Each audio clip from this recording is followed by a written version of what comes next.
in a land of nonsense where the crazies all flock. There's a crew of misfits who will twist your clock. They'll turn your normal day into a total freak show where up is down and you'll never know. They'll make you think your lunch is a government plot, that your favorite old hat has a mind you forgot.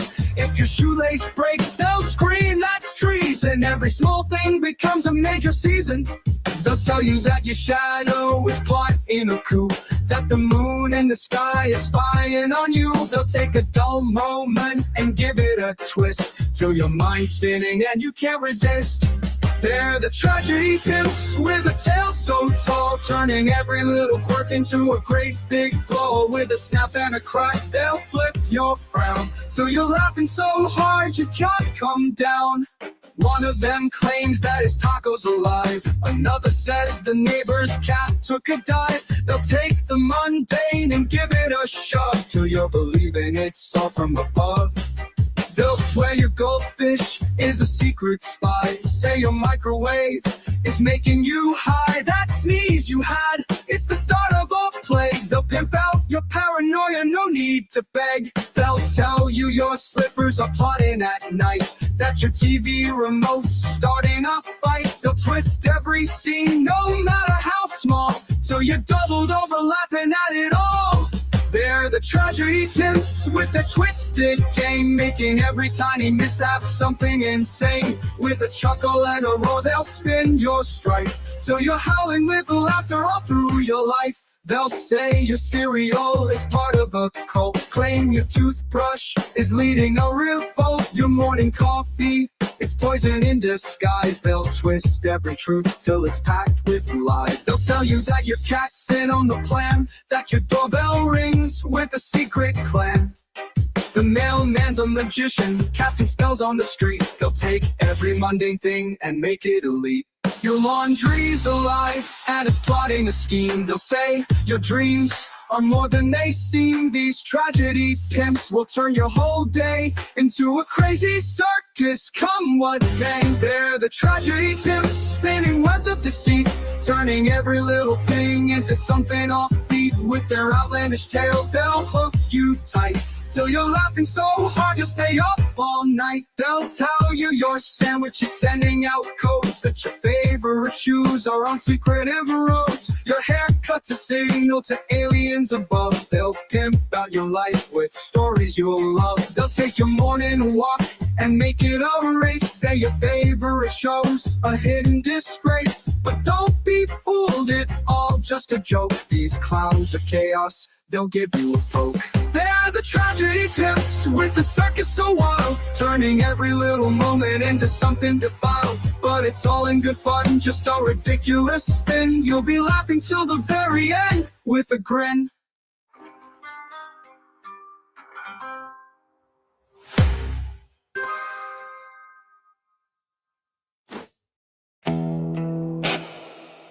Yeah. You ever stare in the mirror and not recognize what's looking back at you? 'Cause I do. Every damn day. This one's for the ones like me. The ones born with hell in their head and scars on their soul. That's right. I was raised with a smoke roll slow off a pine where the dogs bark loud and the pain stays mine. Got a demon in my chest and a blade in my boot. Every thought in my head got a shot of the truth. They say I look calm, but my knuckles say different. Got a past full of blood and a mind that's twisted. Mama said pray, daddy said fight, so I took both roads and I lit them on fire at night. Don't sleep much, don't trust it all. Got a beast in me waiting on one wrong call. He don't talk much, but he scream real loud, and when he comes out, he's gonna bury the whole crowd.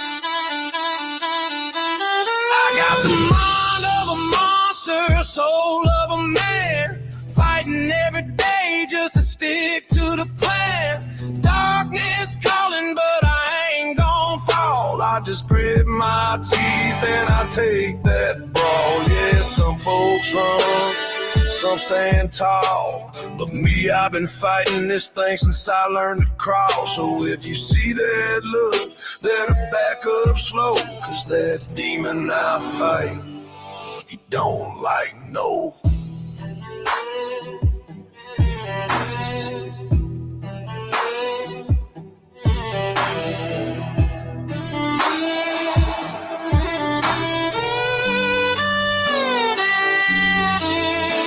got burn marks on my brain from the shit I've been through. Bottle in my hand and a clip full too. Ain't glorifying nothing, but it's real where I'm from. If you don't hold your own, then your time gon' come. PTSD from a life I ain't chose, but I walk like a king in these muddy ass clothes. Yeah, black shirt, black jeans, 45 on my hip. Eyes red from the war, but my aim don't slip.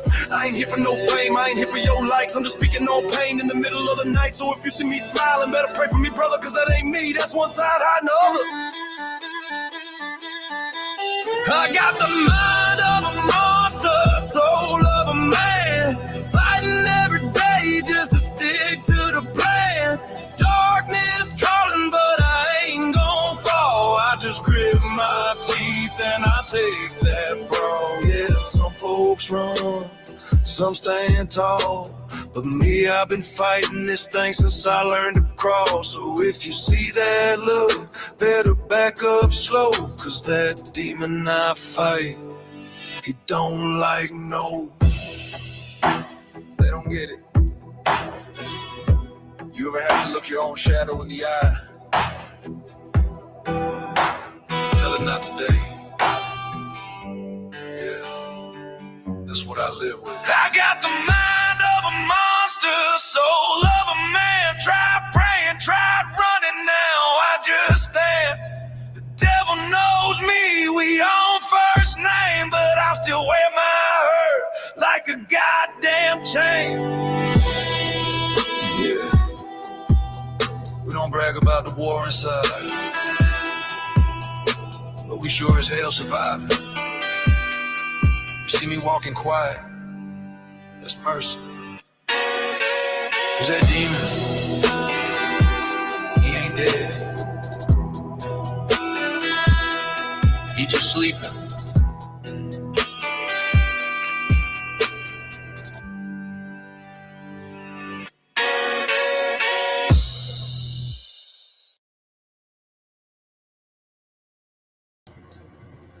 I'm back.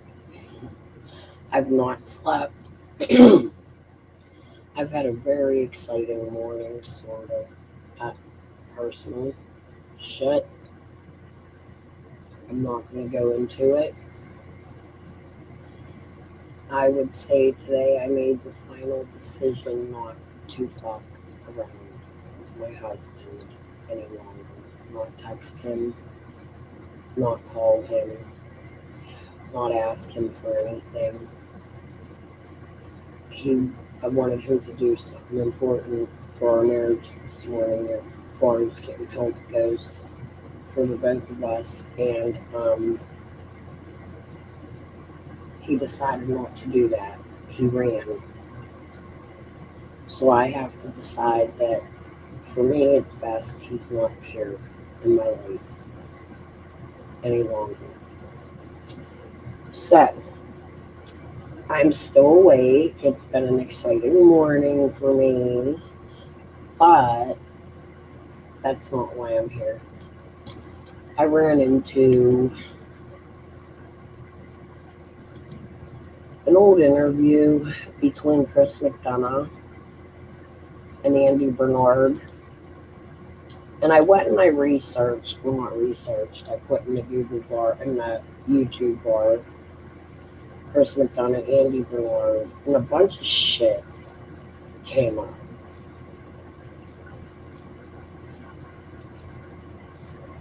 Not a whole bunch, but enough. And then I got to thinking, well, I have these interviews with Andy that I didn't do, but he has been on my panel. I want to look for that. If anybody can go to my channel and know where those are, and you can find me the link, it would be great, because I don't think I marked them all, but I may have one where I marked. You never went to bed, Darlene. Jesus, I'm telling you, I'm trying to go to a fucking water park today, and nobody can take me. I got these season passes for this water park and haven't even used them yet. It's fucking ridiculous. The shit ain't that far if I don't drive, and you have to drive to get there. It's so stupid. I'm going to figure a way out to get there before this fucking summer is over. Otherwise, I wasted money on 3 fucking season passes way back in the winter, fall, spring, somewhere around that time. Okay. So I found this. Let's start here. The first thing I catch about this is the picture, the image within. Did you hear Andy on Ernie's panel? No. When was that, Darlene? You haven't been to sleep yet, neither. Look at that. We're all on our zombie. We're in zombie mode. If I could cranky, tell me get the fuck down. Okay.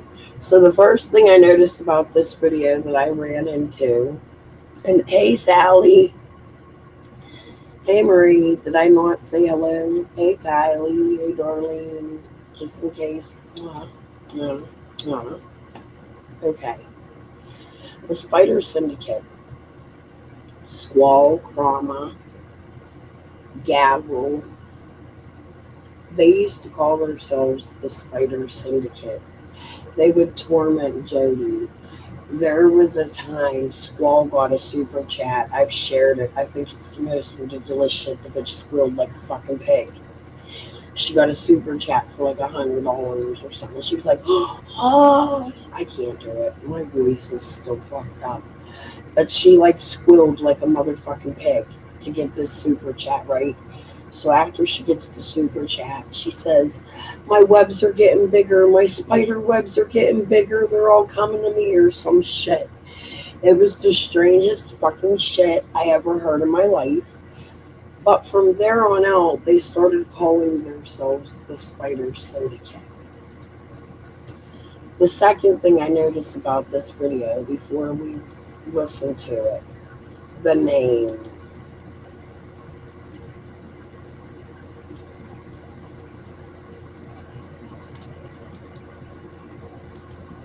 This is pretty self-explanatory. Here's what I'm going to ask you to listen to. Now, I haven't gotten through the whole thing. Damn it, I think I fucked that up. The name of it is The Real Andy B Avoids Chris McDonough's Questions and is super rude in this phone call on 9/5/22. I got a good portion of the way into the call, but I didn't get all the way through it. I would say about almost halfway. I did not notice any rudeness. I did not notice Andy not answering any questions. I started my live today with the Tragedy Pimp song. I think what we have here is maybe a hidden Squall channel. I believe Squall's still out here under many names. She's very computer savvy, as you hear her talk about game servers, and she plays her video games as if she's a child. She's over 50 now. It's been 5 years. I get adults that play video games, but she is like setting up servers for children. Now, the name of this channel, it has 167 subscribers. The name of the channel is The Shadows. I gotta pee. I'm going to put this video on for y'all to listen to. I've never heard of this channel. It doesn't have many subscribers, and I honestly don't remember this conversation with Andy B and Chris McDonough prior to today. I may have listened to it and I just don't remember it, but I just don't remember this. And I'd like to put this against Fred's conversation with Andy B. Jody has also had a conversation, not Andy B, with Chris McDonough. I also would like to do that. And wasn't there a time Fred and Andy was on Ziggy's panel together? I think I need to start going over those.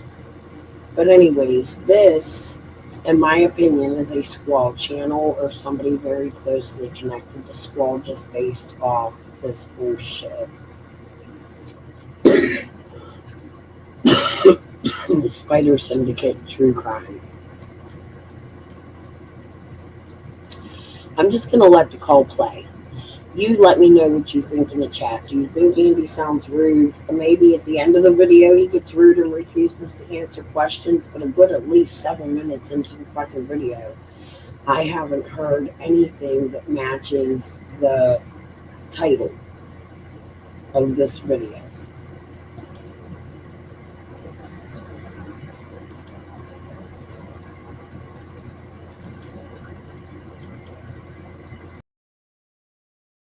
I have a couple questions. Okay. On that day, Summer went missing. What's your gut telling you?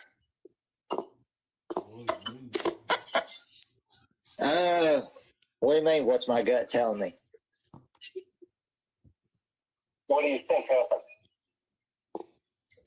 Well, I mean, I really don't know. I've thought about everything that happened, but I think it lies on them over there. I think they had something to do with it. And why is that? Because it's a rural area and it's never happened before. I got a question for you right now. Sure. What's your name, bud? Chris? McDonough? Mm-hmm. Yep. I thought that was your voice. I'm pretty good with voices. Well, there you go. So, what do you think would have happened? What do you mean? What do you think would have happened? Yeah, That's well, one.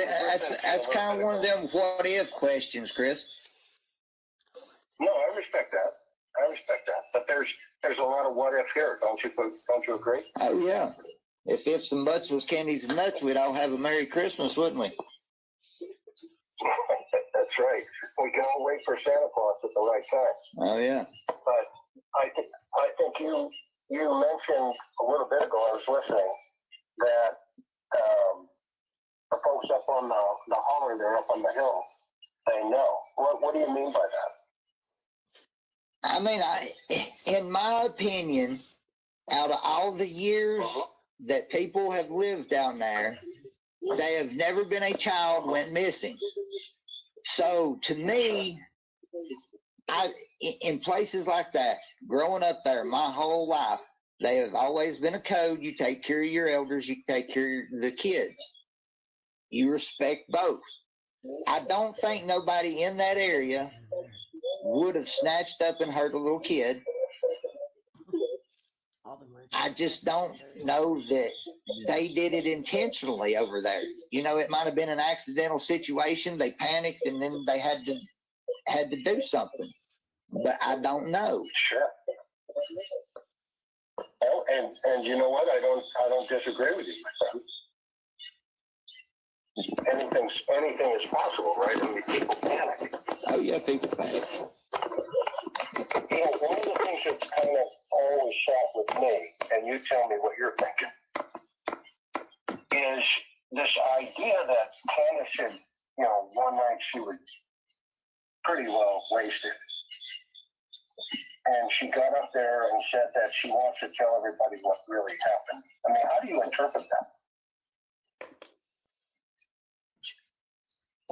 To me, that sounds like she's wanting to tell the truth. Okay. So do you think there's more to the story then? I have no clue. There's probably, I know there's a lot more to the story because we don't know what happened to Summer. We don't know where Summer's at. So,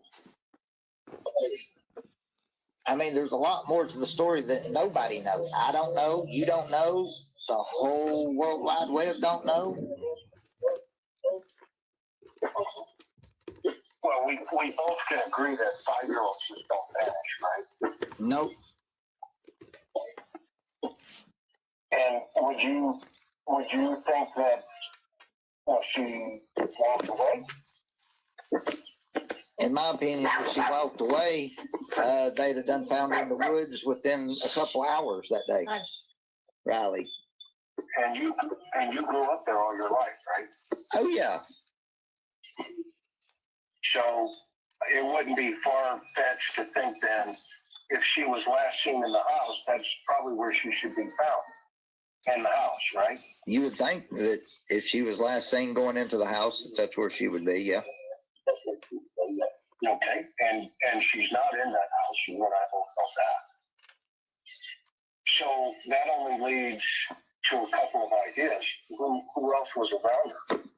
Why would Hunter bring your name up into this? And I don't know if it was you. He just said Andy, right? How did you get involved in this through his years? The only involvement in this I had is what Jody Sue shoved me into, and that they got a little bit of weed off of me. That's the only involvement I had in this. Sure. What were the what line of questioning was TBI and the law asking? What were they asking? I honestly don't remember, sir. Okay, no problem. What do you feel John knows about this? I mean, he's the father. He might have no knowledge of it, or he might have all knowledge of it. I don't know. I really don't know. I've not talked to him since really right after all this happened. When I left, I've not spoke with nobody. Mm-hmm. And you saw him buying a Bluetooth speaker or something? I just heard. I seen one of them in a store somewhere, and they was on the phone or something, and they was talking. It was him talking to Candace about a Bluetooth speaker that he was trying to find. Did you go to the store with him, or did you just happen to be in the same store? Happened to be in the same store. That's kind of coincidental, right? No, usually I've seen him about every day or every other day at the price list in Kingsport buying food, beer, or cigarettes or something. Sure.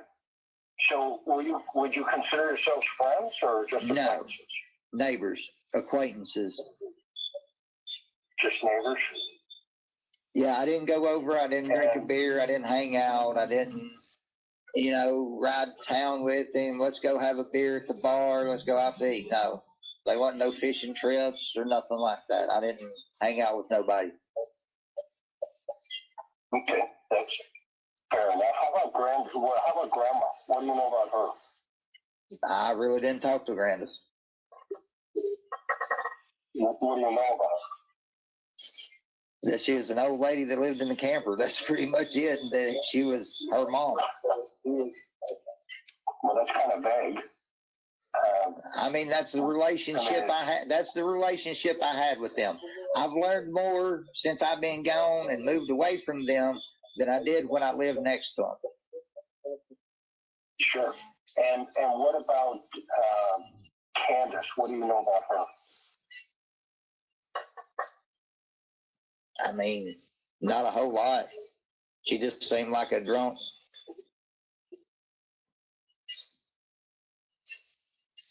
Is that your assessment of her, or just, when you saw her, was she always drunk? Yeah, pretty much. Every time I seen any of them, they was drunk. Or getting drunk, working on it. Just alcohol? Any drugs involved? I mean, the only thing I ever seen was alcohol and weed. Just dope? No cocaine? Nope. Yes? No. I've heard of him going to Knoxville to smoke crack, but I never did. I never did see him smoking crack. Haven't meth, any of that. Oh, was that the story where he went up and sold $2,000 worth of crack or something to that effect back in the day? No, like he used to run off every few weekends or so and disappear and smoke crack is what she'd say. Mm-hmm. How was Don around women? How was what? How was Don around women? I really was not around him enough around any women. You could hear them over there arguing and fussing. So other than that, I don't really know. You know, he talks about the holler up there being a big drug area, and Lawson does too, the sheriff. Is that a big drug area?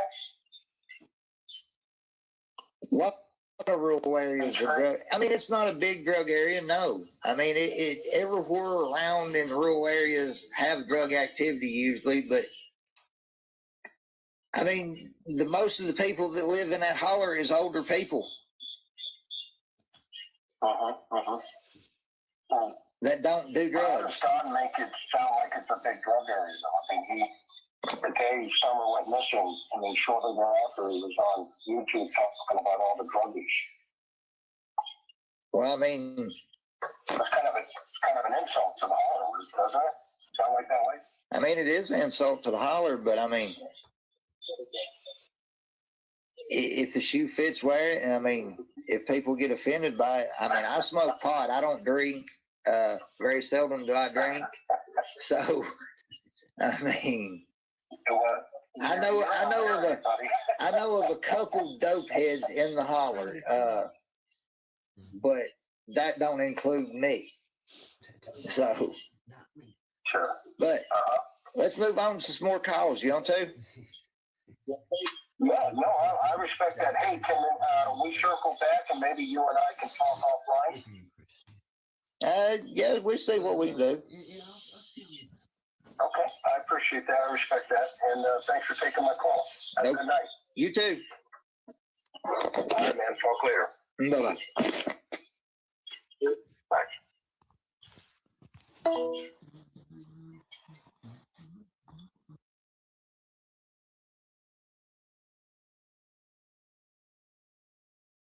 It's right there. It's all over with. I was saying that the second. Where is it? Right, just literally cut your phone off all the way. Cut your phone off all the way so we have no interruptions. Anyways, beyond that, the second day she came, she went to the car either to grab something or something, but I grabbed her phone because I wanted to see if she had anything to hide. Like you said, I'm street smart. I'm very observant. I freaking apologize. I'm dressed. I decided I would go get dressed while you guys were listening to that because I wanted you to listen to it all the way through because now we're going to go through it again and give commentary. I did not hear any rudeness or refusal to answer any questions by any chance. Now I want to go through what they spoke about. Good morning, Glenview. Good morning, CM. Marie. I don't know. There was two Maries, so I don't know which one came in earlier. Good morning, Flies. Oh, guys. The more I go back, look, I have to go get Boo Boo because I didn't want to leave you all too quick. I'm like, hey, can you come in and roll me 2 cigarettes and make me some coffee, please? You'd be doing me so. He's like, yeah. Okay. So.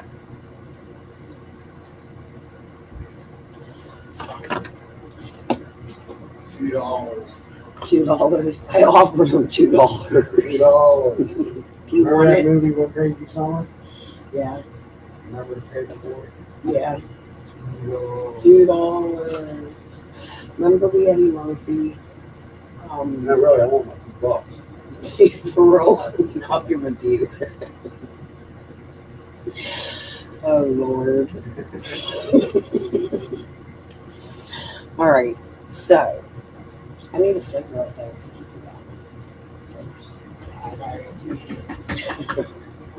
He's going back to Florida. I'm going to miss him. Okay. So, at the beginning of this case, including myself, everybody was on a hunt for the neighbors. The only neighbor at that point that had come out was Jody Sue. And Jody Sue talked Andy out here, in my opinion. Now, even when Andy came out, there was a lot of people playing a lot of fucking games with him. Piper. was a whole ass weirdo that would go, oh, hey, Basement Jesus, I just tried to message you back, and for some reason I can't. So I don't know what happened. Huh? So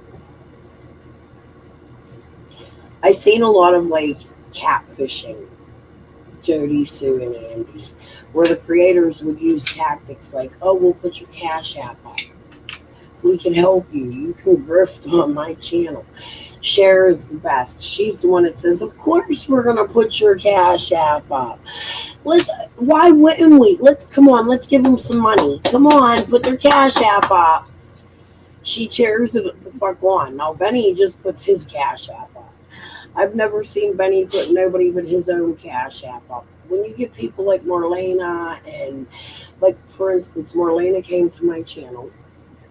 She wanted me to put her Cash App up, and I didn't. And do you know what happened? She stayed. She answered my questions. She understood. I gave her permission to put her email out so people could personally message her. Because in my eyes,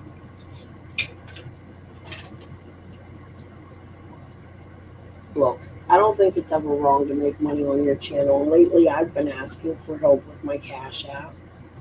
That's something I'm not proud of. I'm in a really bad situation, so I can understand how other people would be in a bad situation. However, the thing that bothers me is when you see people like Ziggy getting Amazon package after Amazon package after Amazon package after this gift, after that gift, after $200 super chat, after, oh, thank you for the Cash App. I don't know if you want me to say your name, but that's so generous of you. Live after live, hour after hour, at least 6 times a fucking hour. That's money laundering, guys. You can tell the difference between an innocent Cash App or an innocent, like, let's say, Flies or Glenview or my longest subscribers here. The other day, somebody sent me $100 a couple weeks ago, $100 super chat. It's the most I ever got. For a second, I side-eyed it because I know that when those bigger super chats come, that could be money laundering. However, it came from a trusted sub that has been a sub for years and years and years. So somebody who's never done that, I've never seen them like a QWERTY or a vet girl put up $50, wait an hour, $100, $100, wait an hour. Oops, here's another $200. Wait another hour. Leave that channel. Go to Josh's channel. Here's $100. Here's $100. Here's $100. Here, Josh, here's a really big gift. Leave that chat. Go to... Those are the ones I seen it in mainly. AB. And people are just being nice and helping people out. No, you don't. There's a whole conundrum behind this shit, like a lot of Bitcoin and like it's really hard, like a lot of money collecting in marathons that way. And Ziggy, I've never seen another sub get donations like I've ever seen Ziggy. Until someone would send me $2. Send you $2. Who said I owe him $2? I offered him $2 to make me coffee and we'll make some cigarettes. He's making fun of me now. I know a guy who never asked for a thing. Well, and that's how I was until recently, so I understand. I'm a hypocrite right now, and I don't like it. But I also know that if QWERTY came to my fucking channel, or if that girl, or if it was an unknown name that never chatted in my channel before, and they gave me a gift, I would send that shit right the fuck back, or give it to donation, or send it to the police.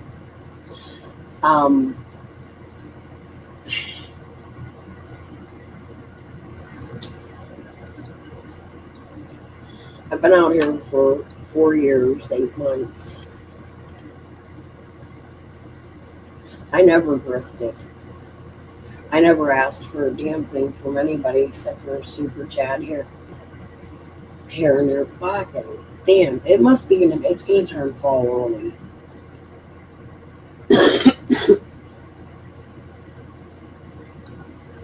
He didn't put nothing in the fucking coffee. I got black coffee. I'm gonna have to step away for a minute. Okay.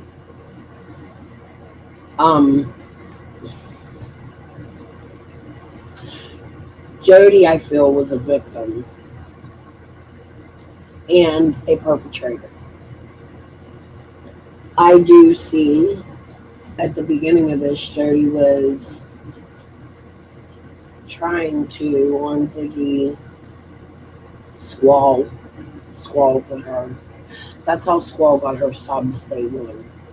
Her first interview was the neighbor of Summer Wells, Jody Sue Brown. It was the first thing she ever did on her fucking channel.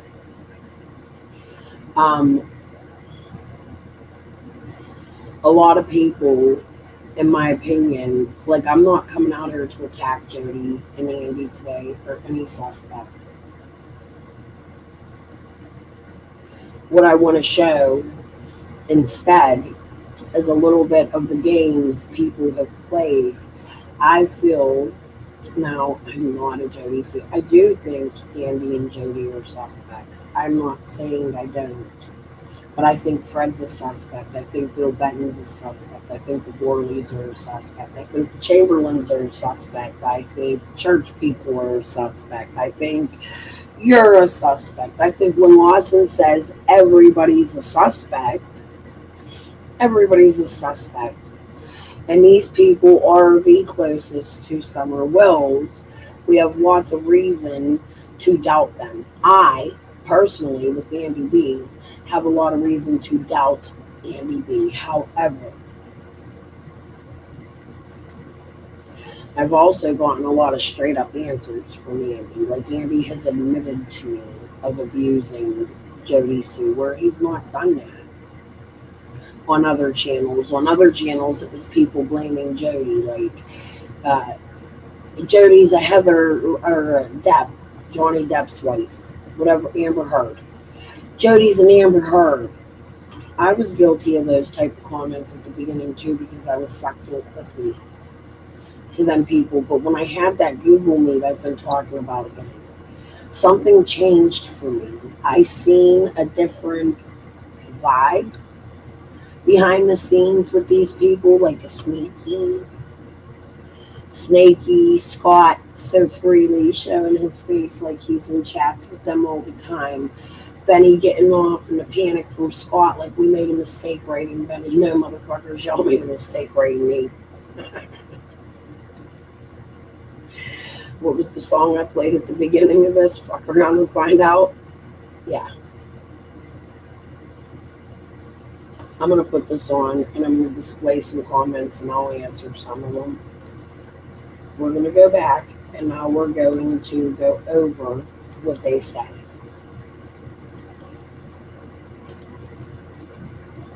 Yes, hit the like button. Thank you, Marie. I have a couple questions. Okay. On that day, Summer went missing.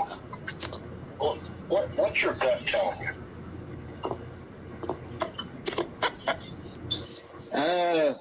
What do you mean? What's my gut telling me? What do you think happened? Well, I mean, I really don't know. I've thought about everything that happened, but I think it lies on them over there. I think they had something to do with it. I know I did respond to you the first time and it felt rude. You don't understand the basement, Jesus. I've had hell out here. I've really been trolled so bad, so I have to ask. And when I responded to you, it seemed a little rude. It was like, hey, this is a new profile. He explained to me why he was going to help me with my mic problems. So, how about if you want, my phone number is public always. I always fuck up and call a police call and leave my phone number in it without fucking redacting it. So it's out there. I've never been a secret, but I will let you know that I have an app on my phone that records. Not that I'm recording you because I want to put you on here, but because of the shit games I get. Sometimes to my phone, I haven't in a long time, but I have this girl Gretchen and they're my locals. It's for my locals, if that makes sense. Not really for you guys, unless it's something I think should go to the TBI. But I want to let everybody know that when you call this number, it is recorded. I am going to delete the nonsensical regular calls. I will only keep ones relevant to my locals, if that makes sense. I have a big sign on my porch right now that says anybody who steps onto my property is subjected to. I look like a fucking crazy person in my neighborhood. There was this guy that used to live down the street. He had a microwave in his tree. I think maybe I should start putting microwaves in my tree and people would leave me the fuck alone. I don't know. My dad was a nut job like that, I thought. I think I was wrong. I don't know. But anyways, let's go over this. And why is that? Because it's a rural area and it's never happened before. I got a question for you right now. Sure. What's your name, bud? Chris? McDonough? Uh-huh. Yep. I thought that was your voice. I'm pretty good with voices. Well, there you go. So, what do you think would have happened? What do you mean? What do you think would have happened? Yeah, That's well, that's kind of one of them what if questions, Chris. No, I respect that. But there's a lot of what if here, don't you agree? Oh yeah. If ifs and buts was candies and nuts, we'd all have a Merry Christmas, wouldn't we? That's right. We can all wait for Santa Claus at the right time. Look, dudes are dudes. First of all, Chris McDonough's calling Andy. I don't know where this recording came from, but obviously Andy didn't know that Chris was calling him because he was like, who is this, Chris? Oh, I thought so. I'm good at voices. Maybe Andy was a little rude. I didn't listen to that, but that was kind of funny. You heard Boo come in yesterday about scratching critters on his jitters. I don't fucking know. It's a man thing. I'm the woman that grew up with all the dudes. My friends happened to be all dudes. I didn't have very many female friends. And I grew up with men talking like that. So a lot of women would get offended by talk like that. However, because I've hung around a lot of dudes, for me, it's rude to Chris McDonough in a missing kids case. It's not appropriate. However, he's a fucking man, so we'll give that one a pass. What do you mean? What do you think would have happened? Not really, but a small one. That's kind of one of them what if questions, Chris. Hey, you see I've been covering you in the other Green Eyes profile that called me.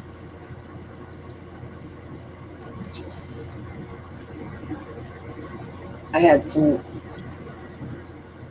prove that your voice in the prank call you did to Jody that night was you and not the same Green Eyes that called Nana and was saying some crazy shit. The voices are different, but I don't know.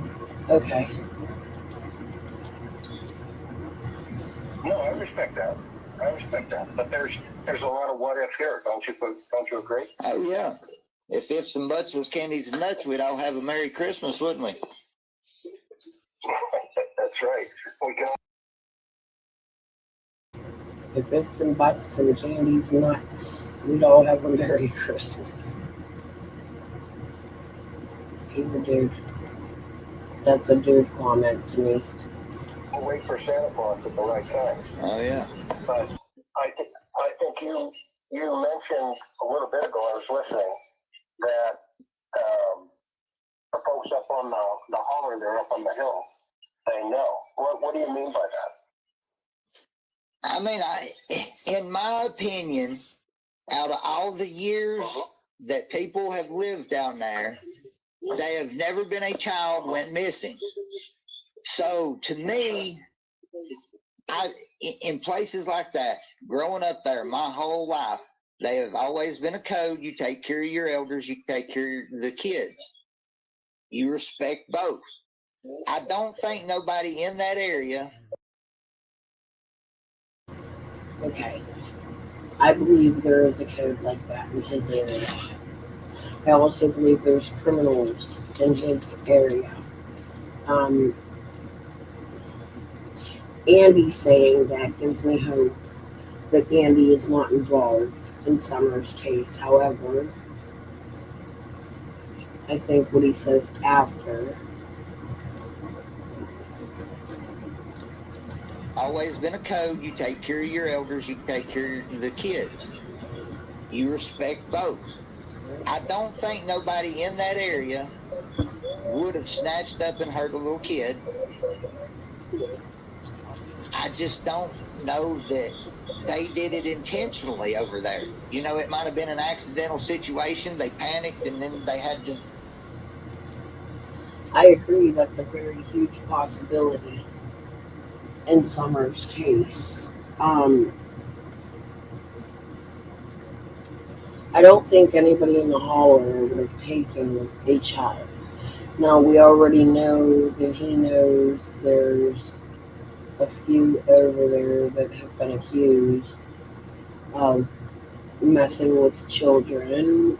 There is Fred, who has pewed at his own children. Fred, who is on meth. A Redmond, who he doesn't get along with. So, this is code to me. This is keep your mouth shut. I have to beg to differ that Andy wouldn't believe there are some very bad people where he lives, especially when his dogs and property are getting stolen all the fucking time. So, peeping Toms, I mean, I just feel that was a little bit too animated. Had to do something, but I don't know. Sure. Oh, and you know what? I don't disagree with you, my friend. Anything is possible, right? I mean, people panic. Oh yeah, people panic.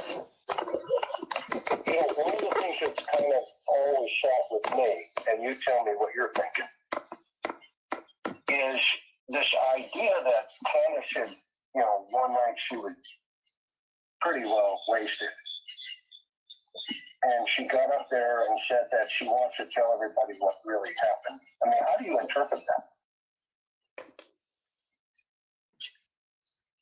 To me, that sounds like she's wanting to tell the truth.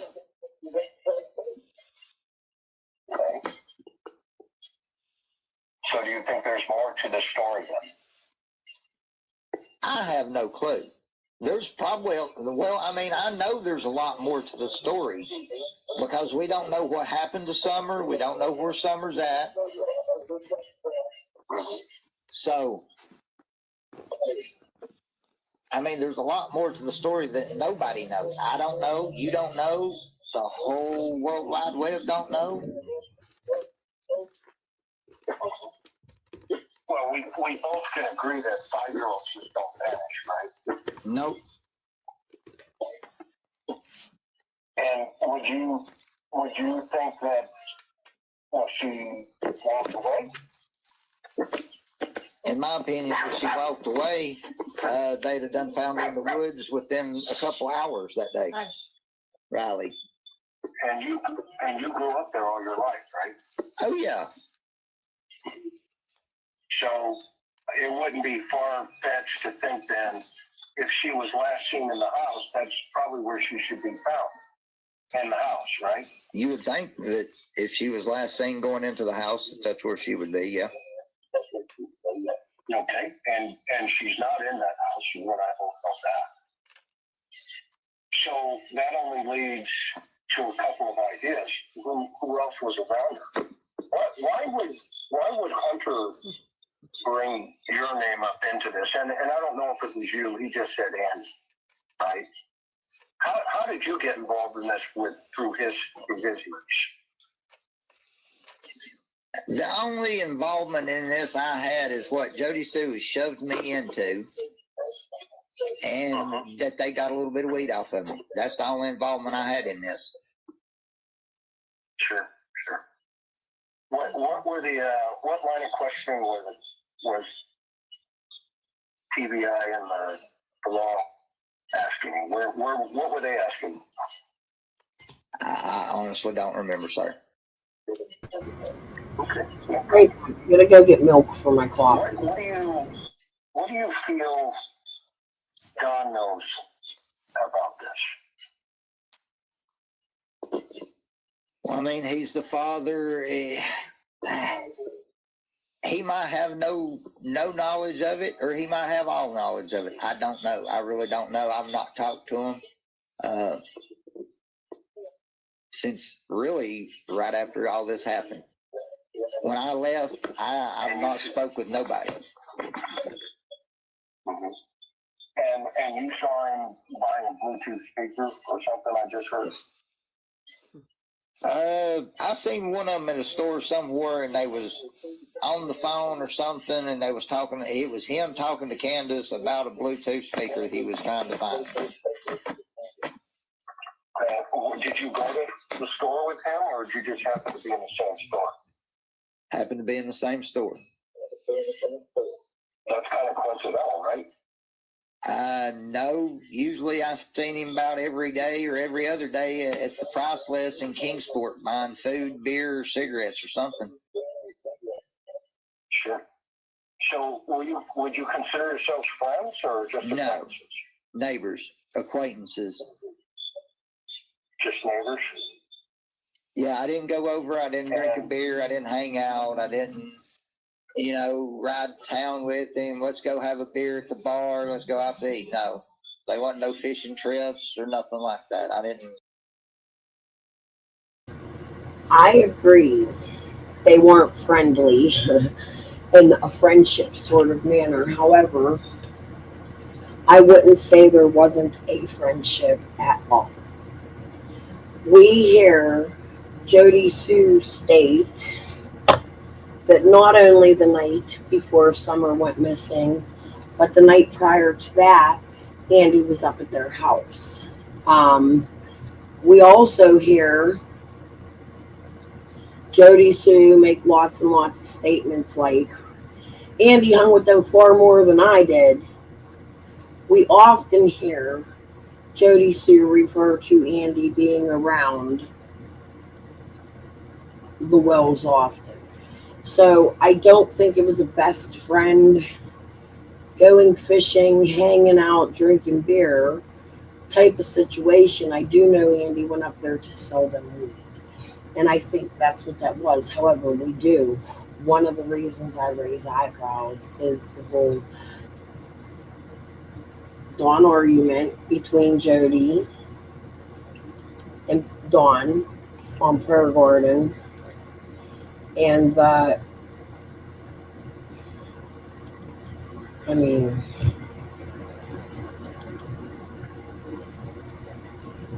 hold on.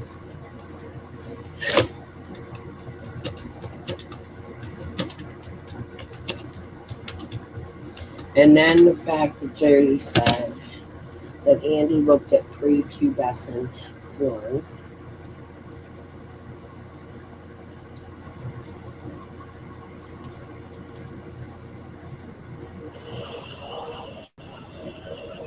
if,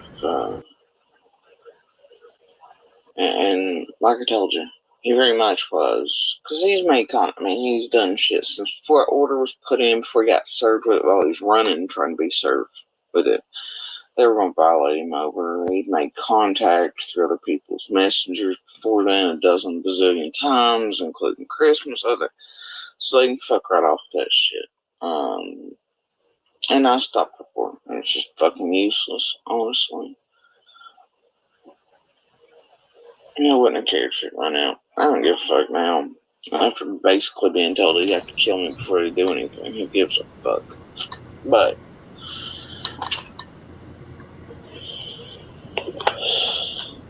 he's an idiot, he's gullible, and the last times that spoke really, other than, because he still does, he still makes contact, even recently, to see what the fuck I'm up to and what we're doing, and he watches actively, etc. But, no matter what he says to anybody else. But I'm sure, like most things, Coleslaw's helping control that show, just like she has been for quite a while. And controlling. So, either way, like I said last time, him yelling at my son, yelling at me, it was about money, and that he would come make money on summer. So, there you go. He didn't give a fuck about summer. He hid the abuse that was occurring until after she vanished. Then he tells me he'd watched him beat her. Never said a fucking word. He could have went over there anytime to any of the CPS or DCS, or he could have caught me. I didn't know. And he kept it from me for a reason. Why? Why did he do that? Because he knew I'd raise hell. So, but he hid the abuse happening this summer. And he may have very well helped with other very bad things. So, and, selling the kids ain't fucking cool, dude. So, I don't give a shit if it's so much as a fucking Tylenol. You don't do that shit. And he definitely was selling directly to the children. And to Candace for the children. So, never got the receipts. I'm over it. So he wanted to be gullible, stupid, be used, come here, try to make money on summer, because that's what it's about. Plus getting jerk off on the fact that he gets terrorized from afar. And so be it. He can sit in his truth and own it.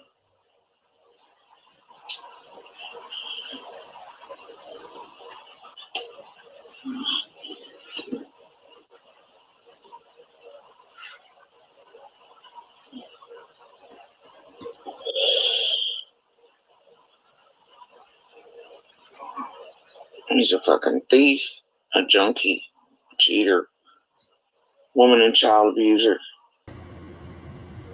You name it. Across the board. And he is very fucking dangerous. And that mask serves him well. But yep, whatever.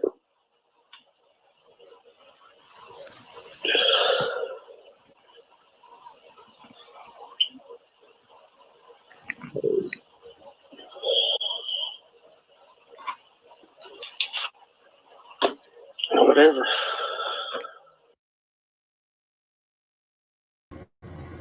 Now, as you heard her say, that's the second video. That's the video after she accused him of selling to Candace things more than marijuana. Things to sedate the children. Let me go see if I can find that clip.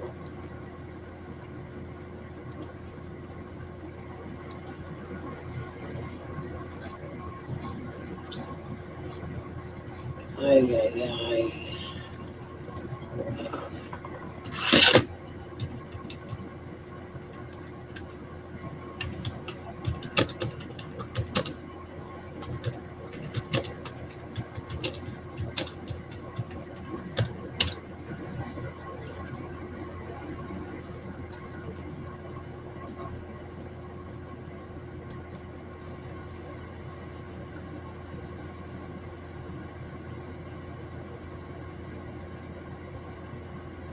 over there and ask why exactly it is he was selling drugs to the children at 110.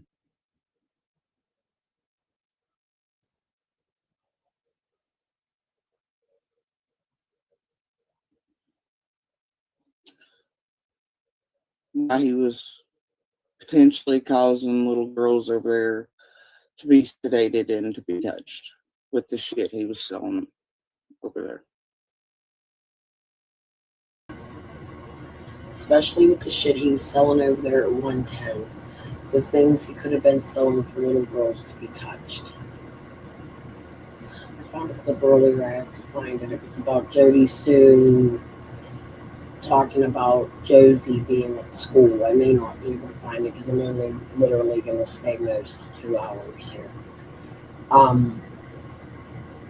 Right now I need a little bit of sleep or swimming or something to wake me up. The coffee ain't fucking doing it. I need to find something. Go ask. Because I had fucking questions. Actually, let's just skip. No, I'm going to go see. You guys keep listening. There's 2 clips that I want to add to this. One is Sherry Mullaney in JLR, where Sherry Mullaney tells us why CYF came to their house. It was because John was being accused of touching her grandchildren. Here we have Jody saying, oh, you were selling things to little girls. Or things for little girls to be sedated with.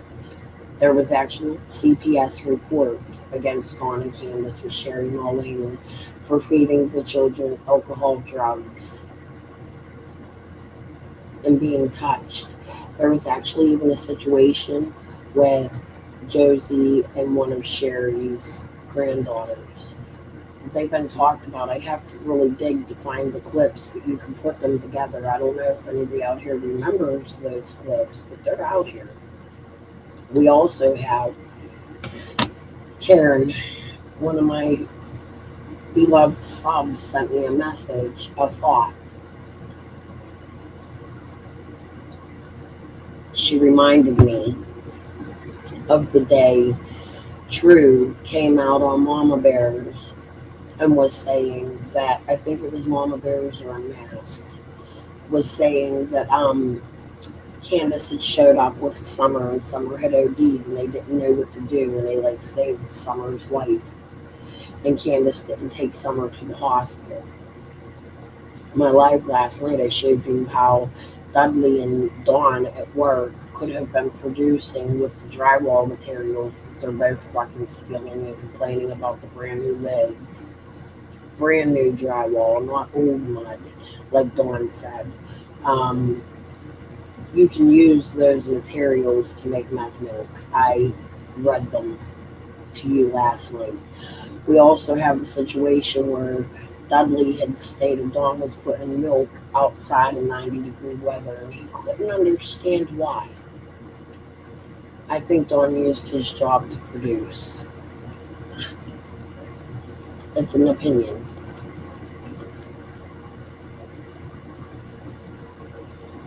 Not standing in front of him anymore.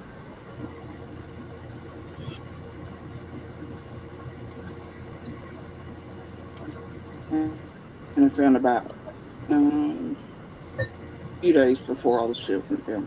I'm not kidding, dude. I got fucking receipts on it. I'm sure law enforcement does as well. A few days before the shit went, Andy sold more. He had known Summer was also being abused, and he hid it from everybody, including me. And he was very much selling drugs to the children at 110 and to Candace for those children. Now, what all that was, I don't know. But I do know it was happening. And I very much think it plays a role in what was happening to other little girls over there. And I very much do think that it could be part of why Summer looks so sweet. It may be possibly Candace giving her. I haven't seen Andy do still. I've seen Joseph Renfro do that. So go ask.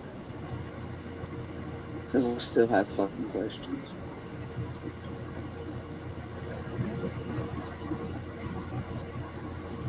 And I think that it was occurring since before the Utah trip. That's part of why I was taking to Utah. Sherry You know, Mom, that's kind of fucking why. Right? and Dawn and Candace had a Why he went to death Utah. investigation. But it's Aiden's fault.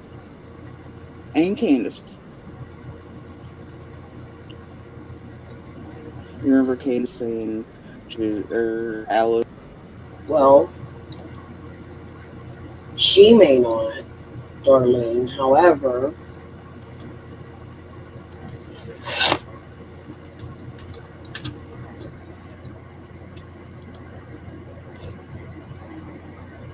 I want you to listen to something.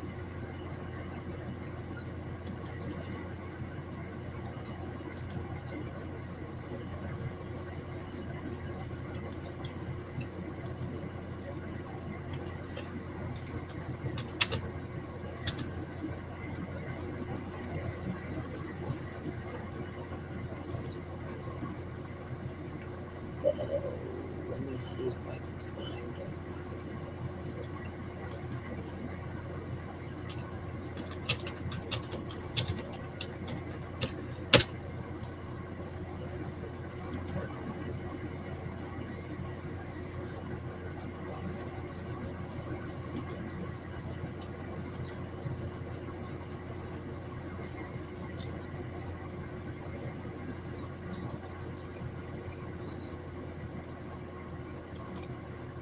Let's watch this till we get to that part. It's pretty much at the beginning, I think. We don't have to listen too long. But I want you to hear what they say about. I also want Hatfield and McCoy to look at the tactic these people use while he's asking Pearls to come on his panel and suck his little wee wee.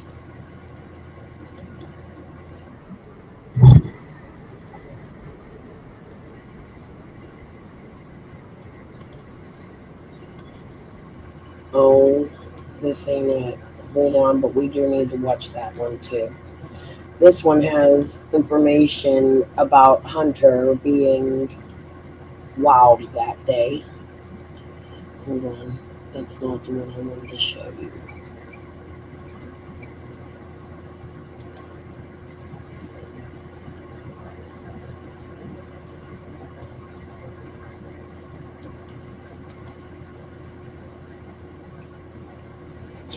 Here's part.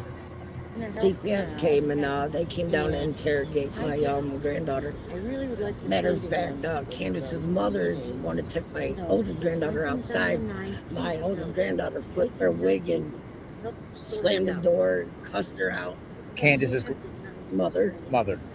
And Candace, and she ran off, and she goes, well, your granddaughter ran off. And I said, she's fine, and she'll come back. I said, what'd you say to her? Well, she goes, I just said that, asked her what she said.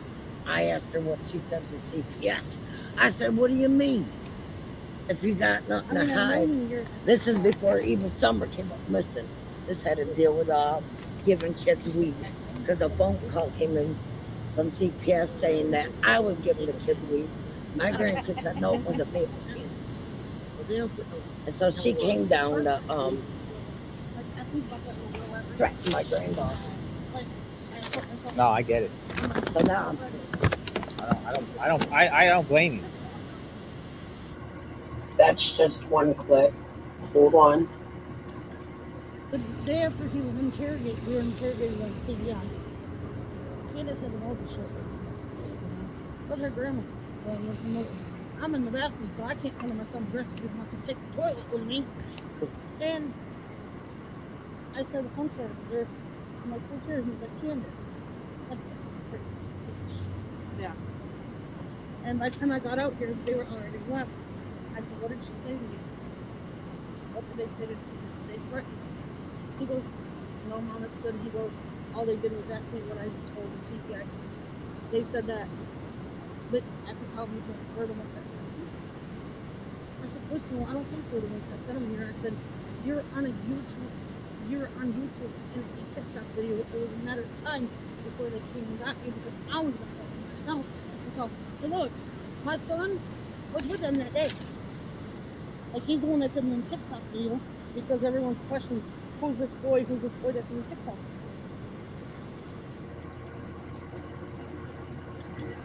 He was not himself. I knew something was wrong. And he will not talk. He's scared shitless. Maybe they threatened him because I know them to threaten kids because they threatened my grandkids. Later on that night, Hunter shut down. And I didn't even know anything. And he had texted his girl himself. My mom called me. I spazzed. Hunter was not himself. I called him in front of my Yep. Oh my god, even you're almost in tears. And I said, what's wrong?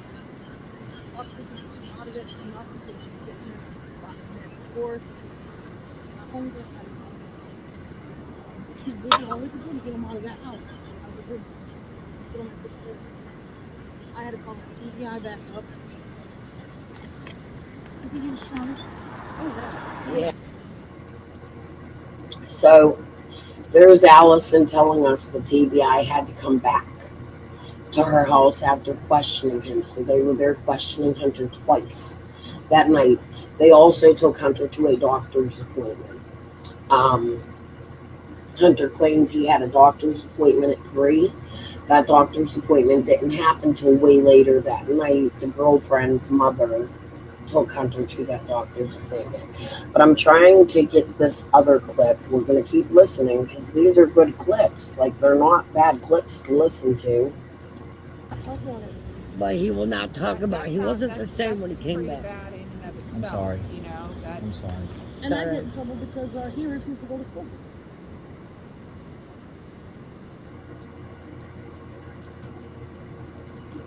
He wasn't in the right state of mind when he came back, Ellie. He wasn't talking. No. I asked him how it was. He said fine. And then I didn't know anything about the alcohol at that time. His girlfriend's mom picked him up about 3:30, 4 o'clock.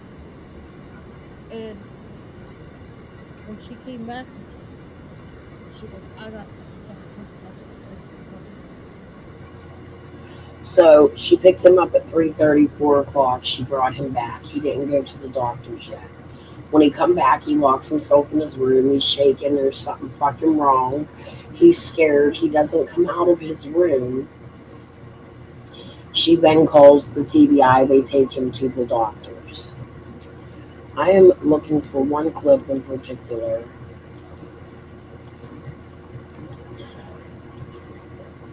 Wait 1 second. Yes, because she wanted. No, not today. They're not listening to that one. I don't get me into a whole nother conversation. After Summer went missing, I feel this is important. This is a late night phone call to Sherry, not Allie, Sherry. The night that she went missing, she called me. Candace called me up about So they weren't really holy 1 o'clock in the morning around or them. something like It that. seems like an I act. said, Sherry, she's gone. I go, It seems what? like an What are act. you talking about, Candace? You're drunk. She goes, So they weren't Summer's regular gone. parishioners at the She's church. They missing. went She once walked in a out of the while, house. but definitely I not said, regular. what's the hurry? She said she walked out of the house? Summer The walked out of the neighbors house? pulled us Whoa, she aside didn't say somebody took her out of the house. She said she walked out of the house. She walked out of the house. That's what Candace told you that night, 1 in the morning. What else she said? That was about it because I hung up on her. Oh, you hung up on her. So she said Summer walked out of the house. And she goes, Well, I didn't she see was him. down. Hold on, guys. I'm looking for one clip in particular.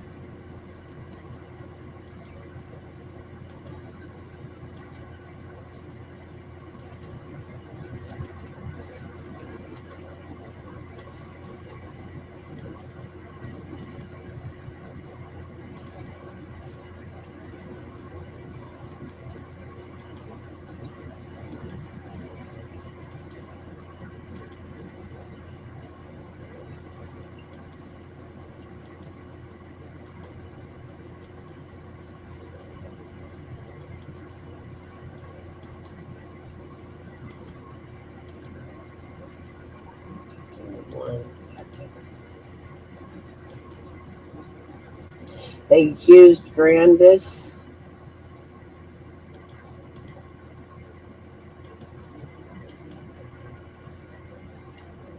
here. Pregnant, but yeah. But Don, you're saying Don Wells gave your grandkids alcohol? That's what the little one says. That's what your little. What's your little one's name? Michelle. Michelle. How old's Michelle? She's 9 now.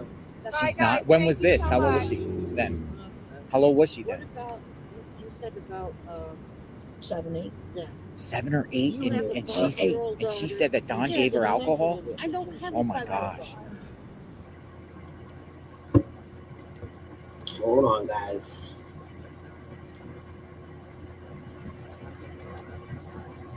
Here we go. Here's the clip. That he also even gave Bear alcohol because he gave my grandkids alcohol and did something to them. Who? Donnie. Donnie did something to your grandkids? What did Donnie do to your grandkids? When? When we used to hang up there. When Josie got taken to Utah in October, the CPS case was open. It was not about Pews. Dawn's only telling you about Pews, but why doesn't somebody ask Dawn about this? What I showed you was a pattern. Candace showed up after Summer went missing and threatened Hunter and asked Hunter, "What did you tell the TBI?" Prior to that, in October, when these phone calls were made to CPS about the alcohol, the child molestation, the weed, the things that Dawn and Candace were giving their children that Jody Sue talked about them giving, we're going to go back and listen to that again. CPS had opened the first case.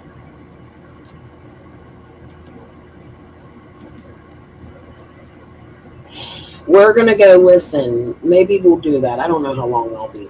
I had an interview with Marlena. I've never given commentary on it or even listened to it again. Maybe I need to let you guys listen to it and then come back later and give commentary on it while I try to figure out how the fuck I'm getting to this water park because I'm determined to go today.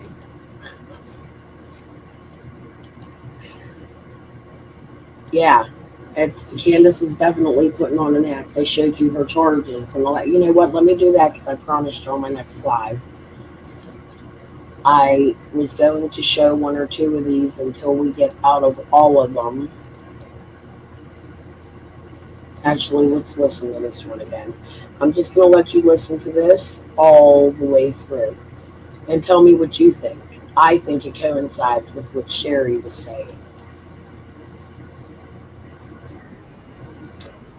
I also want you to remember Jody Sue stated she was researching the Wells and their family prior to Dawn going to Utah because she felt something was wrong. She heard rumors from Josie, which is another video I'm going to try to find.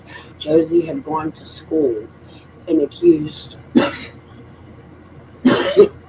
Dawn of something really bad. And that's how the CPS and Sherry shit all got started.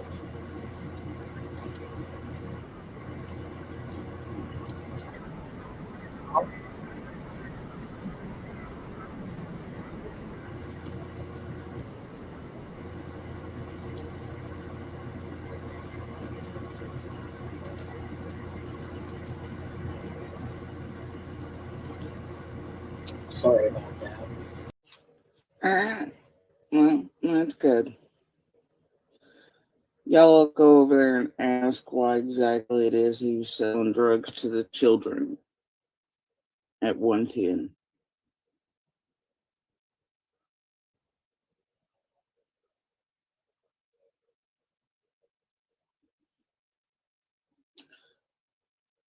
Why he was potentially causing little girls over there to be sedated and to be touched with the shit he was selling them over there. Go ask. Because I have fucking questions.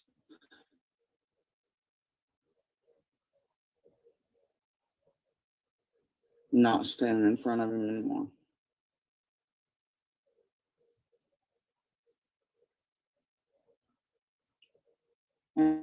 And I found about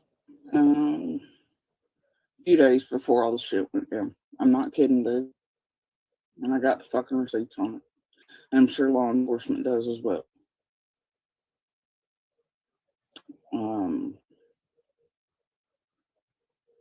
He had known Summer was also being abused, and he hid it from everybody, including me. And he was very much selling drugs to the children at 110 and to Candace for those children. Now, what all that was, I don't know. But I do know it was happening. And I very much think it plays a role in what was happening to other little girls over there. And I very much do think that it could be part of why Summer looks so sleepy.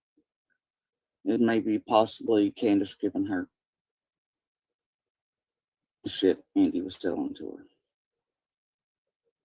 So go ask. Because I still have fucking questions.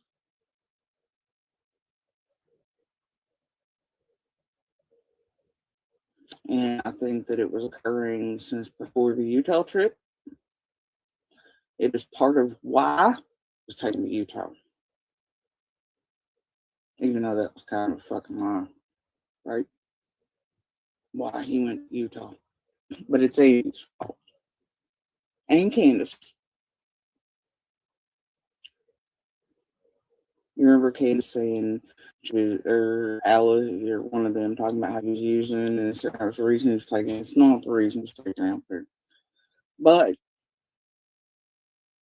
Everpure Glossing, sulfate-free, pH-balanced, reveals pure shine. Everpure by L'Oreal. Shit occurring in that time is why. He's responsible for it. From before Utah until. So you ask him why he was selling drugs to those children. And to Candace for the children. Go ask. And ask him what type other than weed.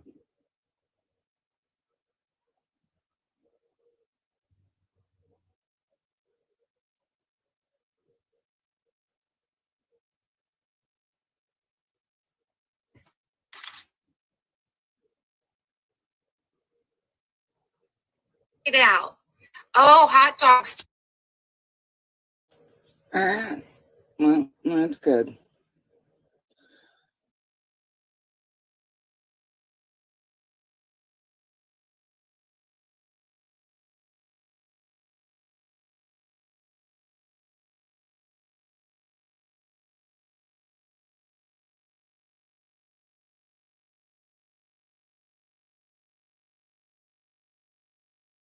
And I'll tell you, now this is just what I was.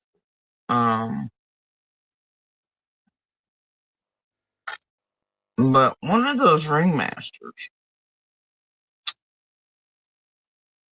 and one of the smaller ones, not the one that, not the trophy, okay, not either of the trophy children, all right, told me at the bottom of the driveway with one of the bus drivers, right, of this fucking circus, that somebody went to school and told some shit on daddy that was real heckin' bad, because they were mad at daddy for being such a piece of shit and they wanted rid of daddy. Now, if that's not true, then what you have is just more mudslinging and bullshit. Now that's for all the little ringmasters and bus drivers to figure out amongst themselves. Because if, well, that's not true, then that means one of the ringmasters is mind fucking one of the smaller ones. So all it was of them, I don't know. Wyatt, Waylon, the youngest. And then you gotta think, well, if that's possible, that could have definitely took place in cleanup periods before Dawn gets home. Maybe that's why Dawn's trying to get to Josie to ask him questions. Hell, maybe that's why Don's trying to get Fred to ask him questions too, huh? Let me replay that. Tell you. Now this is just what I was.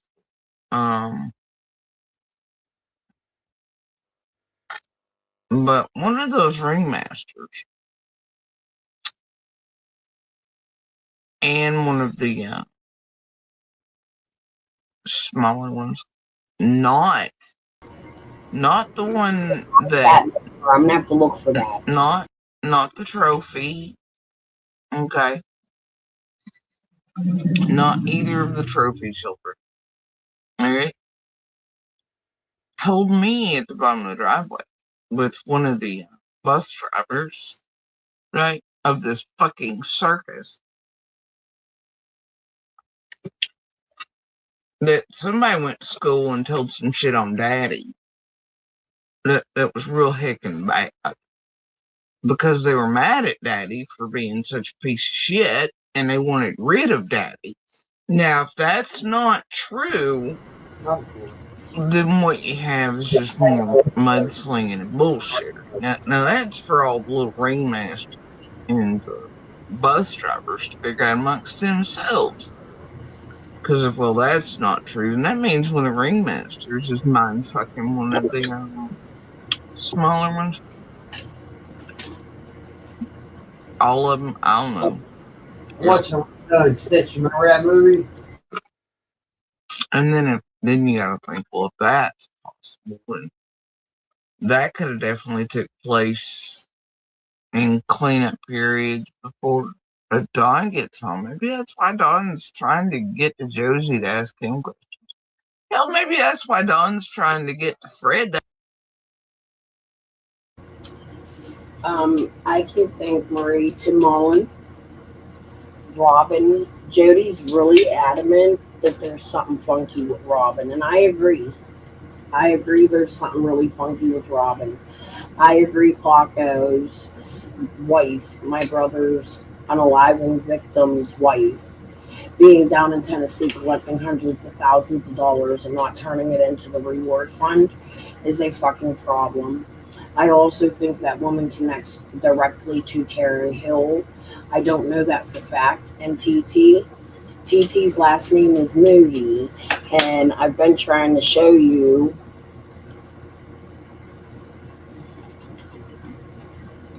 and I keep straying off and we never listen to the whole fucking thing. I have 2 parts of this video.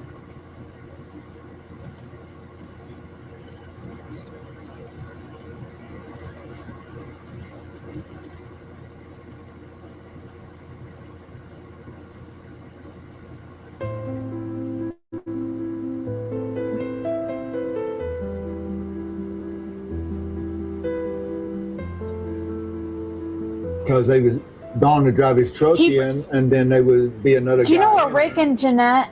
He was bringing up a Rick and Jeanette in the phone call. Who? Rick and Jeanette. Rick and Jeanette. Yeah. They was the ones that shot Jack Dykes. He said that he used to live on up past Ed Redmond and stuff. They was from New York.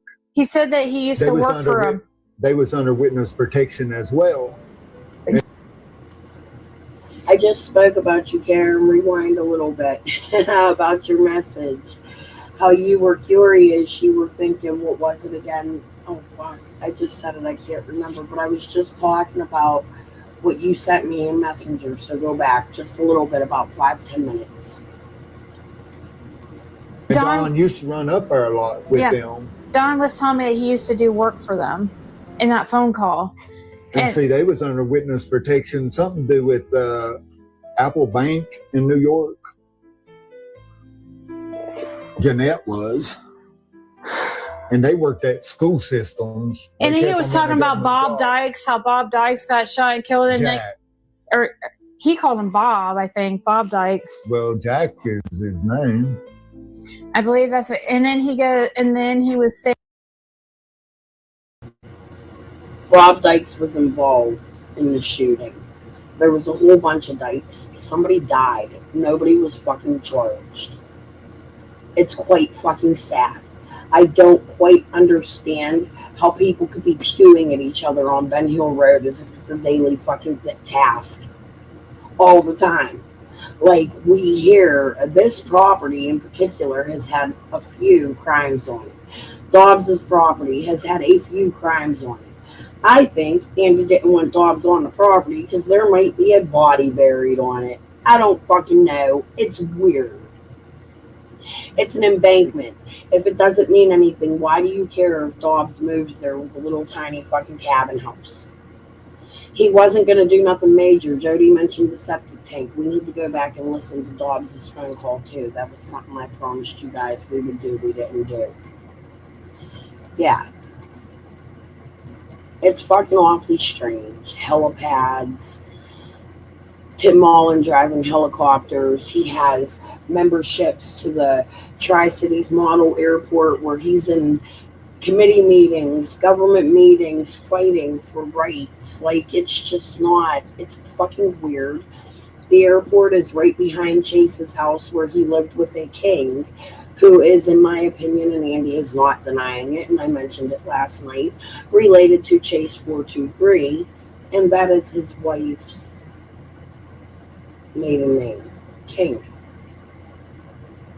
Rachel King is Chase's ex-wife. She was on Tiffany Marie's channel talking a bunch of shit on Chase, but not putting her own sins out, like putting cigarettes out on Chase's son. Saying how, and then I'm like, he went from talking about you to that, and I'm like, wait, are you trying to say Fred was involved in that? He's like, no, Fred has nothing to do with that. And I'm just like, I didn't understand why he was bringing that stuff up. Yeah. But Richard Davis and Janet Moody, who it was. Janet Moody? Mm-hmm. Not Jeanette. He kept saying Jeanette. Well, Jeanette Moody. Okay. Yeah. It seems like when the Davises lived up in the Holler, there was speculations of some prostitution. TT's a Moody.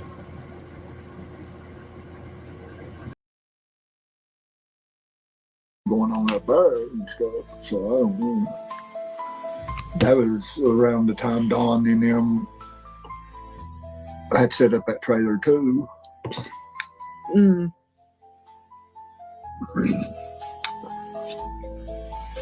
Yeah, I'm guessing. Uncertain on the. You know the Davises that Don was talking to you about, Richard Davis. Oh, really? Yeah. Oh, there was rumors about them supposedly being involved in stuff like that. So I guess then you did hear stuff like that, because when you were asked, so you get. I mean, I guess. Wow. Here's the situation, Glenview. I would love to hear about it. If Killer has information they were involved with shit in Mellon Bank, we have a whole lot to fucking talk about, because Mellon Bank was created here in the city of Pittsburgh. It is what runs our city. We have Mellon Building down in our city. This is where it was created with Andrew Carnegie and Joe Mellon. Joe Mellon is a big staple of our city. They moved from here to New York. I have found other things with Mellon Bank tied to Epstein. For real. No fucking kidding. So it would be really cool if you could find me that information. I would love to know about it. Mellon Bank is a very reputable bank in our city. They do a lot of funding in our city. They pretty much run with steel, what I showed you guys the other day with the steel companies. And Mellon Bank is the hospitals, and U.S. Steel is what makes Pittsburgh. So I need to find that and go look at the Mellon Bank connection. Yes, I agree, Marie, with you. Right before Ziggy got married, me and Ziggy had some really odd interactions about my father. And then she ran off and married Fred and came back and didn't tell us forever. She lied to her audience. Think about that. Ziggy's out here saying she is a perfect person and she's sticking up for Fred, collecting money for him and Laura, while she's telling you all she is just friends with Fred, but she's really fucking married to him for months and months before anybody fucking finds out they're fucking married. Make that make sense why anybody defended her after marrying a suspect and keeping it a secret from you. That's odd. Oh, so there was like stuff of that being rumored in the Ben Hill area even before Summer went missing. Not children though, but Give you a heads up just in case, because I don't think weed's a big deal at all. I rather much, you know, huh? What big Tom drug dealers, Supposedly the big medicine dealer in the area. I was a small woman. yeah. I was a dealer, but I was a smaller dealer. Yeah. Big ones.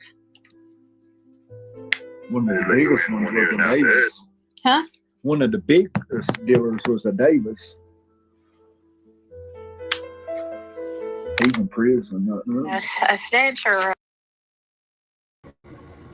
So Andy was in my chat last night, and I don't want to attack Andy. I think it's important to keep a line of communication with Andy. I don't think Andy took Summer, but I do think Andy did things in the neighborhood that may have led to Summer. I think money was owed. I showed a whole lot about Dudley last night, and his family, and the connections and the ties to people like Ziggy through Kathy Gordon and the Simpsons and Marvin Simpson and all that other stuff. But did Andy sell drugs? Probably. He's been busted for it in the past. Do I know that fact? No. That's for TBI to figure out. But last night when Andy was in my chat, I had asked him to come up and talk to us about these people and Ed Redmond when they took over and bought that property. There is a lot of weird, fishy shit with the Redmond property. Andy, nobody likes Redmond. Nobody. Dawn was the only one close to Redmond. Redmond would not allow the people that lived in that community who owned that land for years and years and years to go up into the hill to ride their horses, the things they were used to doing. He bought that land from their family and then cut them off from it. In Jody Sue's earlier videos, you can hear Jody Sue telling a Hensley, I forget the first name, they put a gate down there, so we can't get up on that property. That's the property she could have been talking about. There's two. There's also one on Fields Road where a fucking gate was put up. They were blocking Jody, Sue, and Andy, and Fred, and all the people that were related to the Morlocks and Elliott's and Morlock Farms.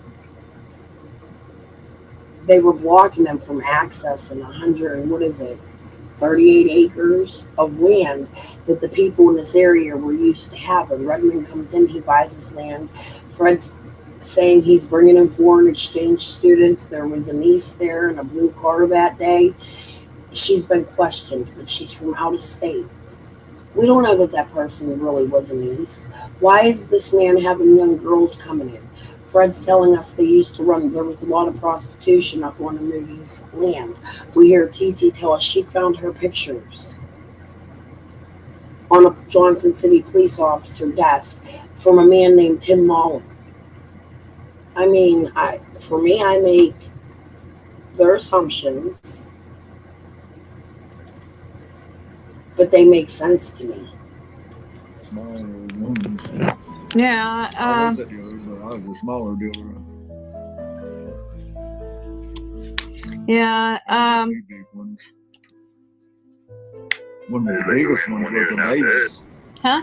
One of the biggest dealers was a Davis. He's in prison, nothing. a snitch or you said he's works for the feds? Wonder why. Did he get in trouble for something? like that damn feeder for some reason. I don't know.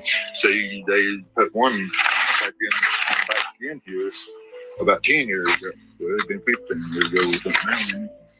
When Jack got killed, they had a shootout up there. See, you said Jack again. Yeah. Richard and Janet, That Richard Davis and Janet Moody. Yeah. You see, they used to have all the Mexicans that owned that up there. The last name's Moody? Janet was a Moody. As far as I know, they've never married. Oh, okay. But Richard, okay. Richard Davis was the man's name. They also do Florida. That's part one.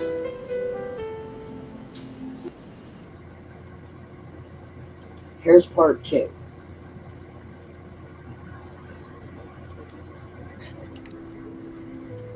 One of the biggest ones was a Davis. Huh? One of the biggest dealers was a Davis. He's in prison. A snitch or you say he's works for the feds? Wonder why? Did he get in trouble for something? Like that damn feeder for some reason. I don't know. See, they put one back into us about 10 years ago. Well, it's been 15 years ago or something. When Jack got killed, they had a shootout up there. See, you said Jack again. Yeah. Richard and Janet, That Richard Davis and Janet Moody. Yeah. You see, they used to have all the Mexicans that owned that up there. The last name's Moody? Janet was a Moody. As far as I know, they've never married. Oh, okay. But Richard, okay. Richard Davis was the man's name.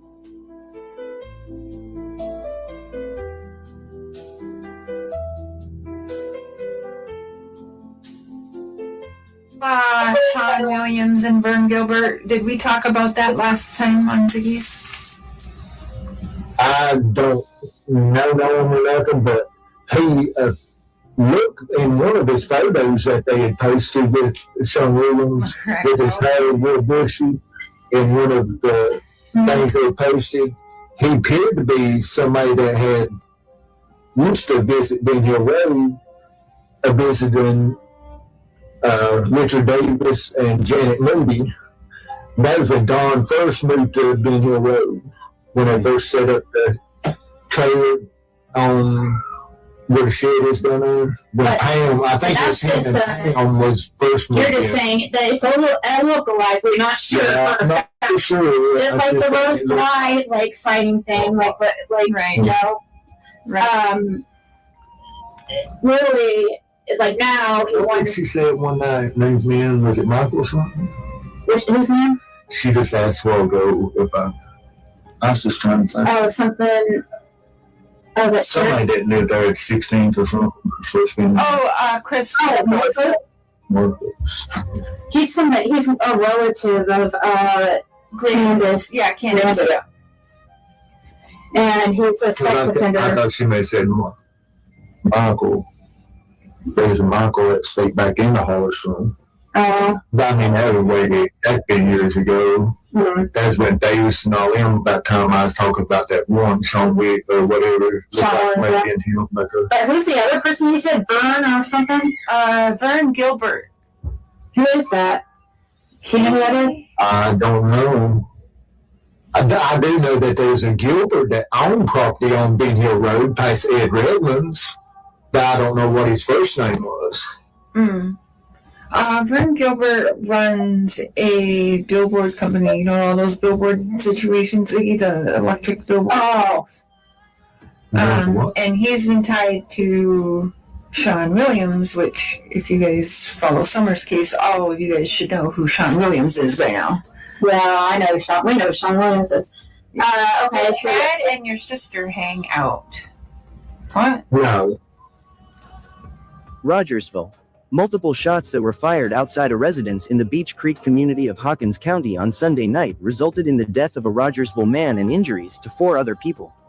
Hawkins County Sheriff Warren Reimer identified the man who died as Roy Jack Dykes, 64, 4170 Beech Creek Road. The Beech Creek community is located north of Baileyton in eastern Hawkins County, not far from the Hawkins County, Greene County line. Dykes, who was said to have numerous gunshot wounds to his chest, was transported by Churchill Emergency Medical Services to Wellmont-Holston Valley Medical Center in Kingsport, where he was pronounced dead Sunday night. 3 shooting victims were listed in stable condition on Tuesday, and another had been treated and released, according to Sheriff Reimer. Among the wounded were Roy Jack Dykes' son, Bob Dykes, who suffered 2 gunshot wounds to the neck in the Sunday night incident. Bob Dykes was flown by a Wings Air Rescue helicopter to the Wellmont-Holston Valley Medical Center for treatment on Sunday night. Another Dykes relative, Stanley Dykes, was hit by 3 shots, including 1 in the right leg, 1 in the left leg and 1 in the right thumb, according to Hawkins County authorities. Another victim, who was identified as Richard Davis, reportedly had several shotgun pellet wounds in both legs and 1 in the chest. His wife, Jeanette Davis, also was wounded in the hail of gunfire Sunday night at the Davis residence on Ben Hill Road. Mrs. Davis apparently suffered 1 gunshot wound to her upper right chest area, officers said. Sheriff Reimer, who arrived at Richard Davis's residence on Sunday night along with several of his deputies and detectives, stated, "We are in the early stages of an investigation." Witness statements. Corporal Chad L. Gillenwater and Sergeant Tony Allen were the first officers to arrive at the scene, according to the sheriff.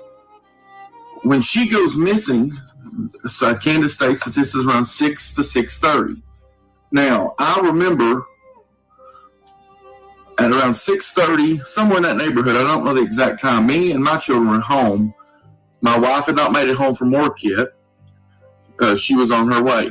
Now, she gets home, let's see, 6:30, around 6:30, 6:45, my wife arrives home.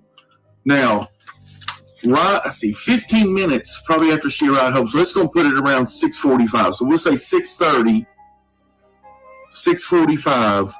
I see volunteer fire trucks going down the road, like, and they're going. And we see me and my daughter. She's 12. We see, I don't know, 8 or 10. So it's a lot. So it's alarming. So like we don't wonder what's going on. 8, 10 minutes, my daughter's like, let's ride down and see. So she finally talked me into doing it, and we ride down. Now, as we approach Ben Hill Road, here's what I see. I see a patrol car with a uniform sitting inside the car. That's the only police that is there at this moment. And he is in the car, so he's just kind of sitting and blocking Ben Hill Road. Now, across Ben Hill Road is another road that just does a half loop. And over there is about 15 locals standing and kind of watching and seeing what's going on. Now, of course, through the news, we've learned that she yells at her neighbor. The boys are down at the creek. Don gets his call from Candace. As soon as this happens, Candace can't find Summer. So she calls Don, and Don says, call 911. He calls 911. And we know there's some conflicting stories there, but, the 911 operator says she took a walk, but maybe when Don says something, he says, my wife took a walk to her mother's, and maybe not understanding that her mother's, Candy, is Candace's mother, lives on the property. So Don might have said something like, my wife walked to my mother-in-law's, and they got that, misconstrued from that, because the 911 operator does say, and she says the mother says she took a walk. So I think that's where that could have come from. But Gillenwater said, I spoke with Bobby Dykes, a passenger in the silver Chevrolet Cavalier, who was able to speak briefly with me. He stated that he, his father, and Stanley Dykes had gone to the home of Richard and Jeanette Davis on Ben Hill Road.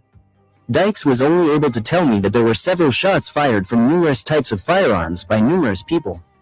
Deputy Gillenwater also told the Rogersville Review that Bob Dykes told investigating officers that his father, Roy Jack Dykes, and Richard Davis were shooting at each other.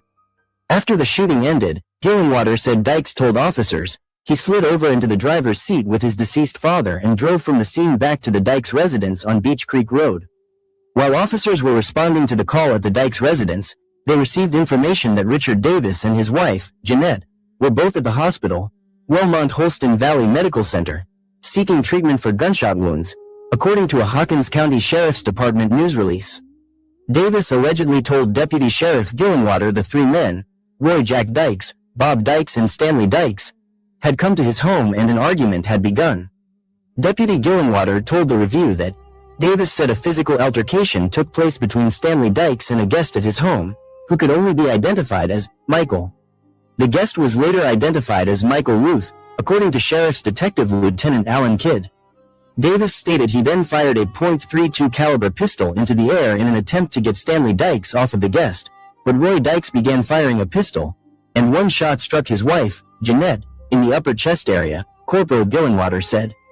Davis also allegedly told authorities that he saw Stanley Dykes get what appeared to be a shotgun from the car and Dykes began shooting in the direction of his wife and himself. Davis, stated once he learned his wife had been shot he got a 12-gauge shotgun from his home and began firing toward all three men, who were also still firing shots, said Gillenwater. Sheriff's Department reports indicated that Stanley Dykes left the scene on foot. But approximately 2 hours later, he came to Wellmont-Holston Valley Medical Center for treatment of his wounds, officers said. On Tuesday, Detective Kidd said no charges had been placed, and it is not known what the initial argument was about.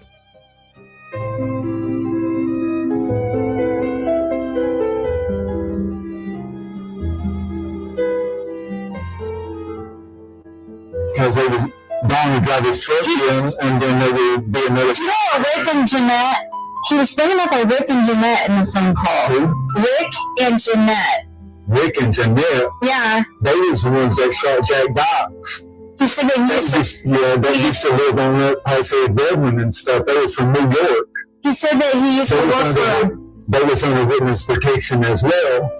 Don used to run up there a lot with them. Don was telling me that he used to do work for them in that phone call. And so they was under witness protection, something to do with Apple Bank in New York. Jeanette was. And they worked at school systems. And he was talking about Bob Dykes, how Bob Dykes got shot and killed or he called him Bob, I think, Bob Dykes. Well, Jack is his name. I believe that's what, and then he was saying how, and then I'm like, he went from talking about you to that, and I'm like, wait, are you trying to say Fred was involved in that? He's like, no, Fred has nothing to do with that. And I'm just like, I didn't understand why he was bringing that stuff up. Yeah. But Richard Davis and Janet Moody, who it was. Janet Moody? Mm-hmm. Not Jeanette. He kept saying Jeanette. Yeah, Jeanette Moody. Okay. Yeah. It seems like the Davises lived up in the Horror. There was speculations of some prostitution going on up there and stuff. So that was around the time Don and them had set up that trailer too.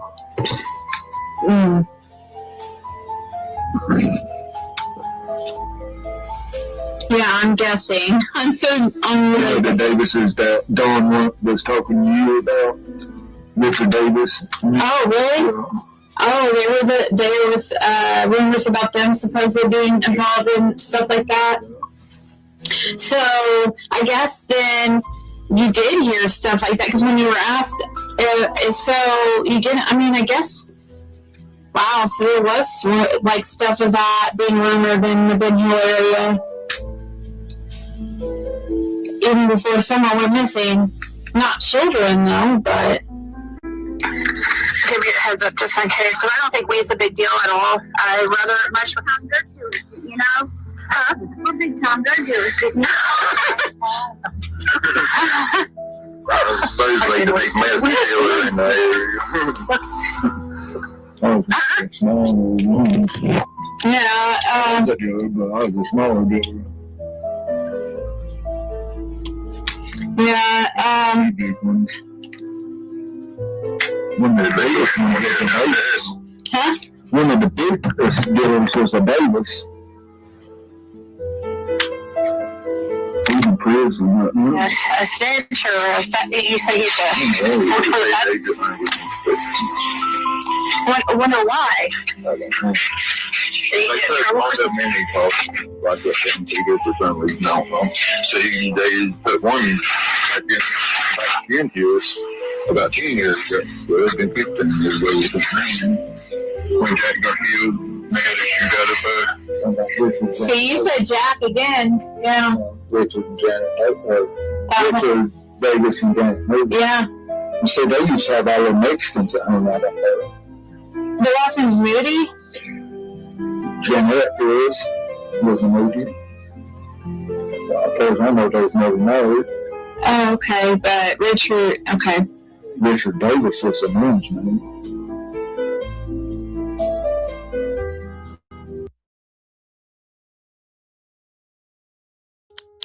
Cracking. And relic school began. Many theories have been explored in the disappearance of 5-year-old Summer Wells, but every investigation eventually reaches certain subjects that people seem reluctant to discuss. Whether because they involve uncomfortable relationships, influential people, or stories that circulated quietly for decades.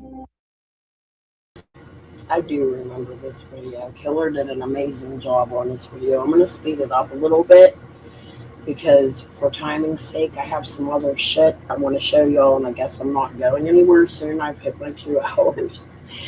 We're just going to stay up till I'm fucking delirious. What do you think? Hey, Stephanie. According to authorities, Stanley Dykes, Bobby Dykes, and that's not the only crime that happened there. There are many, and Chicken on a Stick came out on Sage. Man, I could sit here all day. We might be doing another 8-hour live. I'll crash tonight and be back tomorrow morning. There's a lot. Some paths receive far less attention than others. This is one of them paths.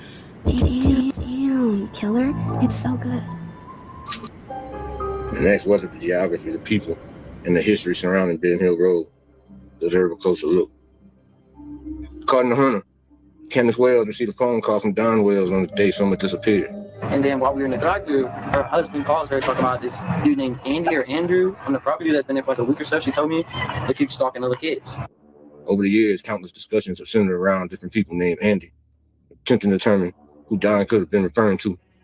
Yet one individual rarely enters the conversation at all. Edward Andrew Redmond, Ed Redmond, lived at the very end of Ben Hill Road, according to multiple local accounts. Don Wells, who's been working for him during the week leading up to Summer's disappearance. A lot of people remember Don worked for Ed Redmond the week before Summer went missing too. Yep. Don and some other man, I don't know who that other man was, that was in the truck with him when he'd go by, going up there to Redmond, but he'd always go in that way. Do you know what the guy looked like? I didn't really pay much attention to it. Right. I mean, why would you? Nobody would ever, huh? Don and some other man. So yeah, yes, definitely. Don definitely knew Ed Redmond. Because when Ed built that new house and stuff, he used Don to put the shit on. What the fuck? Redmonds lived out in that's a big deal. If the Redmonds lived out, so she just sent me, the lady that was affiliated with EquiSearch just sent me a map and said, I found that Redmond and Don lived close at one time. If it's the same Redmond, and that's in Utah, that's a big deal. If Redmond and Andy Redmond, that'd be very, very strange. That'd be very, very, very weird if Redmonds are tied to Utah. Don did work for Ed Redmond the week before Summer went missing. I know. The whole week.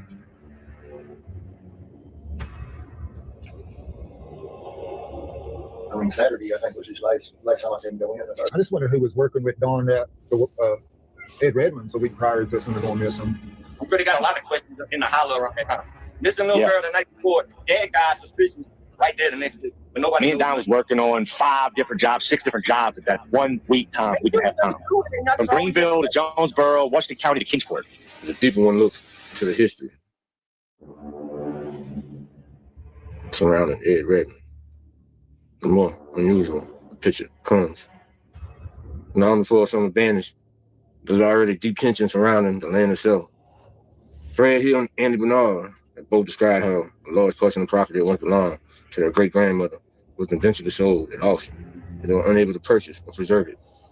leaving land they had known since childhood in someone else's hands. That buyer, according to both men, was Ed Redmond.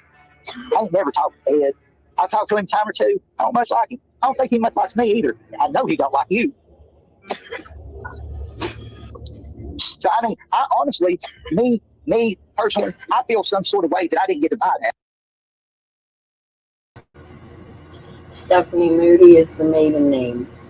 She married Richard Davis. She's from the area. Her last name is Moody, and she married a man named Davis. She is Moody. There's other documentation that says she is. You have to really dig into it, but Davis is her married name, not her maiden name. Because of JL's son bitch and ass. If I'd have been out of jail, I'd have had the money, pay $130,000 for 265 acres and close on it in 30 days. If I'd have been out of jail, I would have bought that property. And I do feel some sort of way that some son of a bitch that I don't like and that won't let us freely walk across our great grandma's property has it and wants to fuss about us going up through there, that we've done it our whole life. But no, I don't harbor no hard feelings. Which property are you talking about? I'm talking about the Redmond's property. Okay. Other than the property that Fred has, that where his camper's at, that his mom bought during the auction when I was in jail for my drug charges. They auctioned off my great grandma Hill's property for $130,000, and it was 265 acres. But all you had to pay down was 10% for 30 days. And there was enough logs on that property to be able to log and sell off and pay for the rest of that property, but nobody would do it. And JL.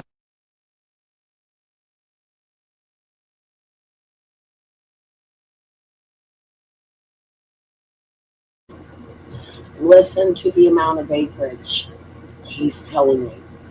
So Moody's took the rest of the acreage.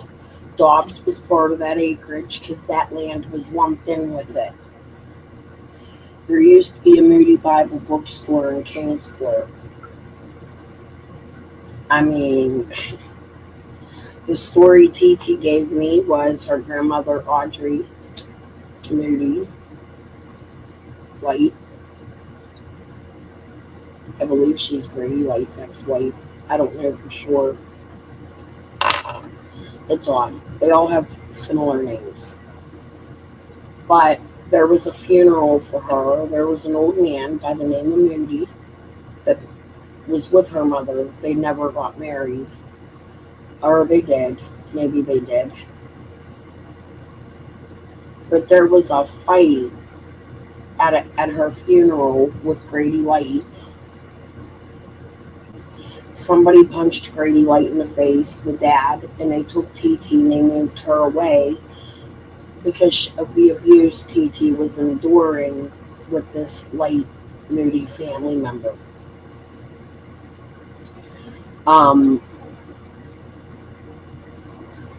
TT claims she was little, then she comes back and says, "No, I was 5 years old when my mother died. However, I was also 5 years old when Frank Light, 6 years old, when Frank Light and 3 other boys took me into the woods and assaulted me."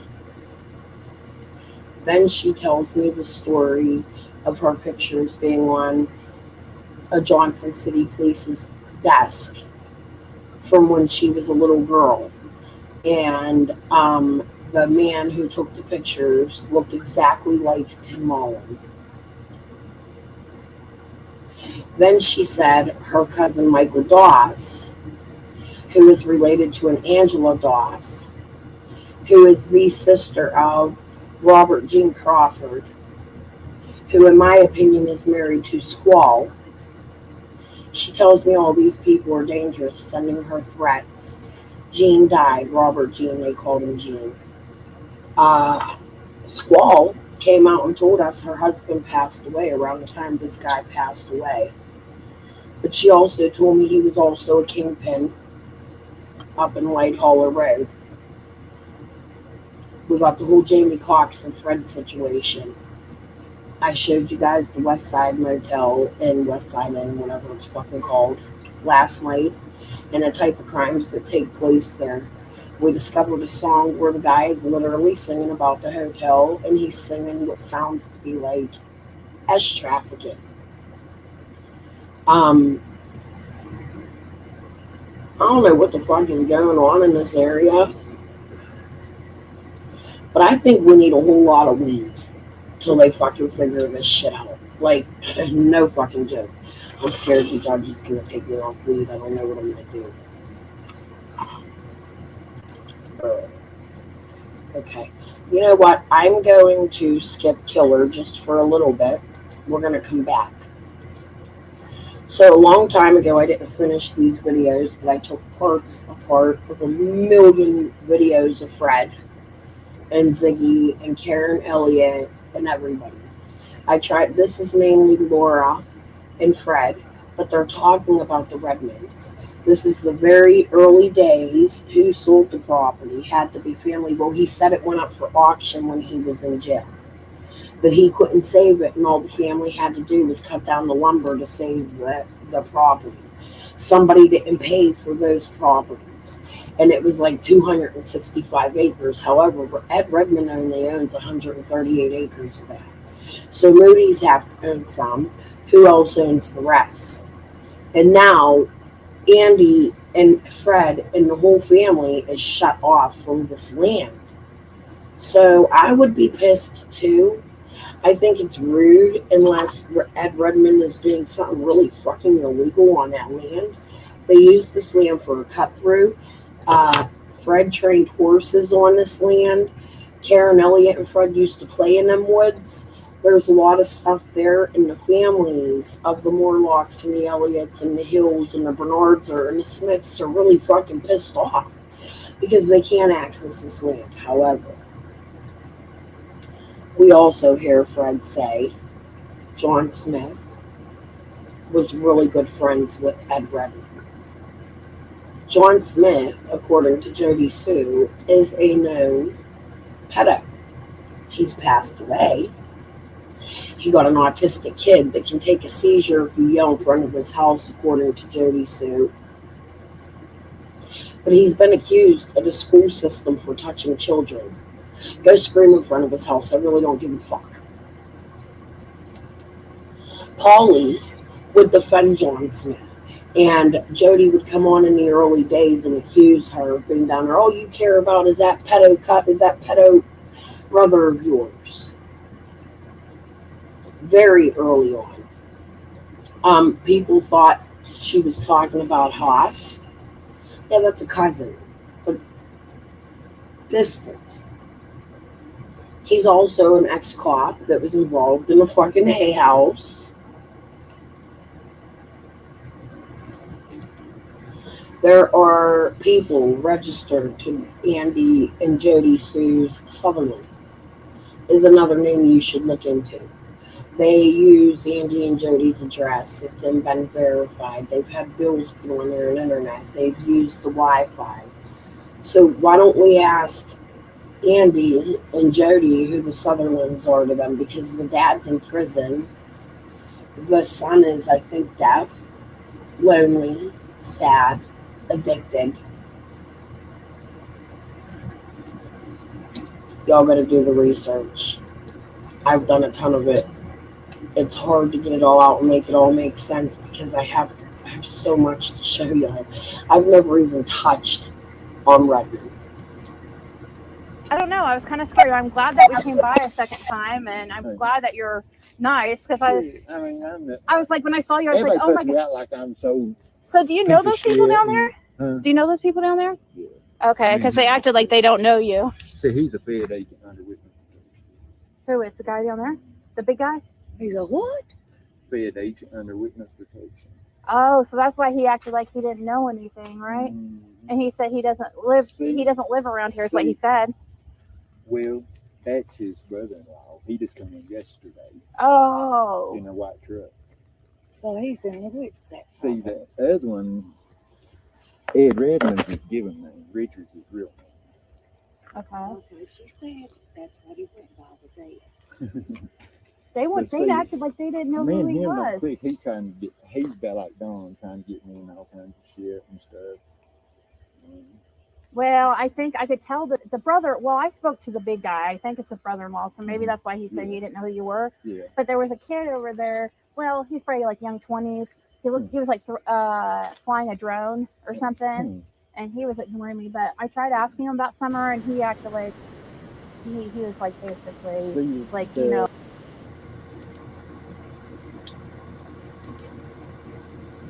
Y'all been paying attention to Ryan and the drone flyer? Did you know they made a whole new fucking channel? Did you know Ryan's featured on every fucking video? There was only 4 or 5. But the channel is all based on Ryan. I would like to know if it was Chris, the PI's drone flyer, up on Redmond's property, flying a drone. Why are the PIs allowed on Redmond's property, but the police are not?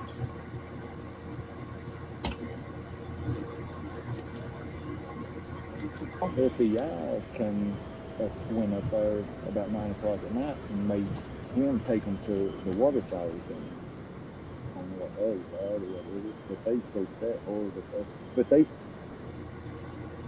Pay attention. I spoke about this in my live earlier.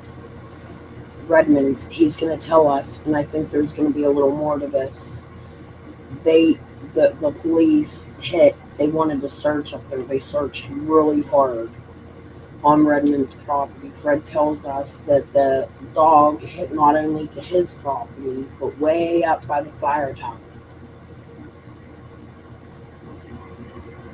where the helipad is. Brother-in-law, so maybe that's why he said he didn't know who you were. Yeah. But there was a kid over there. Well, he's probably like young 20s.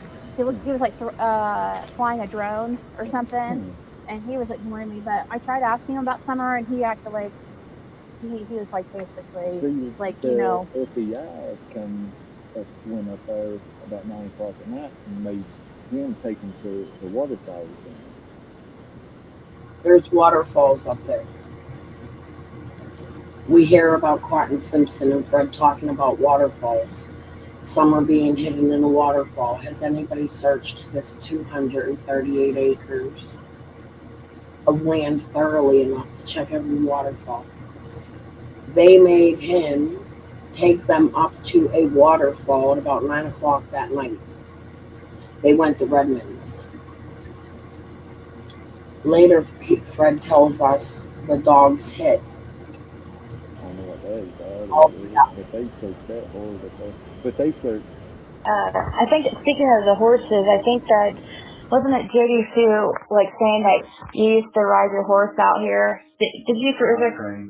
Yeah, and I think she was trying to accuse you of stealing things or something. I don't know what she was trying to say. That lady's so crazy. Does she have a reputation? That hobby bringing this man over here, I had a little mule, and this man over here, every time I had him tied up here, I'd tie him out and stuff, and he'd take and cut him loose no matter what I put on him. Even under lock and chain, he'd cut him loose. What the heck? And, I mean, he told me everything, man. He told me. But I feel like he has threatened me that he would see that I wasn't in his car in the morning, so no matter how much he had to go.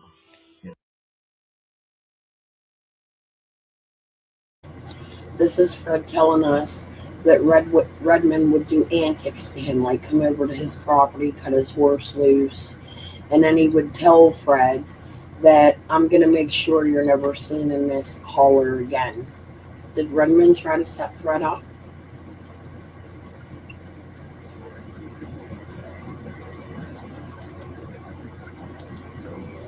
Wow. I mean, that came out of his own mouth. Wow, something happened to you. All property all around me now. I mean, I own, Mom owns 5 acres just right here, just like what you see in the smoke. Yeah. But he owns all the way around it. Fred claims that there's actual video footage of Andy being back there on Ben Hill Road. Do you know if that's true, or is Fred just assuming that? I don't. There should be footage, because there's a damn camera right at the bottom of our driveway. Mr. Ed's camera? Oh, really? You put one right there facing Yeah. Facing our driveway. See? I've spoken about this. Laura talking about Ed Redmond's camera facing the driveway. So if Ed Redmond's camera is facing the driveway, that means they're going to see Chad Arnold and Candace on this camera, as well as Summer. The only way they would not is if Ed Redmond would turn that camera off during that time period. Sounds a little set up-y. Hey, Mike. How you doing this morning? What do you think? That's the thing. Did they get? It's right across the road on the damn stuck up on the sign. I mean, on the fence post. Do you know if law enforcement got that video footage? I have no idea. Well, gosh, I hope so. I'm sure they did. They got everybody else's. As it runs up the way there, does it end right at your driveway, kind of? Does it, like, go right there by where the driveway at 207 is? The what now? Say that again. That limestone branch. There's that little creek that runs all the way, like, from where Beach Creek is around the Wells property and comes all the way up. Somebody last night in my chat, somebody asked about that creek. Where does it end? Where does it go? They asked if the creek comes in front of Fred's from Dawn's side. It does. But it crosses over in the trail where Jody Sue was looking under, where Fred says they were hitting real hard over there by the bridge down the road. Then they come all the way up here and they walked up this way and went all the way up to the fire tower. They wanted Ed Redmond to take him to his property. So the scent of summer went further than Fred's property, is what I'm saying.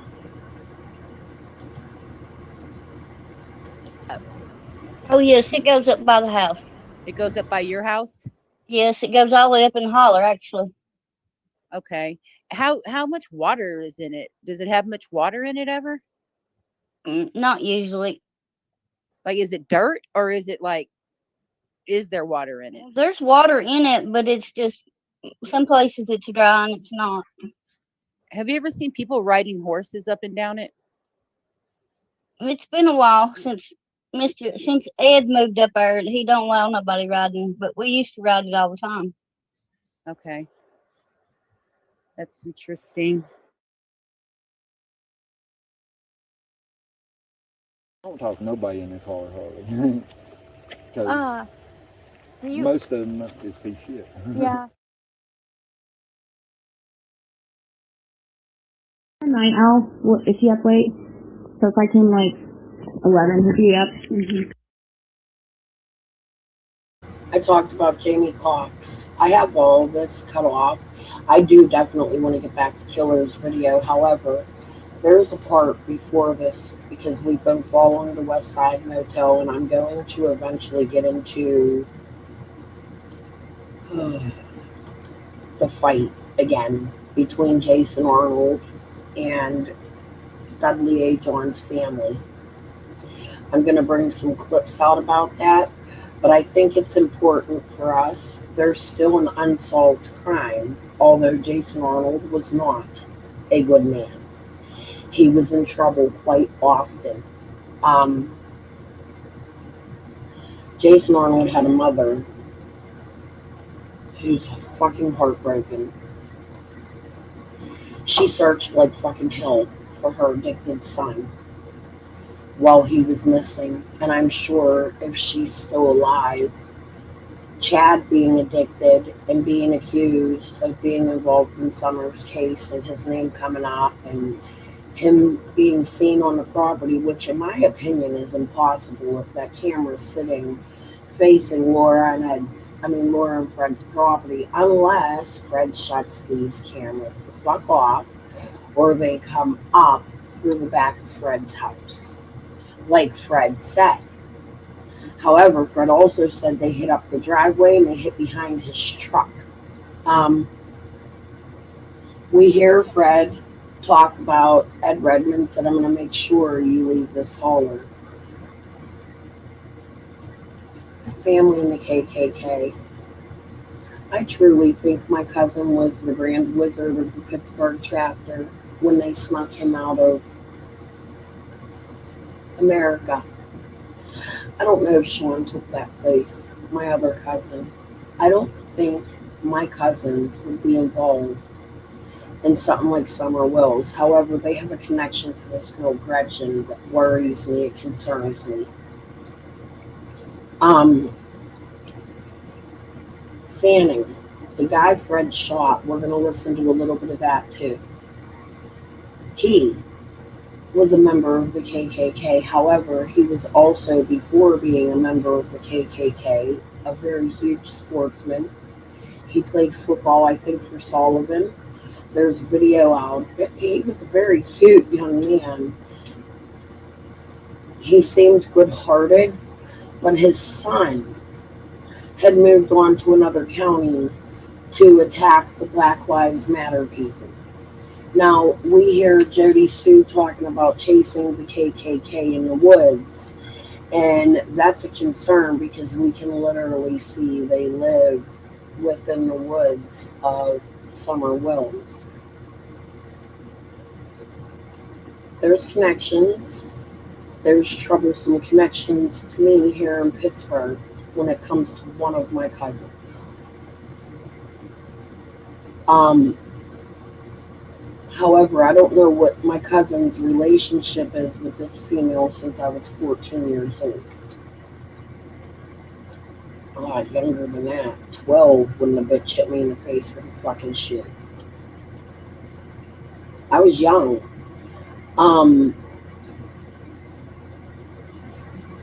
The KKK really ain't nothing to fuck with, but being my cousins are my cousins. If they want to fucking come get me, dude, fuck.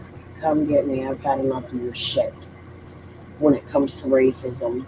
And I know that all of y'all ain't like that no more because I have little baby Guatemalan cousins.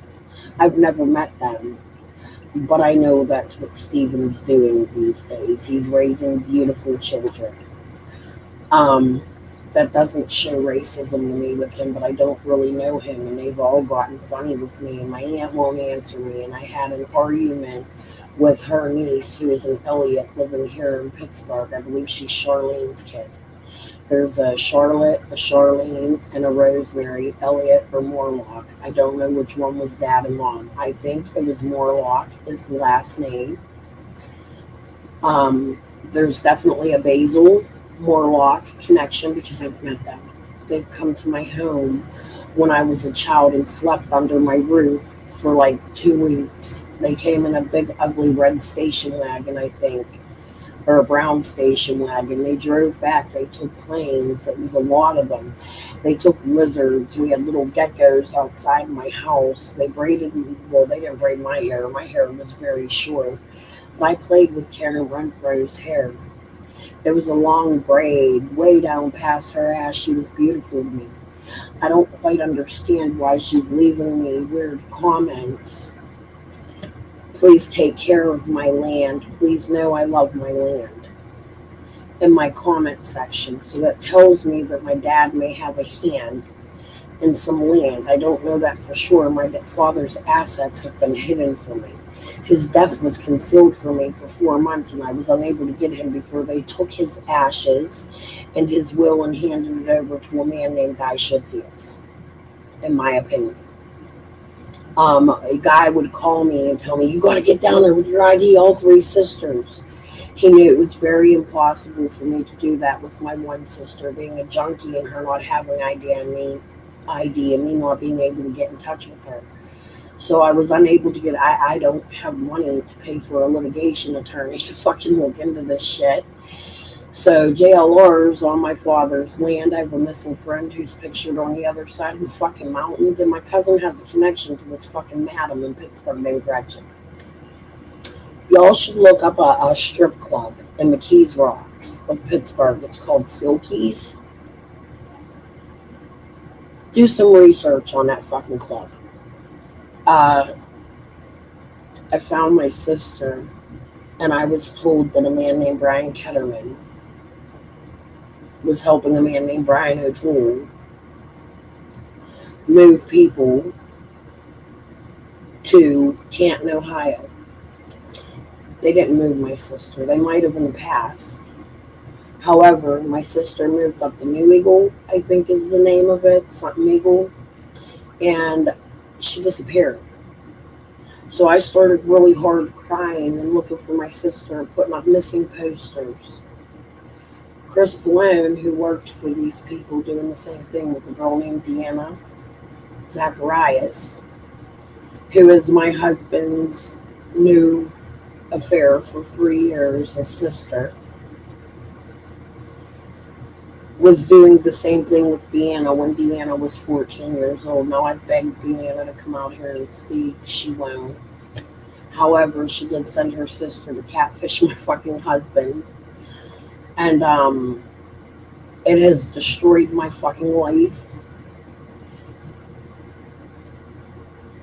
In my opinion, there's a connection to O'Toole to my cousin Matthew Potter, who is Jerry Boyd, Julie Guilford's brother-in-law, because her husband was my step-cousin, and my brother killed him. But I can see the connections all the way to Pittsburgh. I can see these fucking connections all the way to fucking California, Florida. I feel like I've been silenced because I see all the connections so brightly. It's hard to explain it to you because y'all didn't know my dad. He was quite brilliant, but a retard at the same time. And I don't mean to use that word, but it's the truth. He was crazy as fuck. But he could play any musical instrument you put in him. He had many ties to the music industry. He was going to be signed. There was a theater in Southside, fuck, I forget the name of it. It burnt down. And he had a big shot. He had that train accident. It ruined his brain. He had a PennDOT accident that ruined his heart. He had a lawsuit. He won $1 million, and he hid it from my family for years, invested it into stocks, into shell companies we didn't know about. These are things I'm finding the fuck out about. He bought borderland in a business in El Dongones, Mexico. My friend is pictured on the other side of the mountain where his thing is. I'm hearing rumors. I'm not going to say from who, where, how, when, where, or why, because it would put my friends in danger. But I'm hearing rumors that he was in my father's trailer making meth before my friend Lisa went missing. And these people absolutely trafficked humans when I was a child, even children. That's how Gretchen was brought into it, through a boat shop called Fantasy Boats. A man named Paul, I don't fucking sue me, dude. Come prove me wrong. I know this shit to be fact, and I don't really care. Like, fucking take the speculation shit off. We're at that fucking point. Paul Czak or something owns this boat shop. He now opened a boat shop in Canton, Ohio, or somewhere around Cleveland, Ohio, or somewhere in Ohio. And it is my understanding or my speculation that Six Up may be involved in that boat shop. Six Up is also from Pittsburgh. Six Up looks like a Marlena to me. Not Marlena first name, last name. I've shared a little rapper named Dominic on here many times. Six Up looks like her sister Lotta, and just like her. Now, I don't know if there is a connection there, but that would be a real connect, just because of how much she looks like them. That would be a real connection to my husband's girlfriend, her sister, Brian O'Toole. Ziggy absolutely was, and she won't deny it, a neighbor to my father and Guy Schutzius down in Miami Beach. I really have lived such an extraordinary life. And I'm telling you, when you go into a courtroom and you try to get a PFA on your husband, and the judge don't even read why you're there, and says, okay, ma'am, what's your name? And you give her your name, and she says, okay, why are you here? I'm looking at this, and she starts to read it. And I say, well, I run a YouTube channel, Christmas Crime and Music, and she says, I'm out. Gets up off the bench and leaves. Doesn't even give me a PFA or an opportunity to explain the abuse going into my home. That is very concerning to me. I'm not crazy. There's actual evidence I'm related to these people and these things have happened. If the police, the FBI, and the TBI dig hard enough, there was a call in Canton when I went to find my sister. My sister was absolutely there, and that call will confirm that. I called the police. My other sister's children, since I've started Summer's case, my sister Sarah is extremely sick. Extremely sick. She's been abused by her boyfriend, Eric Herman, is his real name. We're finding out he was kidnapped from California when he was a kid by a woman named Tony Uhouse. The mother was sick, and she went and took this kid and brought him to McKeesport, somehow got him a new birth certificate, got him into school, and renamed him Justin Uhouse. There's evidence he was kidnapped. The woman who has my sister's children sent me that evidence, and I have it. I will show it to you one day. What I'm saying is in my area, I knew my whole life of a lot of human trafficking. I just don't think I knew what it was because I was so used to growing up around it. Drug trafficking. That was a staple in my life. I know not to talk. I know not to say things. However, I'm at a point in my life where one of my best friends is missing, and she's pictured on the back of my father's land, and there are connections to this missing little girl down there, and suddenly my dad buys this strange fucking borderland and a business down in fucking Mexico, and he's telling me he is trafficking drugs from one border to the other by dirt bike. Something with a dentist that owned his building and a bar. I don't remember what the whole conversation was, but I remember it being extremely odd. So I do feel there is connections all over America, and I might have broke some fucking code by accident because these motherfuckers wanted to place 5 fucking lawsuits on me instead of calling me and saying, hey, don't go down that road, but this road might be a good idea. Instead of y'all fucking silencing me and fucking bullying me and sending cops to my house and lawsuits and men to sit outside my fucking house and the police to harass me and many calls saying I'm crazy, please don't listen to her. From YouTube to my police department, the YouTube people harassed my police department, which is why I think my police department, a part of the reason my police do not come here no more. I've had the U.S. Marshals at my house. I've had animal control. I've had CPS multiple, over 4 pages of calls to my home from CPS. The caseworker came here. They told my and I do think I've called CPS on them once or twice myself. I do think my grandkids need help. I don't think they're bad, horrible parents, but I think they need help while raising their children. Both of my children and his wife, in my opinion, are extremely fucking immature and are filthy.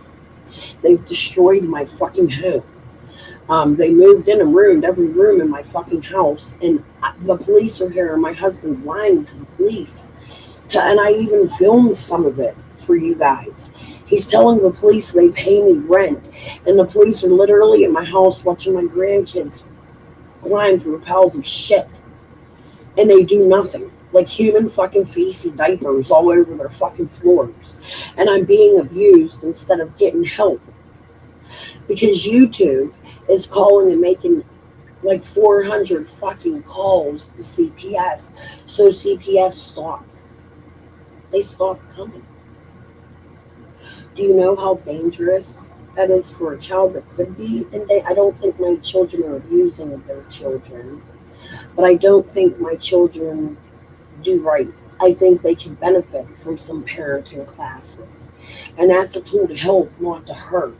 I myself as a young woman fighting with my son with a heart transplant, had to go through CPS because my bitch ass fucking ex-mother-in-law was constantly taking me to court while my son was waiting for a heart. And they weren't a hurt to me. They were to a point, but when I grasped everything and started winning in court against these people, because fuck them, and they're millionaires, no fucking joke. Look up the Aronoff Family Trust in Florida.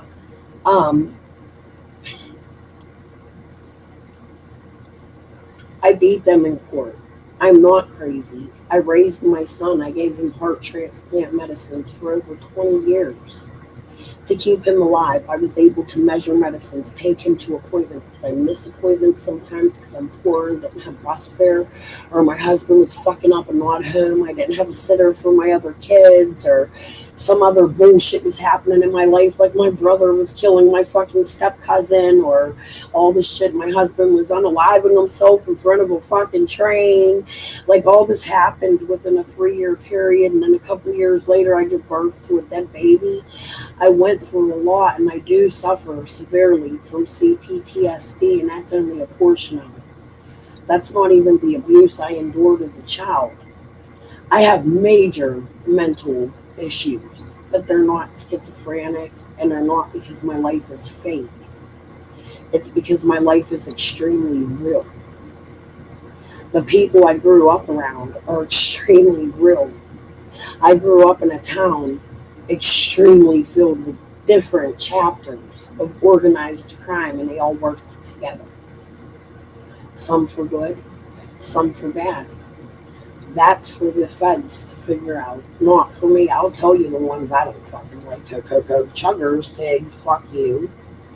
Alright, go to the fucking boat shop with your fucking building that houses men that have thousands and thousands of images that he possibly produced.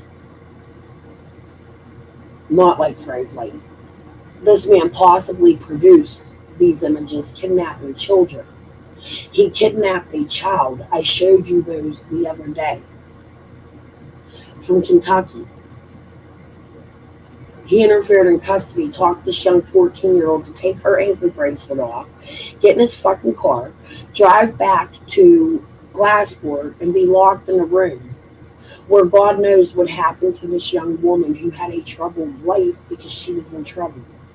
These kind of people, when I was a kid, they aimed for girls like me, my friends, girls like Lisa. I would call the whole ass fucking Epstein. I couldn't even fucking doubt if this shit somehow connects to Epstein. It's really that fucking serious. And the deeper I dig into it, and the deeper I realize how long I've known these people and didn't even know all of them were connected, and now I do, it turns my fucking stomach. And I want it all out of my fucking city. And Gretchen, I don't give a fuck. Show up at my next court hearing. They changed the date. It's at 11:30 on August 27th, courtroom 4.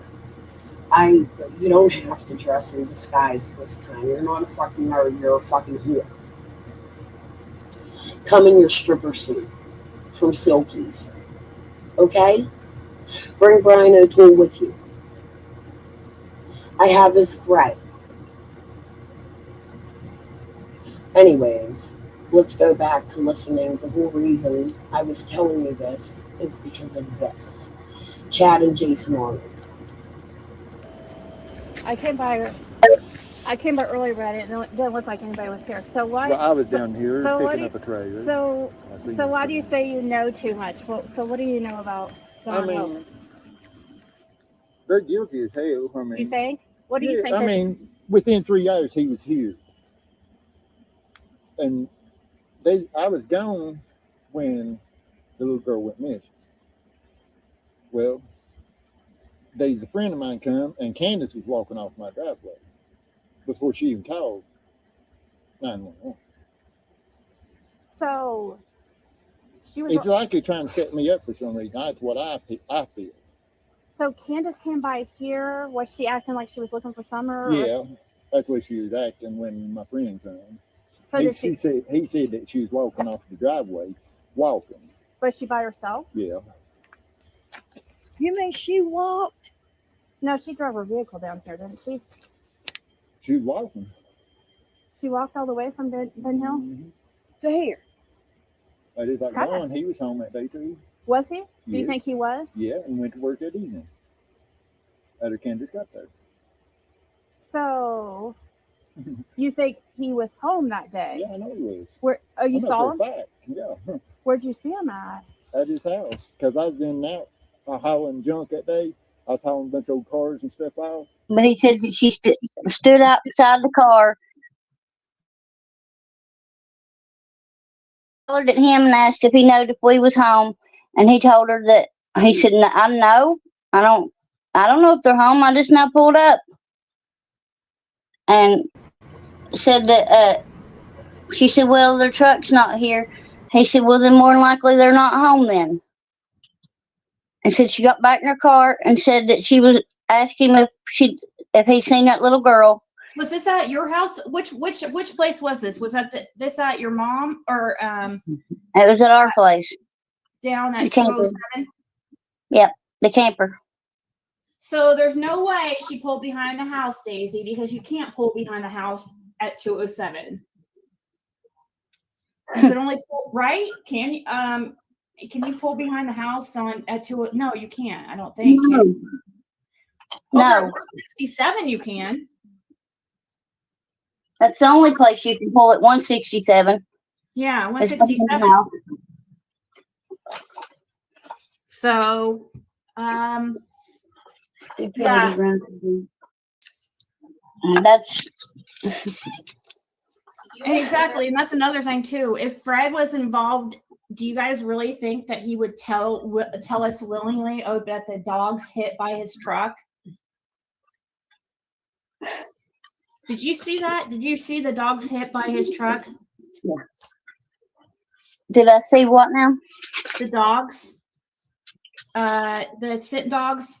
Did you see them? Oh, yeah.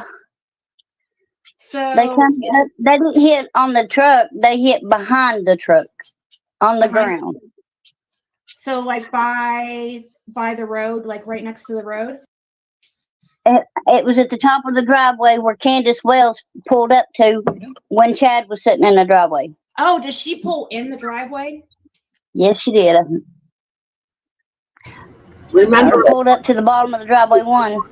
Yeah, probably, because it's hard to get up that. Well, I don't know what she was driving. that's odd to me because Laura's now forgetting what she told Ziggy in the very first interview.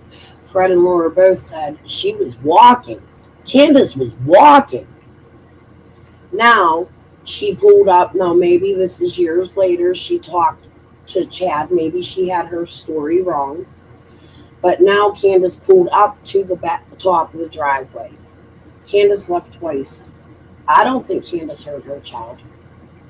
I think Candace and Dawn know why their child is gone, but they don't know what happened to their child. And I think they have handlers. I don't, in my opinion, speculating from right now. It's just speculation. It doesn't mean it's true. It's my own views. It doesn't reflect any views in my chat or anywhere else on my channel. I am a speculation channel. I don't think the PIs are good people. I don't think Tim Mullins is good people. I think they are more connected to organized crime running under false pretense. There's many bad cops on this earth. I don't know Chris and Trudy, but I do know that they've been doing three-way calls. That we hear Ziggy talk about a 20-year-old going up into the woods to drone.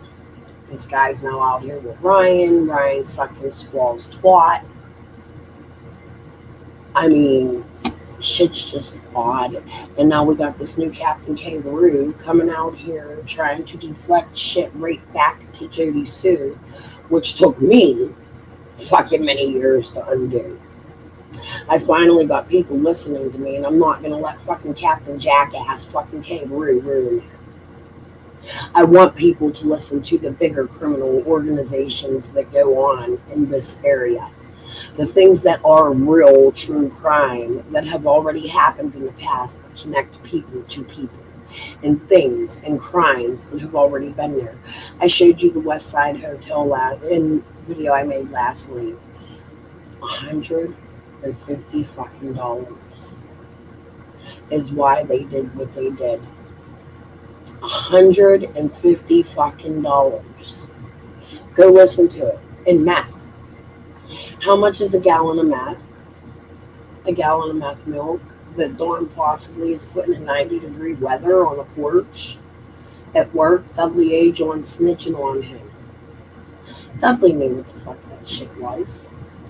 It was being made with the materials at work and then being taken to the hill, in my opinion, and sold. Maybe somebody invested some money in some materials to make a bigger batch. Dawn's stealing these materials from Tucker and bringing them home. Buckets, buckets, buckets. He had 40 buckets of mud. Even the bad mud. They're fighting. They're throwing mud. Their fight don't even fucking make sense. It's the stupidest shit I ever heard in my life. I can outrun circles on you. It's all male testosterone. I didn't finish listening to Cher last night. We need to finish that, but I really want you to listen here.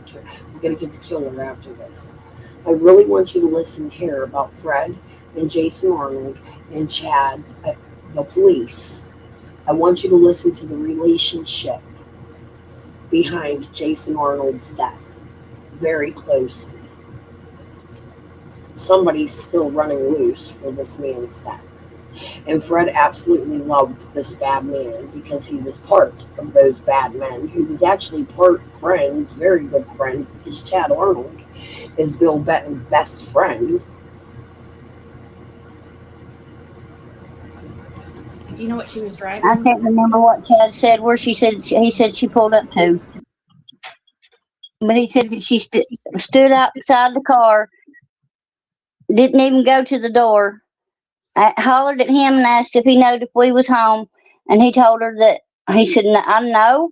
I don't know if they're home. I just now pulled up." And said that she said, "Well, their truck's not here." He said, "Well, then more than likely they're not home then." And said she got back in her car and said that she was asking him if he'd seen that little girl. Was this at your house? Which place was this? Was that this at your mom or It was at our place. Down at 207? Yep, the camper. You don't think, what kind of person is Chad? You don't think it's possible that he could? No, absolutely not. Nope.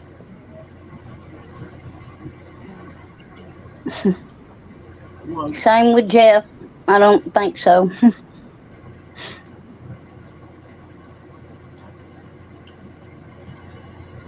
Fred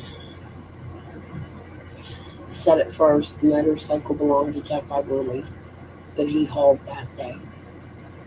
Then he said there was 2 motorcycles. Then he said he hauled it to Jamie's. Karen said he hauled it to Jamie's.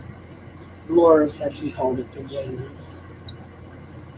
Jeff Beverly is the human that snitched on Fred and put Fred in prison while they're saying this. You have tells with Laura where Laura's lying. Listen to her little laugh after she says, "Neither would Jeff too." I don't think so. Meanwhile, at this point, she already knew Jeff Everly was the snitch to put her in, well, possibly her. But Fred definitely in jail. It's on his court papers. Yep, the camper. You don't think, what kind of person is Chad? You don't think it's possible that he could? No, absolutely not. Nope. Okay. Same with Jeff. I don't think so. And believe me, most of Fred's friends I don't like, so I wouldn't say this. So Chad was down at 207, right? Yes. Yes.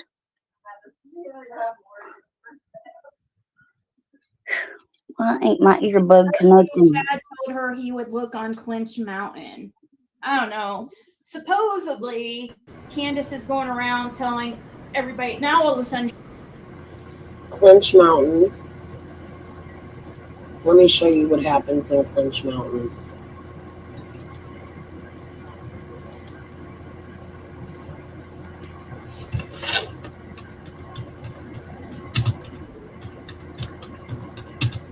Oops, what am I doing?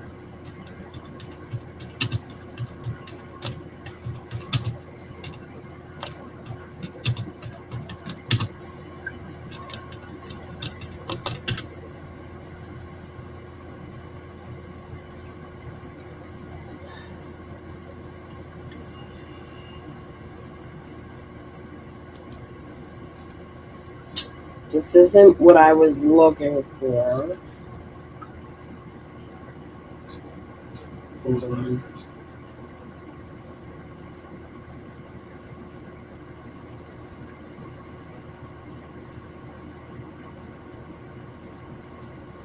Let's see if this is part of it. This was 6 years ago.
It's hard to believe, but here we are in Northeast Tennessee.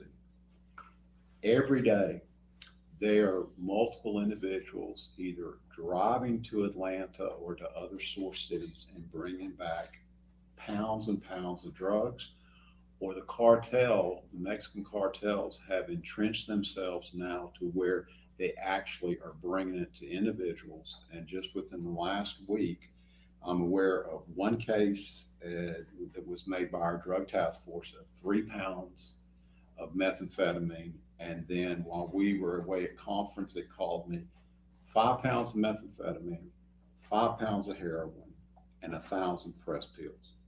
That's coming straight from the cartel. This stuff is coming across the borders and it is being sent to us. The cartels now have set up these huge laboratories where they're pressing the pills. They're getting in the fentanyl from India to China. They're converting it over, and they are just sending it in by the pounds and pounds and pounds. Much of it coming through Mexico. So we're at the epicenter right here. And, you know, agents, and I think Gene's heard the story that when folks go down there and they have a tag that says Sullivan County, that they had a nickname for the folks that came down there. They said, "You're from Meth Mountain." Meth Mountain. That's what they call us, Meth Mountain. Drug groups, gangs that come in, I mean, they're very market driven. That's why when you see the first few years of the statistics, that's when opioids were exploding and there was a high addiction. People became addicted. Well, as the laws began to restrict access, people went to opioid related drugs or other drugs that would be to help them, that they needed when they crave for their addiction. So you see they turn to other opioid related drugs like fentanyl, heroin, plus meth has become cheaper, exported, pure. And so these groups are not stupid. They know there's a whole market of addicts. Now they're having a hard time getting the pills from their doctors. So where do they go? They go to the streets. And that's why I think, and because these drugs are more and more addictive and more powerful, it drives the numbers up. And obviously, the more powerful drugs, the more likelihood you're going to die from them, particularly when, as Gene pointed out, you don't know exactly what you're getting. The pill presses, when people, they think they're taking a Xanax. They're not. They're taking filler with fentanyl. So if they take heroin, the strength of one dealer's batch of heroin may not be the same as another. I think some people think that that's some kind of, Gene referred to it earlier in the conversation today as a panacea. Properly used and administered Narcan can save lives. But what we're seeing now among addicts is that they carry Narcan, they even have like parties where they bring Narcan, and if they get addicted, they go to, like over the edge, then they expect someone else to admit, one of the fellow junkies to administer the Narcan to save them. So in many ways, it emboldens people to take the drugs with this false idea that they've got this security blanket of Narcan. And I had a case that I talked to. I had a best friend that passed away. I learned something from his death. He was a new user. I'm going to leave his kids out of it.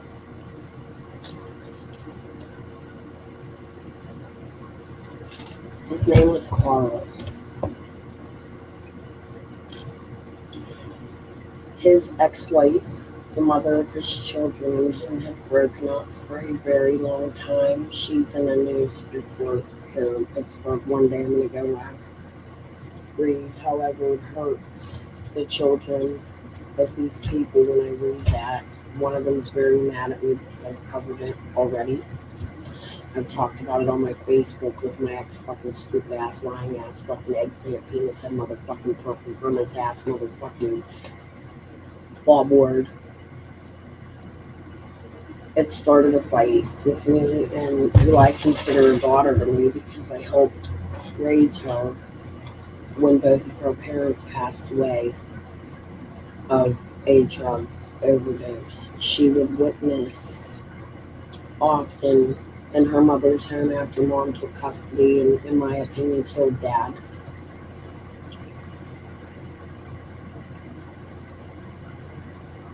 She told me something, and it got my wheels grinding. Carl was a new user. He sniffed heroin. He didn't shoot. There's a lot of murder taking place with these drugs. You get an addict that's about to snitch on you. You give them a bigger dose of drugs. They're too high to shoot it in themselves. So they help the addict shoot the drug. I witnessed that with this Chris Malone in Indiana that I'm talking about. I've witnessed a lot of that in my life. If you miss a vein and give just a little more than you're supposed to give, that person's life is ended. It's a masterful way to commit murder. I'm just saying. Gene about today where a woman was administered 6 cans of Narcan. And so we get people that have been Narcaned and survived, and then die. So properly administered Narcan is a good thing, but addicts found out by getting that access to them, it really emboldens them to involve themselves in even more reckless use of drugs, which is ultimately going to end up in death. Maybe it prolongs that death, but it will happen. Which brings another subject that I want to touch on today is the opioid lawsuit settlement.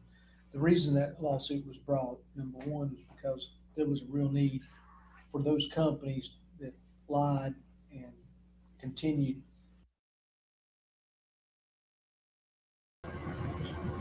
So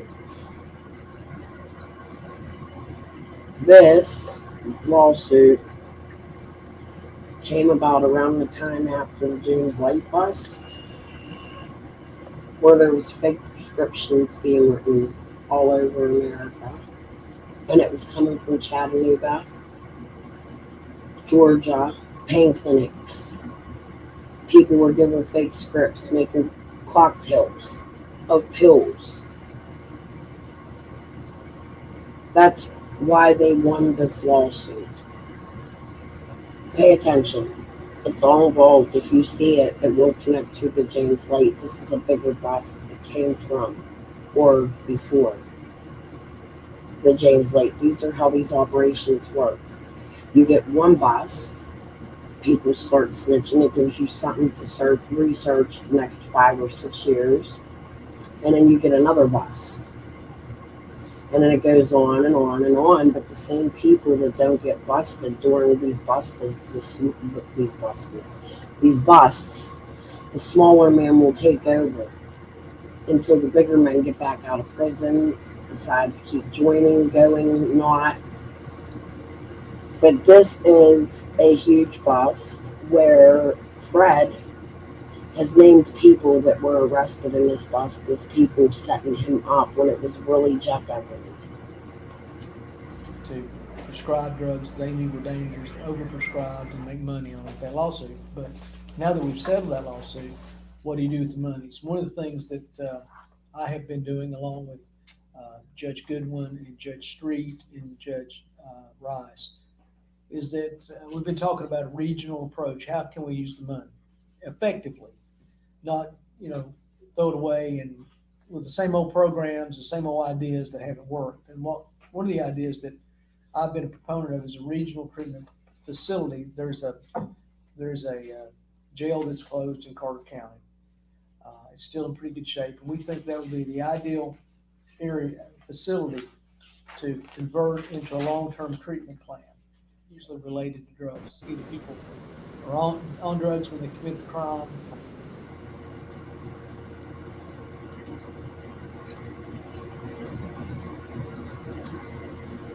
This was the year Summer went missing. I don't think they opened this treatment plan. I'm gonna not finish watching this. I just wanted to show you this with a bigger bus. I'd like to know what they did with the money. However, what we're gonna do is, we didn't finish watching. We are going to go back to this Chad Arnold and Jason Arnold stuff. I want you to listen to this. I think it's why Jason Arnold's unalive as well.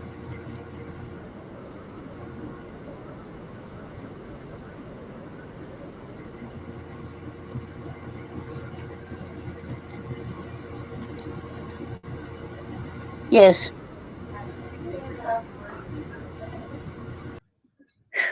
Why ain't my earbud connected? Dad told her he would look on Clinch Mountain. I don't know. Supposedly, Candace is going around telling everybody. Now all of a sudden she wants to admit that she saw Chad that day. She never freaking has ever mentioned it before, but now all of a sudden she's like, oh yeah. What the 2 years? Almost 2 years later. Oh my God. Stupidity runs deep around here. When Candace says she saw Chad Arnold up there at your driveway, Chad Arnold wasn't there when you guys were there? No. Chad come in while we was gone. Okay, do you know if anyone else showed up when you guys were gone? Not that I know of. So Chad Arnold did show up while you were gone. And when you guys got home, was Chad Arnold still there? No. So he had left. How did you know he was there then? Just what you heard from Candace, or did Fred talk to him? He came the next day. He came in the next day. Oh, and he said he had been up there? Yeah, and that he seen Candace at the bottom of the driveway. Okay. All right. And how did Chad Arnold get up there when he would go up there? Did he drive? Did he walk? Did he? The third story. Now it's at the bottom of the driveway. Before it was at the top of the driveway. Now it's at the bottom. They can't get their story straight. I don't think Chad's seen Candace at all. I'm trying to wonder if it was Fred trying to set. I don't know. This is odd. Why do you have 3 story changes when it comes to Chad?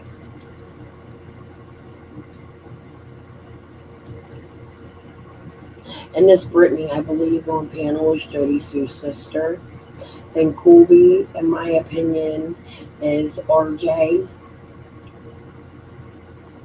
or Jeremy Pell. Please listen if you hear their voices while these are playing. He drove a Ford truck. What color was his truck? Blue.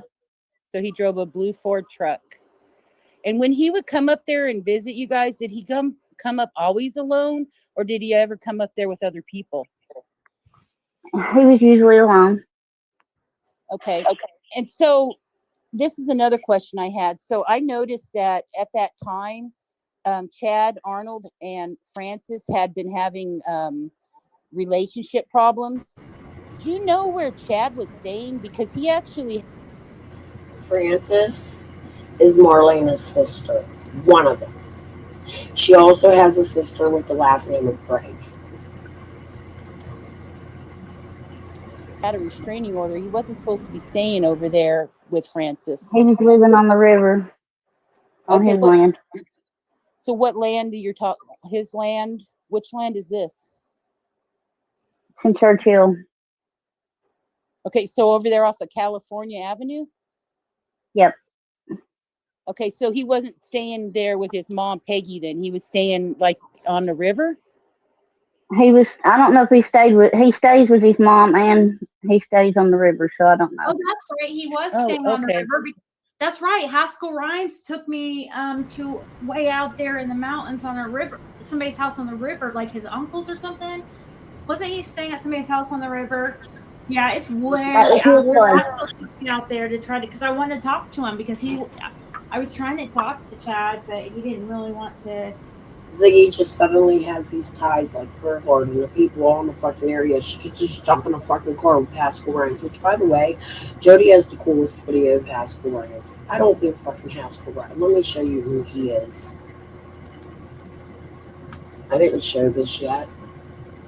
I think Haskell's like a drunk for Glassport. He reminds me of somebody for Glassport. He's not for Glassport. That's the type of people.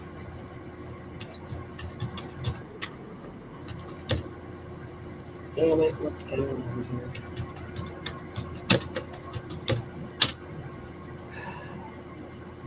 We get an up-close personal look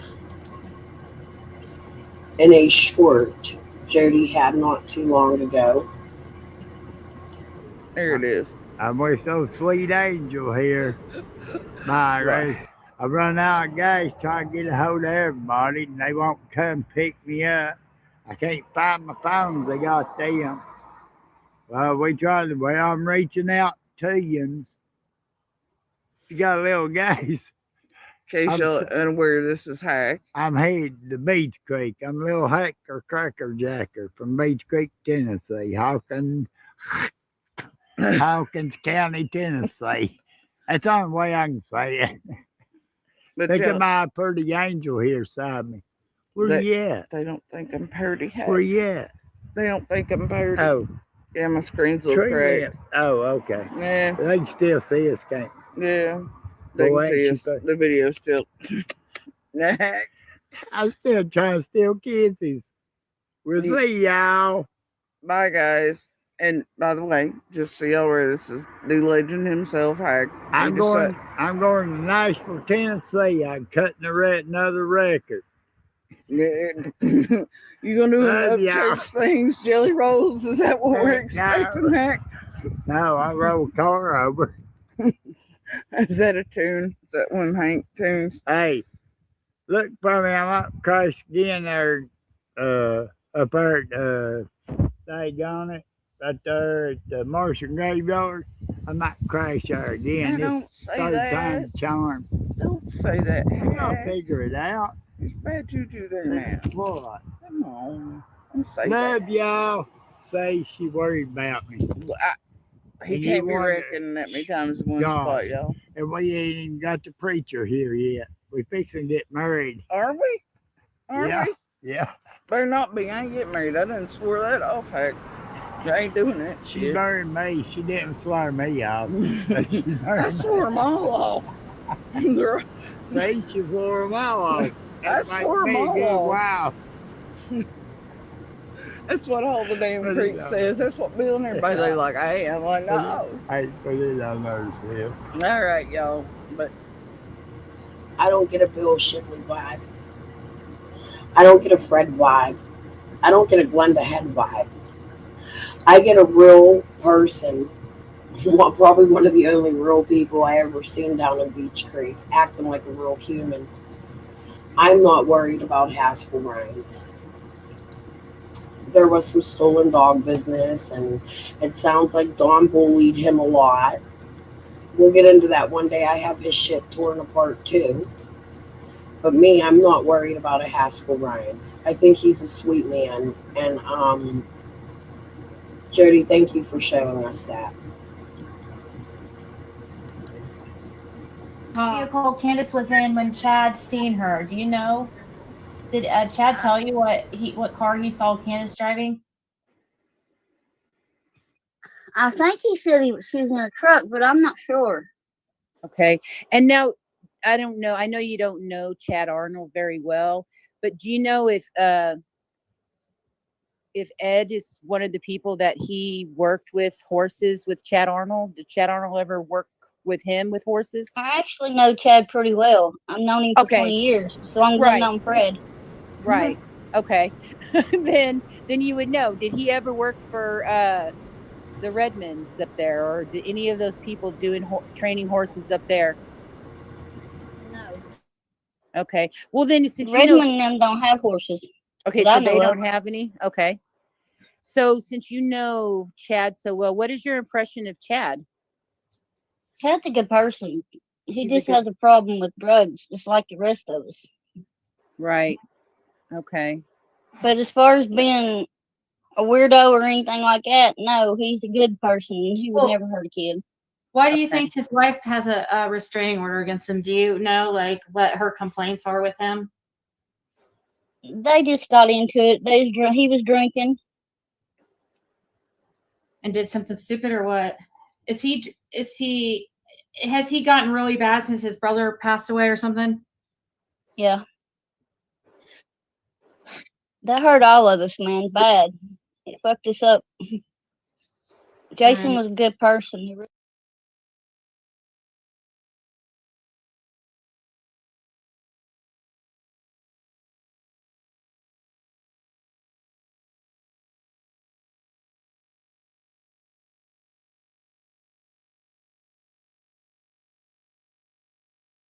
About that a lot because way they done a couple cases in the past and stuff.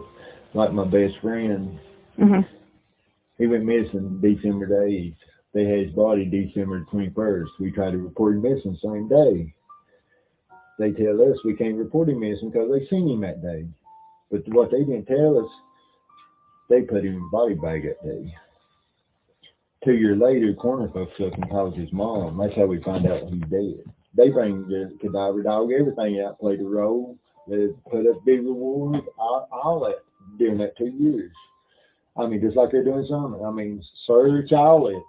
And they done had his body. What was Why his would name? they do all that? What was your friend's name? Jason Arnold. But see, Hawkins County didn't like him. Why didn't they like him? Just he went in and he got in trouble. He went full his time right then, and he give him hell. I mean, really give him hell at the jail and stuff. so you're saying, okay, they said didn't care if he was dead or not. Really, what I was saying, you know. It's my opinion Jason Arnold had an arrest record from a childhood age. He was on the news for some serious crimes, including drugs, beating people up. I can't remember what it was. They were pretty serious crimes several times prior to going missing for his own crimes. You could go look it up and see. Jason had a troubled past, a troubled life.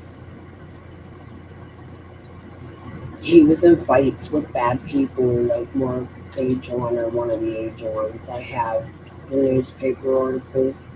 I'm not going to pull it up this live. Maybe the next live I'll have it pulled out. Because it's more about Dudley for me than it is Jason. But I think there are rivals and enemies when you listen to this story. It could be the same people who's responsible for Summer being missing, in my opinion. And Linda Pisciazzo, Crystal Spencer's mother, her son Earl went missing. Earl Taylor was unalived. Jennifer Satterfield was beat over the head and unalived, leaving many animals behind. There was a woman beat in the head at the church. I don't know if that was Satterfield or a different one. Dawn referred to her text messages to me as a friend. Fucking breaks my heart, man. I was going to get at. Because he did maybe a little bit of drugs, but nothing like they wanted to allow, you know. They wanted to put it out there like here's the kingpin of all kingpins. That's like, I'm going to tell you, like Jason Arnold that went there. So Yeah. We thought they was just hiding his body for 2 years. What I didn't understand until now, it takes a little over 2 years for the forensics and stuff to come back. Oh. See, you see what I'm saying? Yeah. See, I thought they was really hiding his body, but they really weren't. It was just takes that long for the forensics and everything to come back. You know? Yeah. And see, he'd actually been cut up and stuff. See, they didn't find much of his body when they found him. They found his head and a hand and a foot and something else. Wow. That's all they found. I can't believe that they found that right in his own yard, didn't they? But it was like a year later. Well, it was a neighboring property. A dog had drug his head in what it was. Wow. Oh, no, they found him. They tried to say it was a year later, but he actually went missing December the 8th. And the 21st, we tried to report him missing on the 21st of December. Mm-hmm. Okay.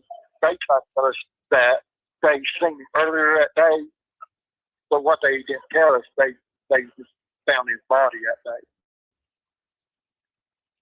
Oh. So the 8th to the 1st, that's not many days. Yeah. So. Had his body on the 21st of December. Oh, so it hadn't been a year. It wasn't. It didn't take a year for him to find the body. No. Oh. No. Oh. But what didn't make sense to me is what I didn't understand too at the time. I always wondered, well, why did they take your cadaver dogs and stuff back out there time and time again? They was trying to find the rest of his body. Oh, okay. So yeah, a lot of stuff at that time didn't make sense to me. And I done a lot of research on Jason, more than probably the law did.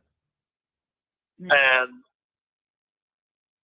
I just didn't understand certain things that the law did at the time, but I do now. I understand it now. Right. So this is all okay. Yeah. He was. He didn't deserve what he got, and the law didn't do a damn thing about it. Well, since you know.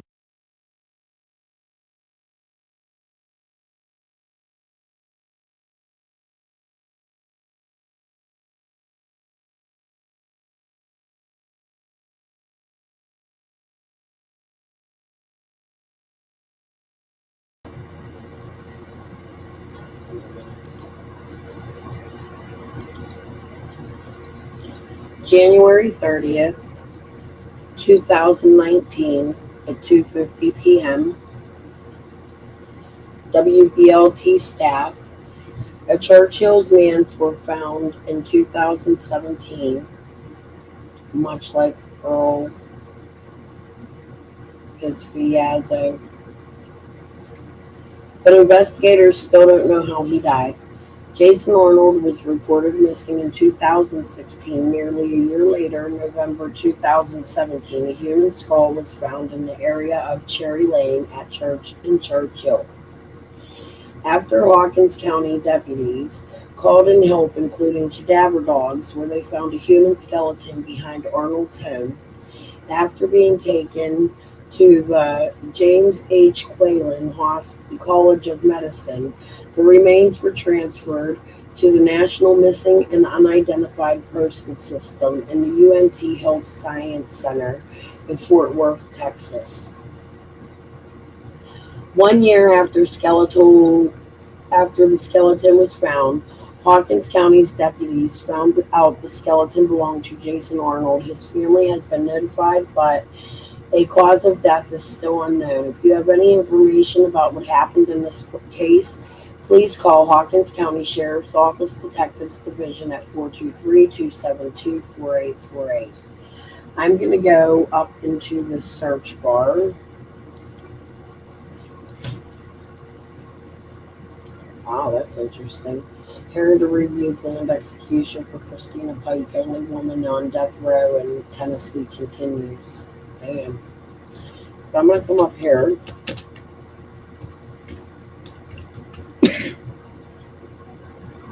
I'm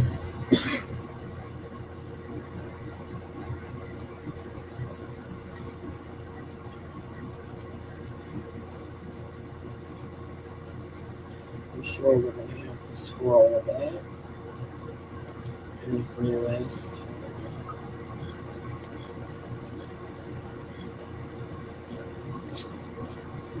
Why can't I find nothing?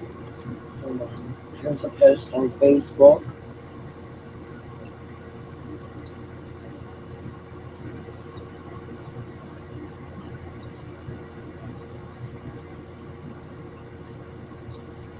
I don't know why I went to this, but this is interesting. This was on May 1st. The Hawkins County Sheriff's Office, HCSO, has identified the man sought by investigators after a house fire in Rogersville. Hawkins County Sheriff Ronnie Lawson told News Channel 11 that remains were recovered from the scene and forensic teams are working to provide a positive identification. That's odd. Oh.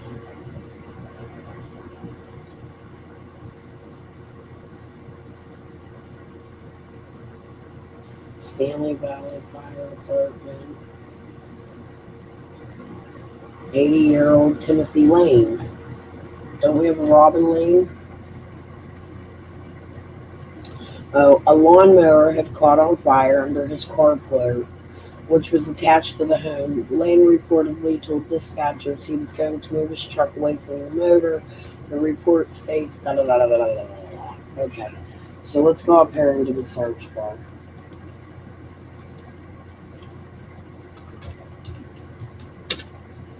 I'm just going to put Arnold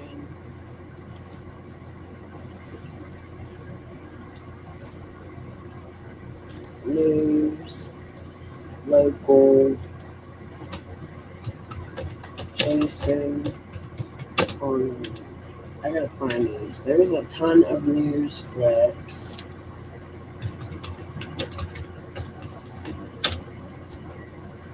I'm gonna go to my,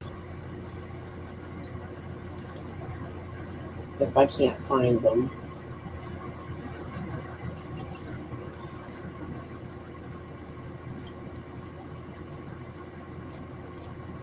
Let me try this.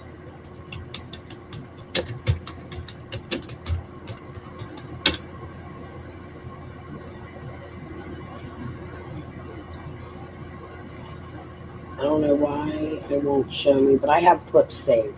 So here's what we're going to do. We're going to go put on for you guys.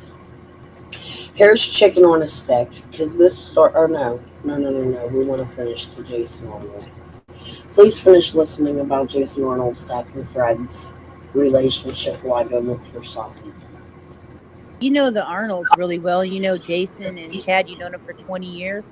Can you tell us what you know then about when Jason Arnold went up and shot up Alan Ajon's property in Churchill on Goshen Road?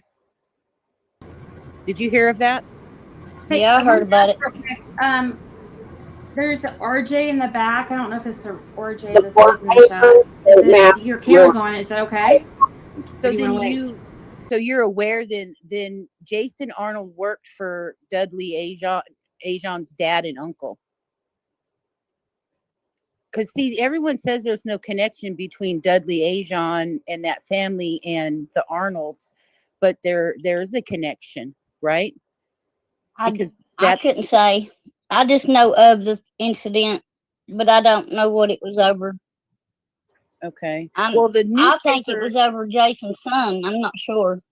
Well, the newspaper said that it was because Jason Arnold went up there to get collect his paycheck and was mad about not getting paid, and then that's That what the sounds like newspaper Jason. said. Okay.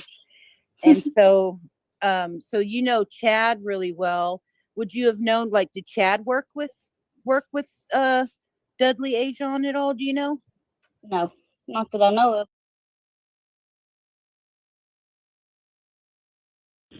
Here, I'll pet you. Sit. Sit.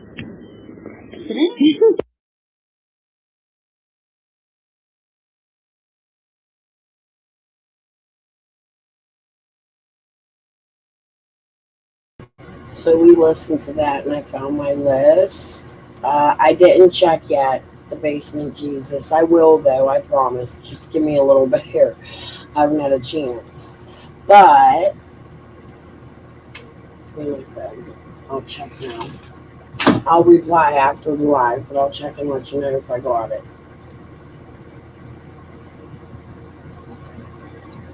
Yes, I hear you. Enjoy your meeting. I got it. Okay, so we are going to, what's this about? There's something with Dolly and Jason Arnold, but right now what I want to pull up is news clips.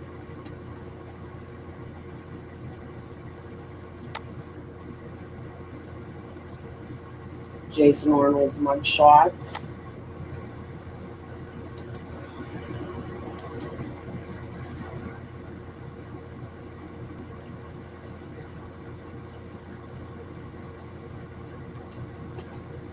The Hawkins County Sheriff's Office says remains found in late 2017 were positively identified in November 2018 as Jason Arnold, but the cause of death is unknown. The Sheriff's Office in Hawkins County says it needs public help to determine circumstances surrounding the Churchill man's death. The Sheriff's Office reports deputies alerted in November 2017 to a human skull found in that Cherry Lane in the area of Cherry Lane and Churchill.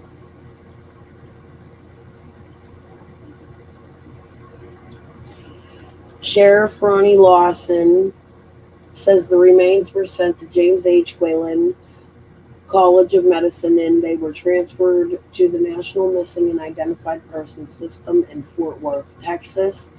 Arnold was reported missing in Hawkins County in December 2016. The sheriff's office says his remains were found on another property in a field behind his home. Deputies, along with local and state agencies, conducted separate searches of the area using canines and grid searches, according to the sheriff's office. Arnold's skeleton remains were on top of the ground in one general location, according to the sheriff's office.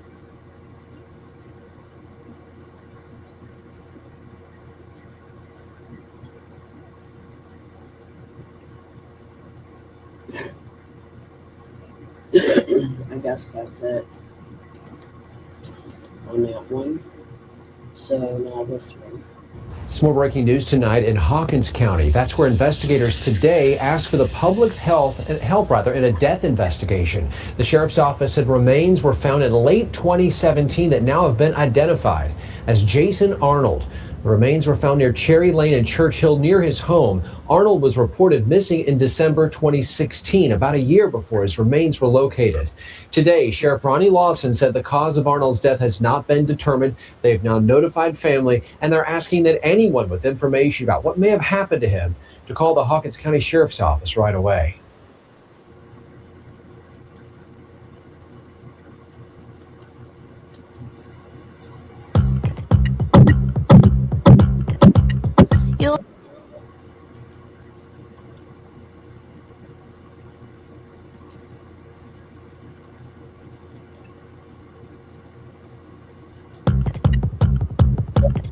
You wanna ride on my wave just because it's fun. You wanna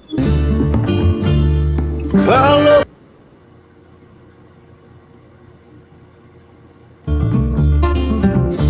I'm aware of the bonds that were. I don't want copyright. I'll read it. This is from the Barn Barrel. Jason was saved by the Lord at Cold Springs Baptist Church. He was born in Sullivan County and lived most of his life in Churchill. Jason was a loving and devoted father, grandfather, son, and brother. He worked setting mobile homes and construction until his health made him unable to do so. He was number one jack of all trades. There was no job he would not undergo.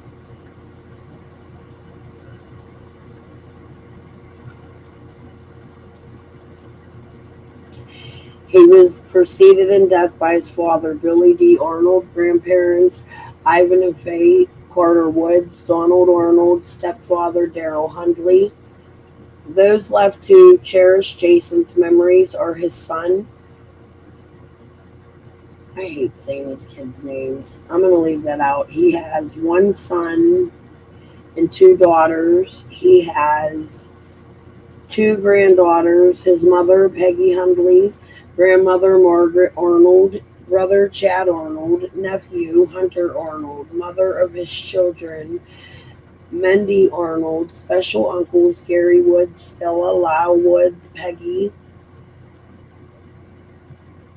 Keith Woods, Dale Woods, Paula and Gil Woods, Zelma, several cousins, and many friends.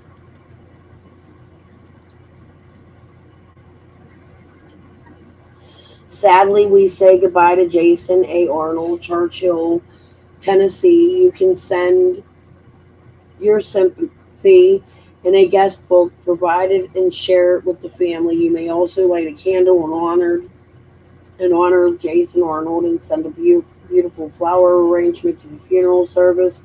He was loved and cherished by many people, including his father. I just read all of that. We're not going to keep reading it. It's pretty much the same thing, nothing different. Except for I hate this movie.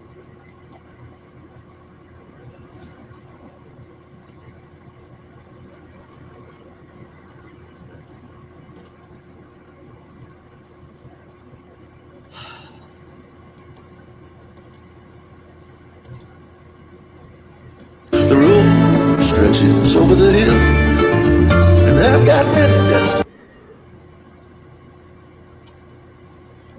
This is too much music I'm reading. I'm going to have to take the music out of this, and we're going to redo this one. Let's go to this one. People face charges in Hawkins County after police said they found drugs in their possession. The Churchill Police Department responded to the Marathon gas station on South Central Avenue in reference to a possible intoxicated driver. When police arrived, they say they went to a car that had Jason Arnold and Timothy Dennis inside. Officers found blue pills and a baggie with ice amphetamine. Police also found 3 syringes in the bathroom garbage where Arnold had just come from. Dennis is charged with possession with intent to deliver, and Arnold is charged with possession of meth and drug paraphernalia. Hold on, there's more. Dennis, like the guy in Knoxville.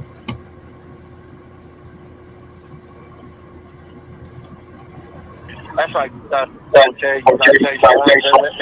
Yeah.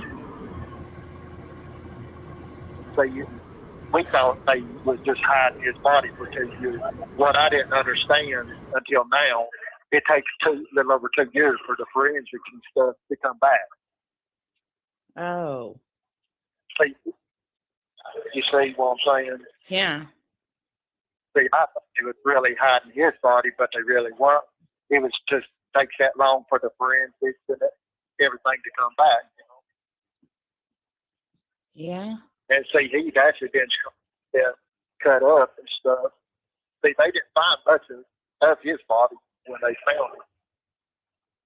They found his head and a hand and a foot and something else. That's all Wow. they found. I can't believe that they found that right in his own yard, didn't they? But it was like a year later. Well, it was a neighboring property. A dog had drug his head in what it was. Wow. Oh, no, they found him. They tried to say it was a year later, but he actually went missing December the 8th. And the 21st, we tried to report him missing on the 21st of December. Mm-hmm. Okay. They tried to tell us that they seen him earlier that day, but what they didn't tell us, they just found his body that day. Oh. So the 8th to the 21st, that's not many days. Yeah. So. Had his body on the 21st of December. Oh, so it hadn't been a year. It wasn't. It didn't take a year for him to find the body. No. Oh. No. Oh. But what didn't make sense to me is what I didn't understand too at the time. I always wondered, well, why did they take your cadaver dogs and stuff back out there time and time and time again? They was trying to find the rest of his body. Oh, okay. So yeah, a lot of stuff at that time didn't make sense to me. And I done a lot of research on Jason, more than probably the law did. Mm-hmm. And I just didn't understand certain things that the law did at the time, but I do now. I understand it now. Right. So this is all okay. Yeah. I guess that makes sense because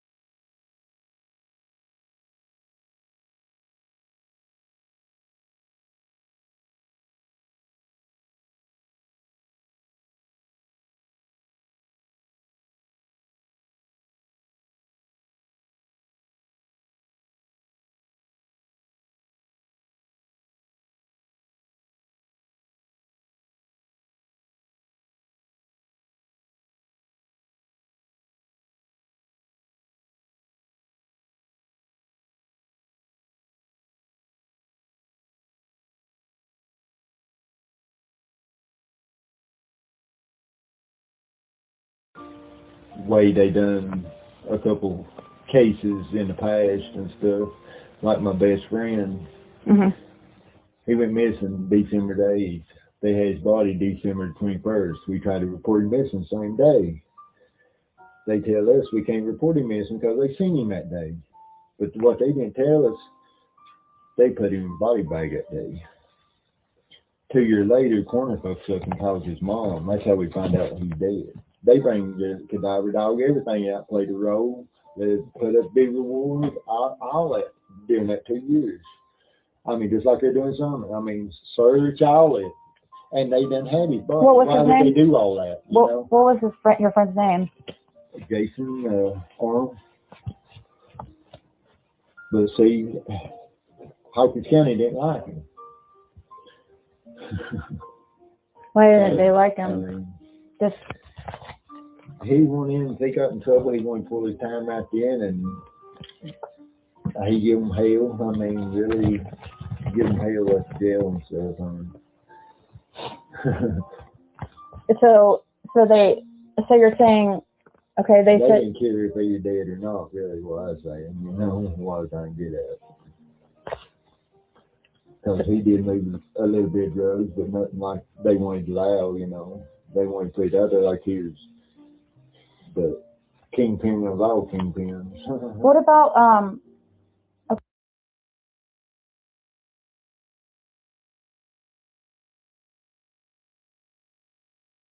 You know who a Chad Arnold is? Yes, I do. And so, somebody asked me. Said, Yeah, Kim, Chad Arnold was married died. to. No, he didn't die. I thought he died. Not that I'm aware of, anyway. But Chad Arnold was at Fred Hill's house when Candace was looking for Summer. She drove back in the holler to Fred Hill's house, and Chad Arnold was hanging out back there. I've been to Chad Arnold's house before, and he had all kinds of people hanging out in his was he a shed. cracky? Is he what? Was he like a meth head like Fred Hill? Yes. Chad Arnold loves his meth. Yes, he does. I went to visit him. Chad Arnold trains horses and stuff. He's really good at that. But he loves his methamphetamines. That's, Is he a offender or anything? Is he on the registry? Not that I'm aware of. Because I did see quite a few around there whenever I looked. I pulled it up, you know. I went to his wife's house and visited with Chad Arnold a few times for various reasons, trying to get truck parts or whatever. And yeah, he's definitely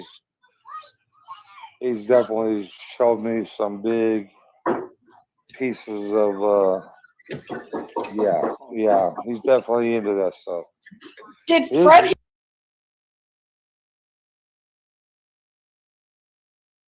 I guess at that time you must have not seen the footage of her driving, or I don't know. Did you even see footage of her driving?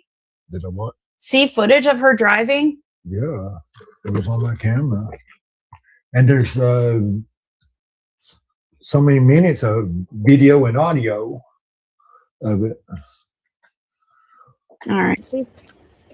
She walking. she walks all the way from Ben Hill To here. The Thompson's camera had showed her walking at one point, but don't know if it was. Oh, so maybe you didn't know. Or Maybe you didn't know, like, whether or not. I don't know. Anyways. Was he? Do you think he was? Yeah, and went to work that evening at her Kendrick Update. So, you think he was home that day?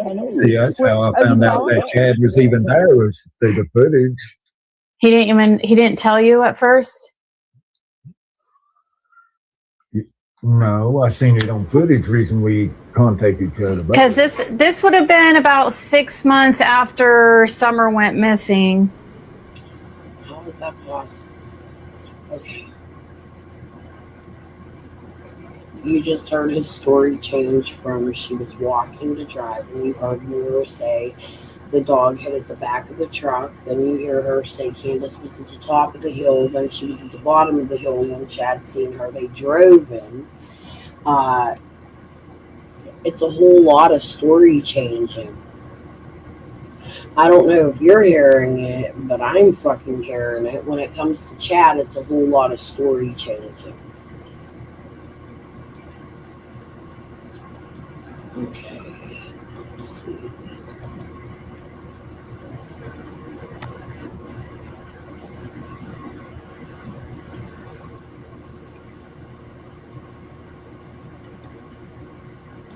There's another Arnold, a Brandon Scott Arnold from Churchill. Grand jury, Hawkins County grand jury indictment stemming from allegations of ongoing child sexual abuse over the course of 18 months. Brandon Scott Arnold, 33 of Churchill, was being held in Hawkins County Jail on $100,000 bond pending arraignment in criminal court scheduled for April 28th. I don't know if there's any relation. I never looked, but it's worth reading. The charges against include rape of a child under 13 and continuous sexual abuse of a child under 13, both of which are Class A felonies punished by up to 25 years if convicted. The continuous sexual abuse court alleges that Arnold intentionally engaged in 3 or more incidents of sexual abuse with a child 13 years of age or younger between February 2021 and July 2022.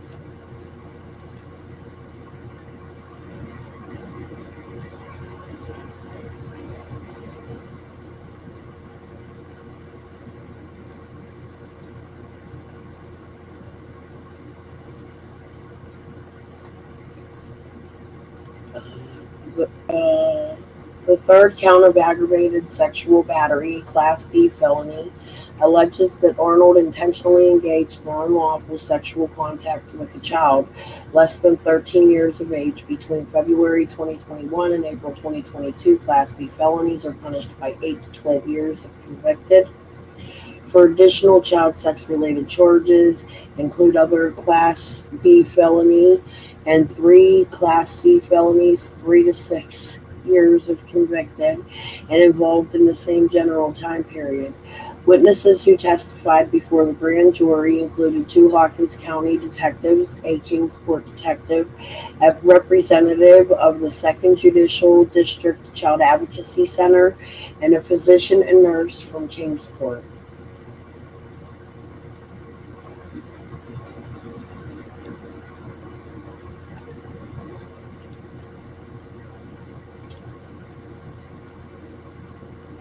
That's a picture of the guy.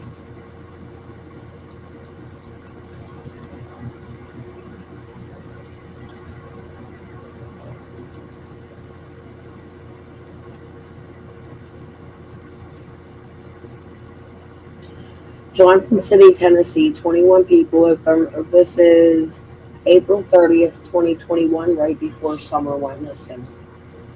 Johnson City, Tennessee, 21 people have been arrested after a Washington County grand jury returned indictments on suspects reportedly involved in a drug trafficking organization. According to a release from the Johnson City Police Department, the grand jury indicted 26 people on various drug charges. 21 of those people have been arrested as of Friday, JCPD reports.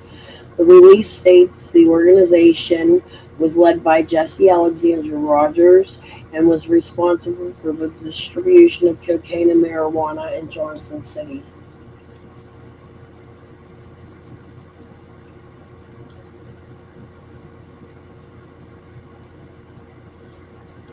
As of Friday, JCPD reports that the investigation has resulted in the seizure of all the following: 176 pounds of marijuana, 385 grams of cocaine, 15 pounds of THC wax, 2,580 THC vapes, 72 firearms, 800,524 in cash collected from drug trafficking, 7 vehicles used in transportation of drugs bought with drug revenue.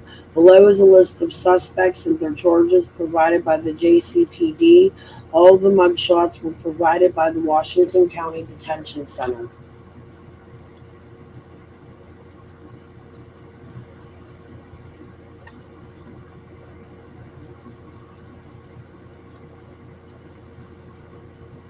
This is a man.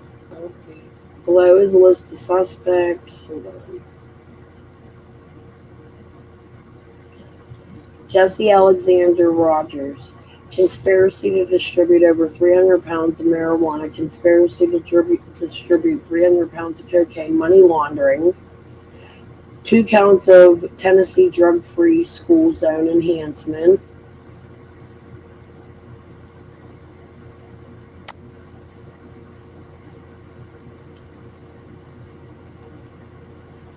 Peyton, I'm going to have to find this news article and make it bigger. Zachary something. Matthew, Ashley, Clark, Austin T. Clark,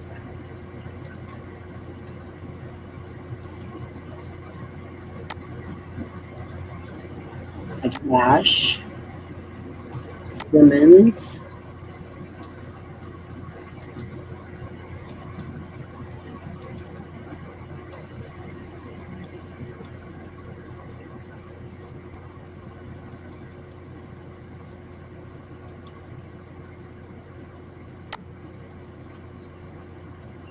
Burnett, Austin T. Clark, Joshua G. Dogny, Dustin A. Cash, Jalen M. Simmons, David L. Murray, Matthew D. Christian. Interesting name. You a chicken fighter, Matthew? Derek H. Holston, Adam K. Griffith, Matthew J. Lingerfeld, James A. Berry, Sam Willoughby, Christopher R. Morlock. Conspiracy to distribute 300 pounds of marijuana. Ronnie J. Jones, Michael N. Chambers, Malik Williams, Jesse Rogers again. Okay. There was about 2 names in there I was concerned about. I was gone when the little girl went missing. Well, there's a friend of mine come, and Candace was walking off my driveway before she even called 911. Before she won. It's like you're trying to set me up for some reason. That's what I feel. So Candace came by here. Was she acting like she was looking for Summer? Yeah, that's what she was acting when my friend came. So He said that she was walking off the driveway, walking. Was she by herself? Yeah. You mean she walked? No, she drove her vehicle down here, didn't she? That's Kathy Gordon in the background. Kathy came out of here and under another name. We didn't know who Kathy Gordon was at this time. I don't know what her other name was either. She was in touch with Ziggy from day one. She's also, I think, related to Fred. Okay, here's another one. I'm going to run pee while this one plays because it's 2 minutes long.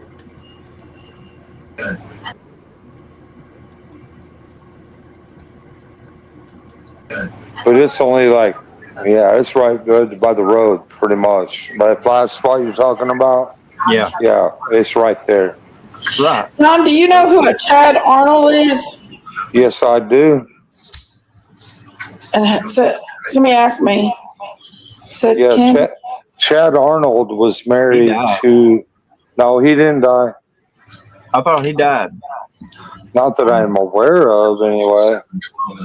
But Chad Arnold was at Fred Hill's house when Candace was looking for Summer. She drove back in the holler to Fred Hill's house, and Chad Arnold was hanging out back there. I've been to Chad Arnold's house before, and he had all kinds of people hanging out in his shed. Is he what? Was he like a meth head like Fred Hill? Yes. Chad Arnold loves his meth. Yes, he does. I went to visit him. Chad Arnold trains horses and stuff. He's really good at that. But he loves his methamphetamines. That's Is he a offender or anything? Is he on the registry? Not that I'm aware of. Because I did see quite a few around there whenever I looked. I pulled it up, you know. I went to his wife's house and visited with Chad Arnold a few times for various reasons, trying to get truck parts or whatever. And yeah, he's definitely showed me some big pieces of yeah, he's definitely into that stuff.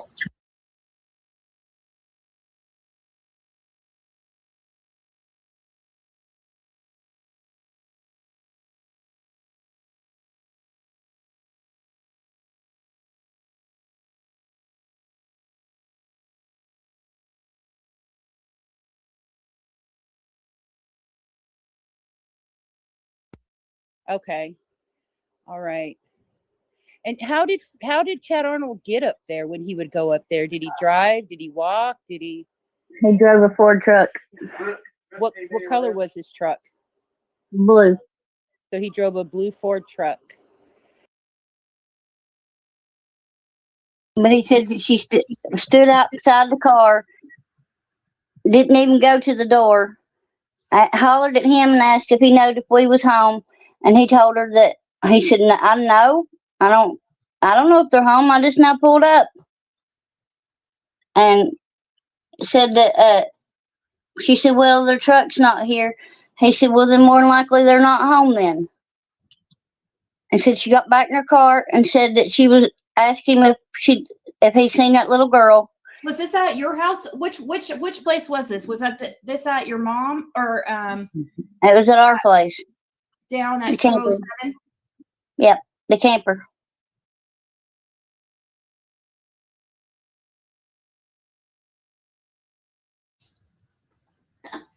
You don't think, what kind of person is Chad? You don't think it's possible that he could? No, absolutely not. Nope. Okay. Same with Jeff. I don't think so. And believe me, most of Fred's friends I don't like, so I wouldn't say this. So Chad was down at 207, right? Yes. Yes.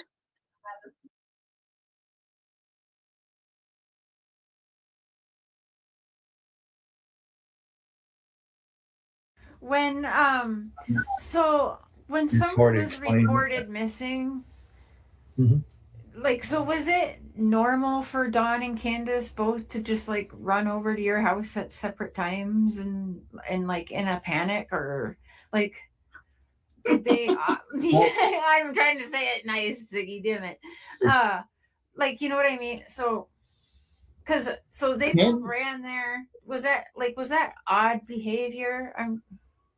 Candace had never been to my house until she come at day when Summer was supposed to went missing, and Chad was there. That's the first time Candace had ever been to my Never place. been to your house before, except No, for no. the day that Summer was supposed to go missing. That's the first Yeah. time she went there, and the only time. Yeah, that's the first time she'd ever been to my place. Did she ever go again? Not as I know of. Like after Summer went missing, she could ever come down there with Dawn or anything? Mm-hmm.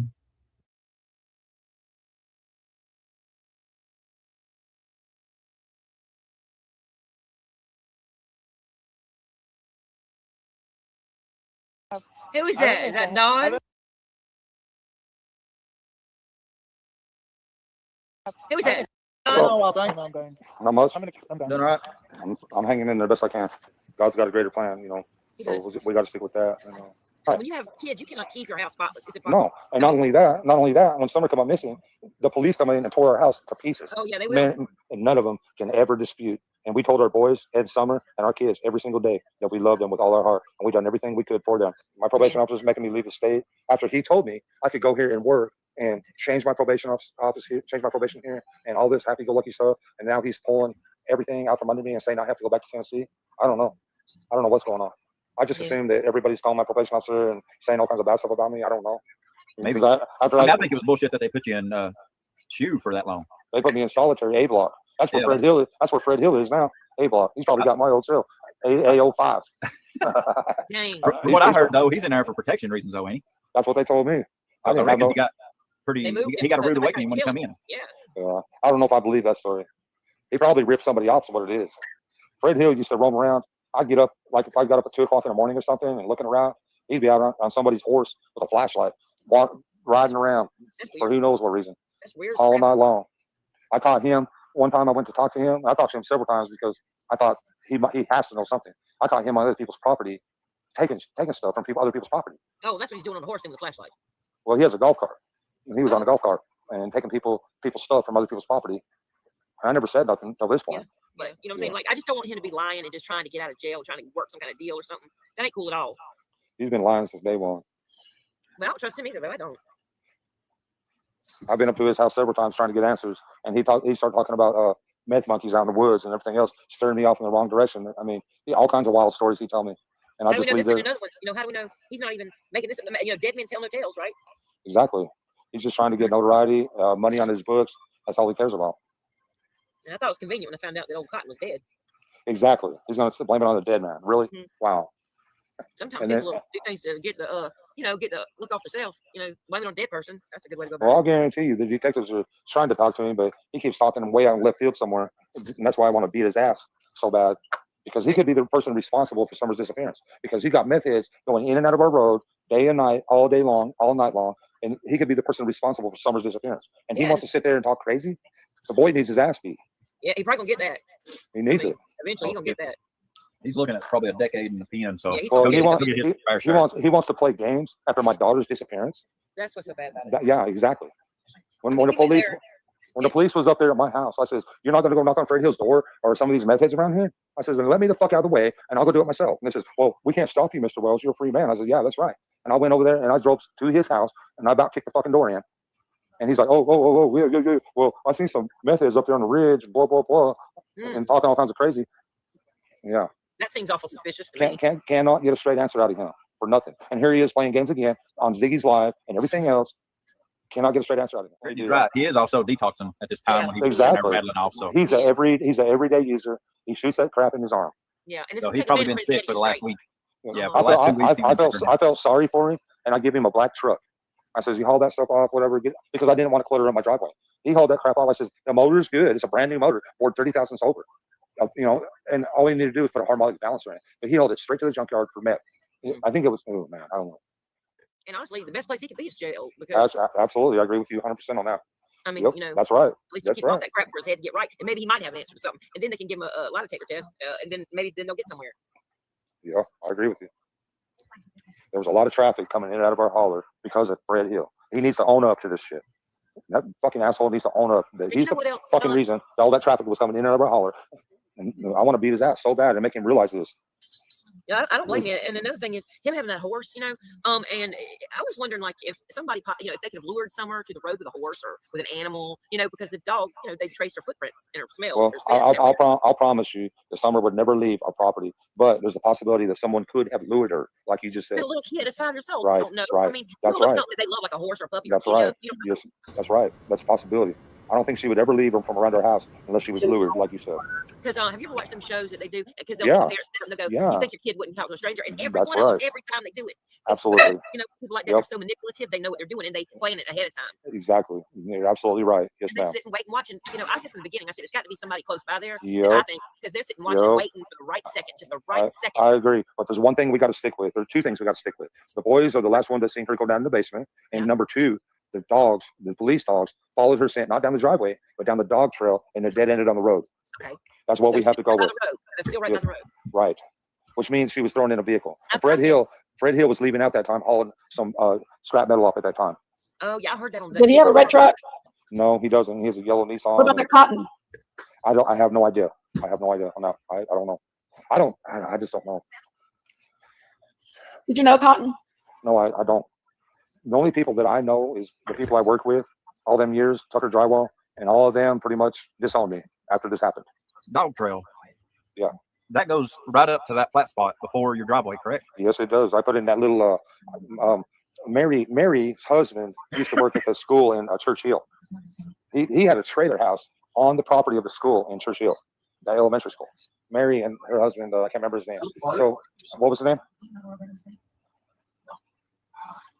But yeah, he gave my mom that playground equipment from the school, and I put it in there for my kids. Oh, that's cool. Yeah, but it's only like, it's right by the road, pretty much. That flat spot you're talking about. Yeah, it's right there. Now, do you know who Chad Arnold is? Yes, I do. Somebody asked me. So Yeah, Chad Arnold was married to. No, he didn't die. I thought he died. Not that I'm aware of, anyway. But Chad Arnold was at Fred Hill's house when Candace was looking for Summer. She drove back in a hauler to Fred Hill's house, and Chad Arnold was hanging out back there. I've been to Chad Arnold's house before, and he had all kinds of people hanging out in his Was he a shed. cracky? Is he what? Was he like a meth head like Fred Hill? Yes. Chad Arnold loves his meth. Yes, he does. I went to visit him. Chad Arnold trains horses and stuff. He's really good at that, but he loves his methamphetamines. That's sad. Is he a offender or anything? Is he on the registry? Not that I'm aware of. Because I did see quite a few around there whenever I looked. I pulled it up, you know. I went to his wife's house and visited with Chad Arnold a few times for various reasons, trying to get truck parts or whatever. And yeah, he's definitely.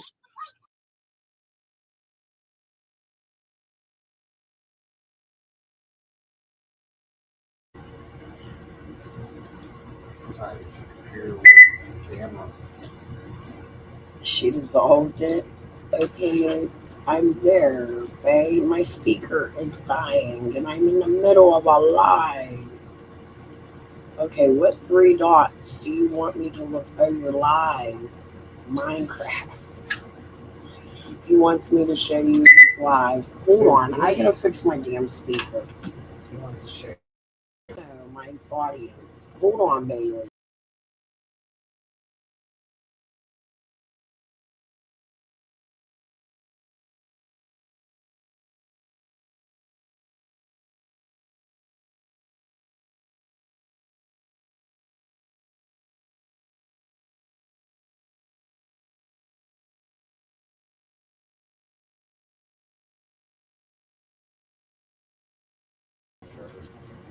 So my son's being a little jerk. He wants to rub in my face how good his YouTube's doing because he plays video games. Let's go turn the volume on.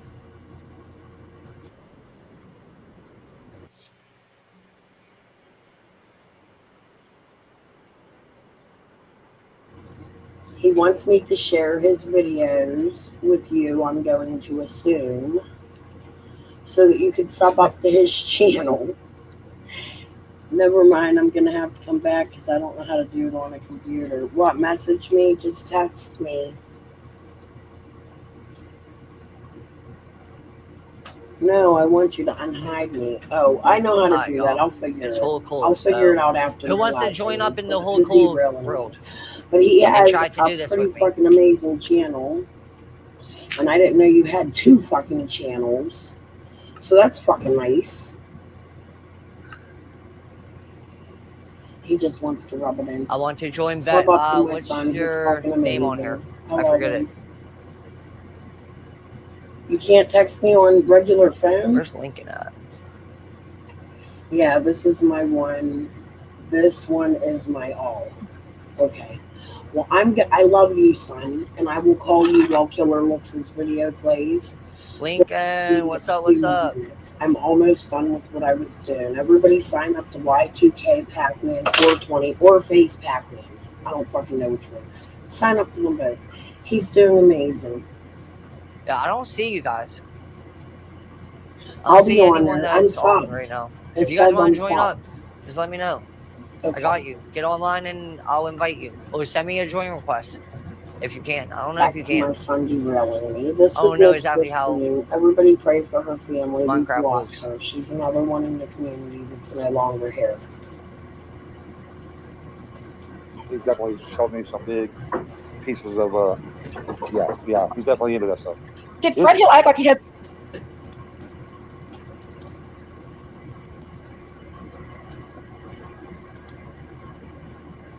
Some big pieces of yeah. He's definitely into that stuff.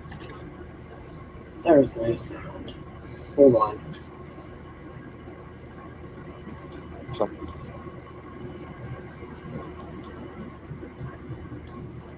big pieces. None of us are. I'm not. Nobody's saying that you are. I mean, No, I just want to make that clear with y'all. I'm not waiting. I'm trying. I'm really. I'm trying. But it's so hard. Trust me, we all fall short. I showed my ass yesterday. She's How do you feel about Andy and Jody Sue? How do you feel about Andy? I don't think Andy had anything to do with anything, but I will say that Jody Sue is the biggest nutcase I've ever seen in my life. Yeah, why didn't she like y'all living there? Why didn't she want people to sell the property? We've done everything we could to help Jody Sue. Even my private investigators went up and moved all her crap for her. Drove up that steep ass hill with his 4-wheel drive and moved all his stuff out of there. She tried to give us some big pieces of yeah. He's definitely into that stuff. Did Fred Hill act like he had something like schizophrenia or something? Yeah, he has meth-induced schizophrenia. I was gonna say, I've heard that. I have too. Yeah, it's almost like psychosis from meth. It causes psychosis and If somebody's already predisposed to getting it, it actually pushes it along. Some people can have it their whole life and not get the side effects from it, but the drugs can push it to it.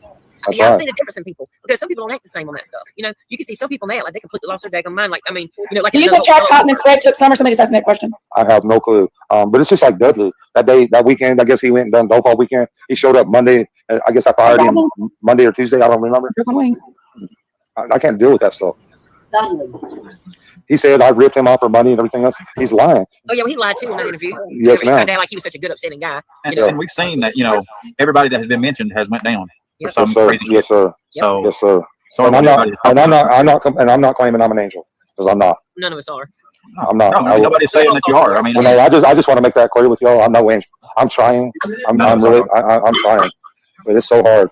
Trust me, we all fall short. I showed my ass yesterday. I ain't even gonna lie. How do you feel about Andy and Jody Sue? How do you feel about Andy? I don't think Andy had anything to do with anything, but I will say that Jody Sue is the biggest nutcase I've ever seen in my life.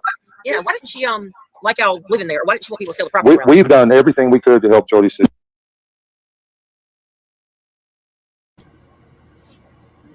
Jody and Dawn were fighting at this time. We should go to the Paragraph Garden clip super quick. No, I'll look for it while we're watching Killer. Maybe we'll go back to it because I really do want to get through this video, Killer with the Jeanette. That's how we got here. We were going through the Redman and Fred's property and where the footprints might have been. I think it's important. The Jason Arnold story, when it connects to the Simpsons that lived up over that hill where the Moody's lived, where there's all these drug busts and crazy shit going on. So this is welcome to fucking Ben Hill because these are all of your neighbors, a good majority of them.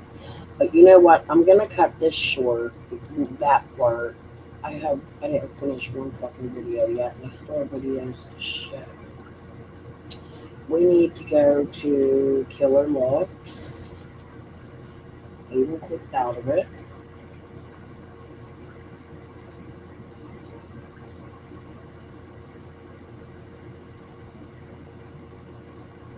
Oh, I showed him a prayer video. Please forgive me. Okay, Killer, where'd you go?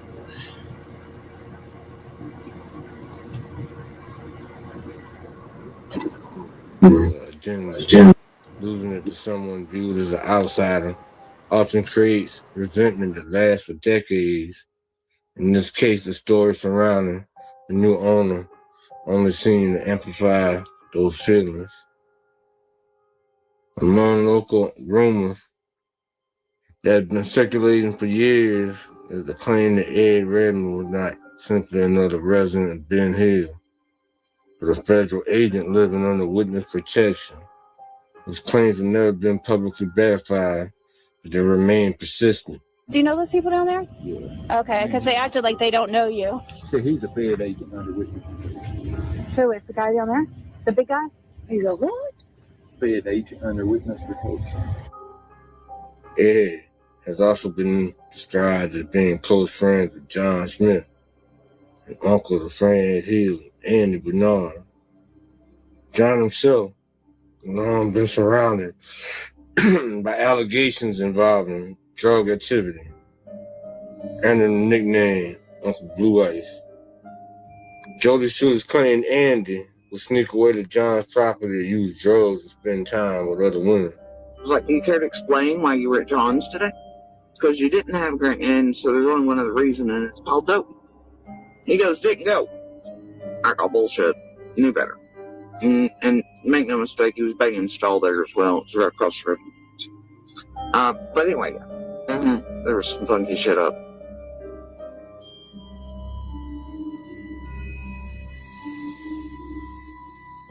About 15 minutes later, here comes Jody and Andy Sue just raising sand. Andy and Jody Sue are raising hell on me.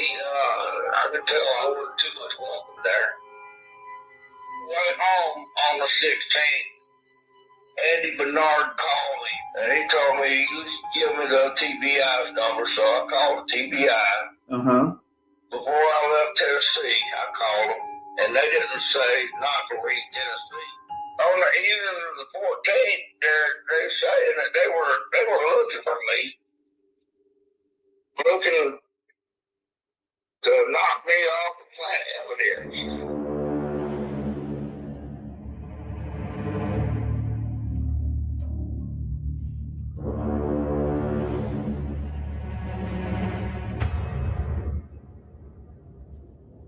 But I've never heard of Andy's uncle called anything other than John, no nickname, no nothing, you know.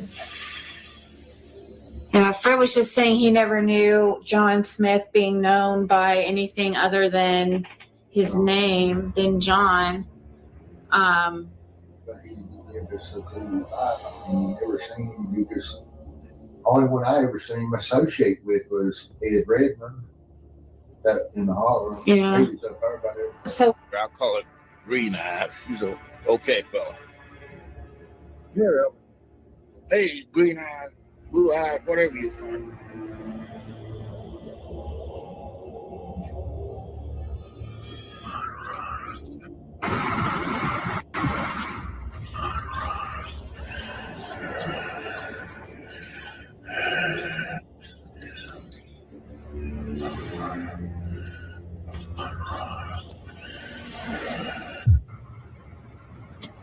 I am spooked. This fool said murderer.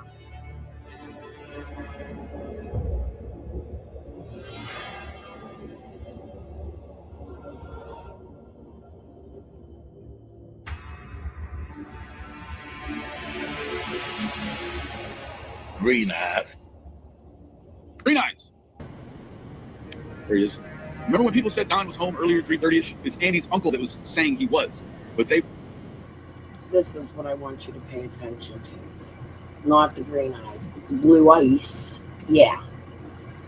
Not green eyes.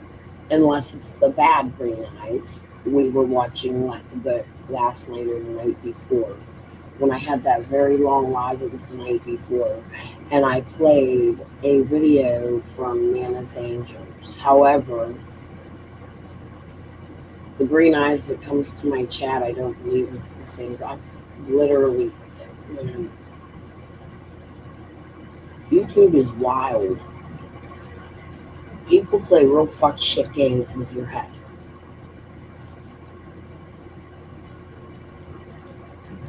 They won't identify the uncle who can be the suspect.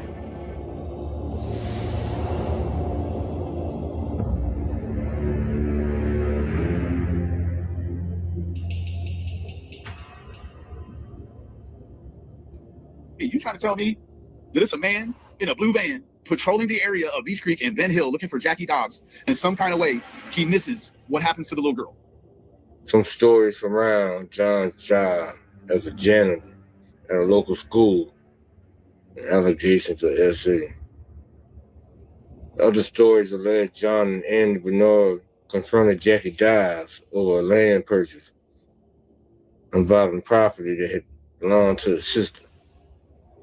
Whether every detail is accurate or not, these accounts consistently place Ed Redmond inside an unusual, interconnected network of relationships stretching across Ben Hill Road.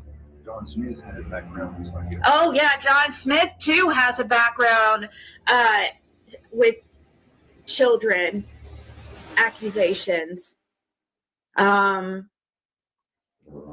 Just saying, guys, it's just the truth. He was the janitor, right? At a school. It was like, and he got in trouble for inappropriate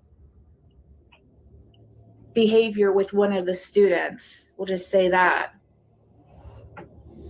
With or to the students. I don't know how it worked, but he ended up getting out of charges, right? And they just fired him.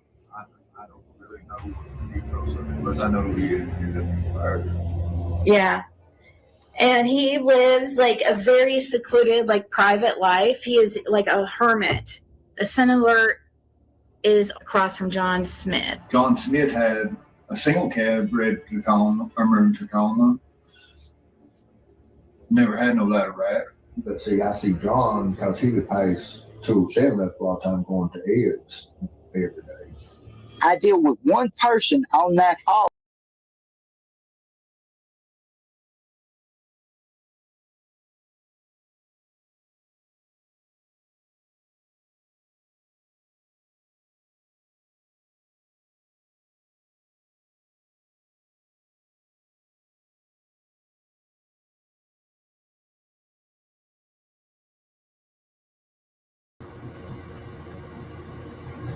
I'm having an issue. Hold on. Did you hear him say red Tacoma? That John Smith owns a red Tacoma. I lost my tab. Please give me 1 moment here. This is it. Okay, it's the first one. I thought I was on a Ziggy Live. Sometimes when I type, I don't hit the right thing and I miss it. It makes my screen scroll and it takes my video down. I didn't mean to do that. I apologize.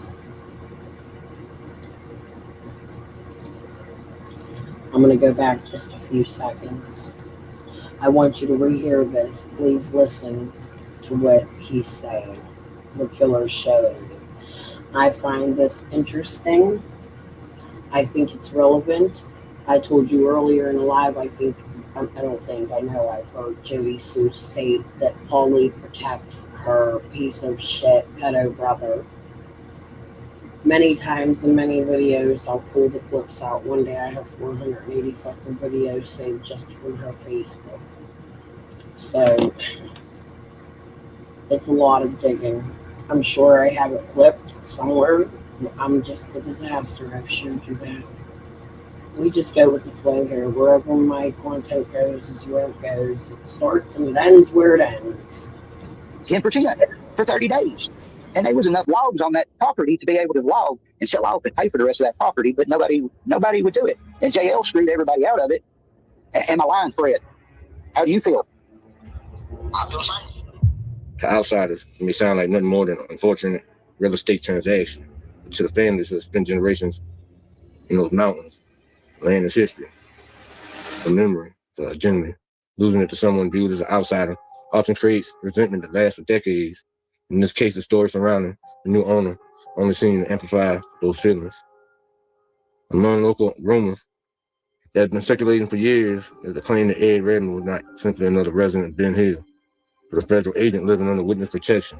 Those claims have never been publicly verified, but they remain persistent. Do you know those people down there? Yeah. Okay, because they acted like they don't know you. So he's a Fed agent under witness protection. Who is the guy down there? The big guy? He's a what? Fed agent under witness protection. Ed has also been described as being close friends with John Smith, an uncle to Fran Hill, Andyyyyyyyy. John himself has been surrounded by allegations involving drug activity, and the nickname Uncle Blue Ice.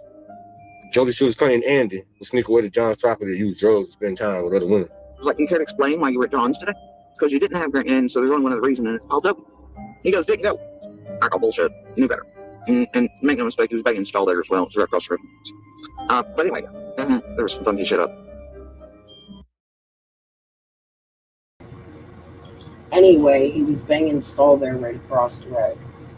That's one of the lives I was talking about earlier, where Jody would sit on her panel, and Andy was in my chat last night in my other live, and Jody was accusing Andy of screwing a neighbor. Andy wouldn't answer that question for me last night. Which neighbor was it? His answer to me was, Jody accused me of banging everybody in Kingsport. He seemed like he was getting a little agitated with me as I was talking about his situation with Jody back then and the amount of cheating and who. And there was a neighbor Jody was really, really concerned about, and it wasn't because he thought I was talking about his wife, but Salt Pump was not his wife.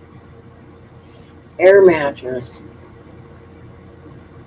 may be his wife, but it may be another girl at another gas station that worked at Burger King. That guy, I don't believe worked at Burger King.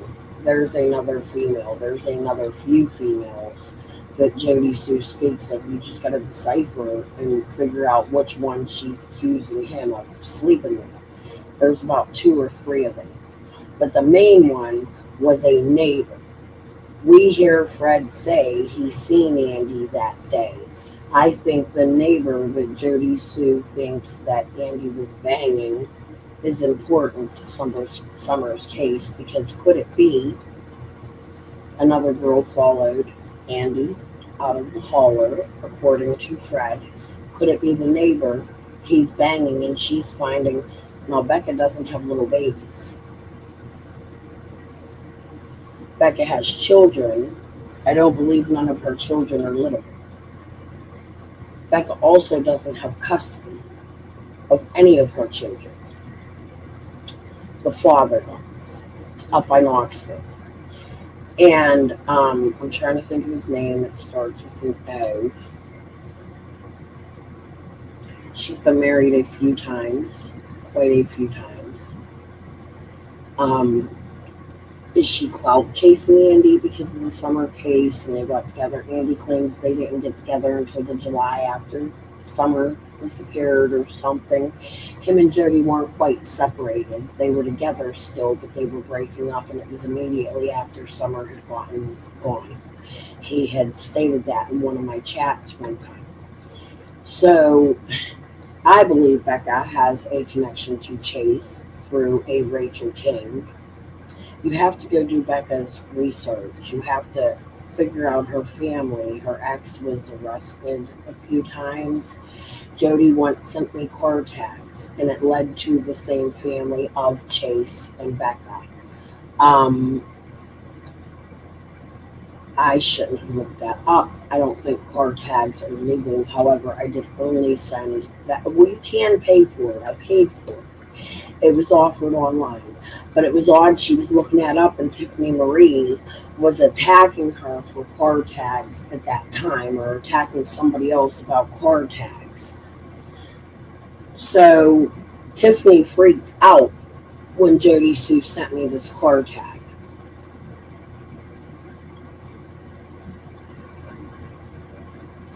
I do worry about Andy more than I worry about Jody. I'm not going to lie to you about that, and you all sit here and hear me tell Andy I do.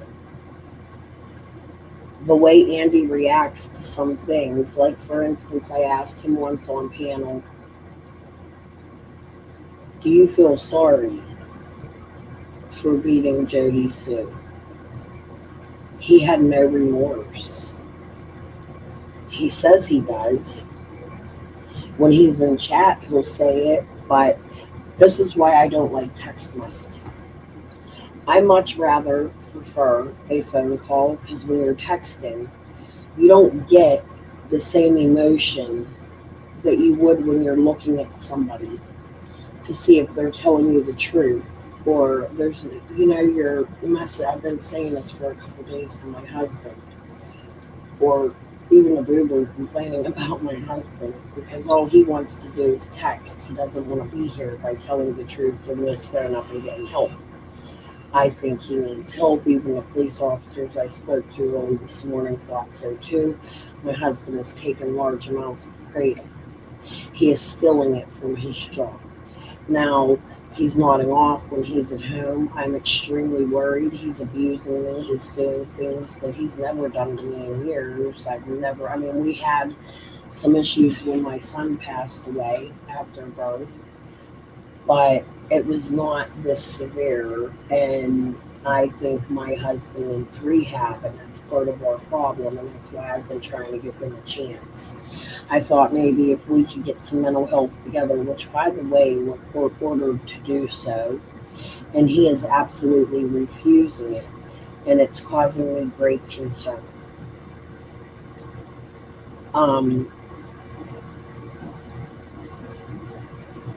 I just think when you're texting with people, you don't get to see their face or how they react. I don't think Piper doing Andy's first interview behind the wheel of the car was relevant, because we couldn't get Andy to sit down and look at his face.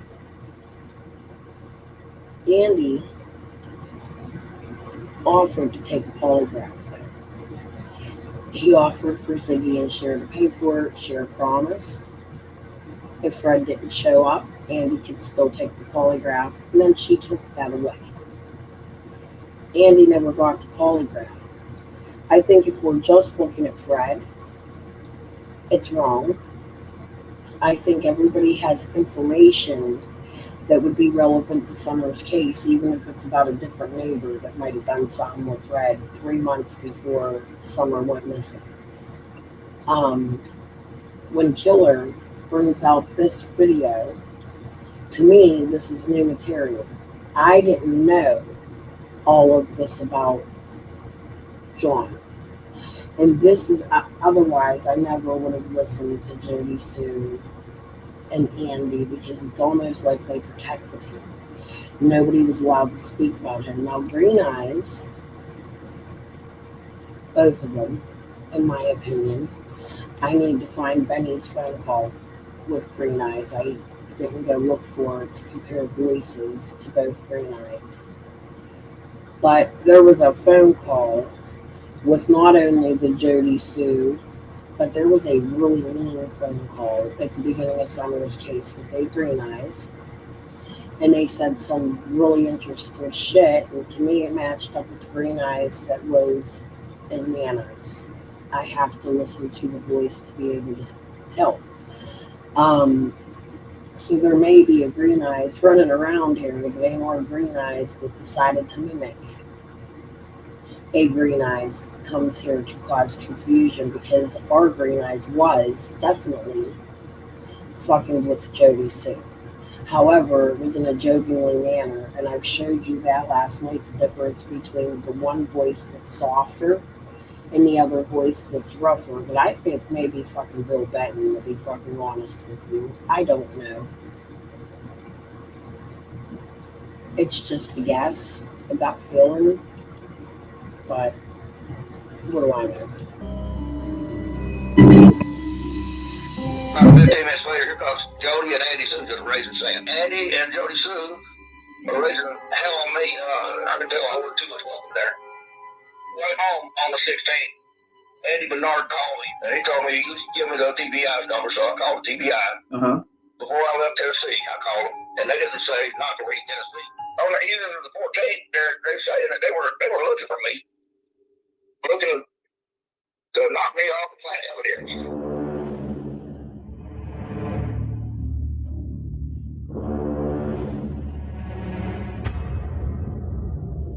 I've never heard of Andy Trucker called anything other than John, no nickname, no nothing. Fred was just saying he never knew John Smith being known by anything other than his name, than John. I've never seen him do this. Only one I ever seen him associate with was Ed Red. Yeah. So I call it green eyes. So, okay, well. Yeah. Hey, green eyes, blue eyes, whatever you want.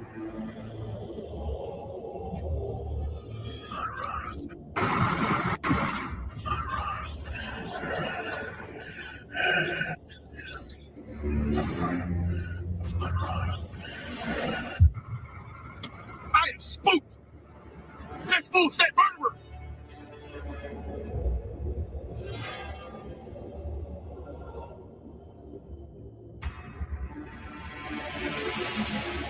Green eyes. Green Eyes. There he is. Remember when people said Don was home earlier 3:30ish? It's Andy's uncle that was saying he was, but they won't identify the uncle who could be the suspect.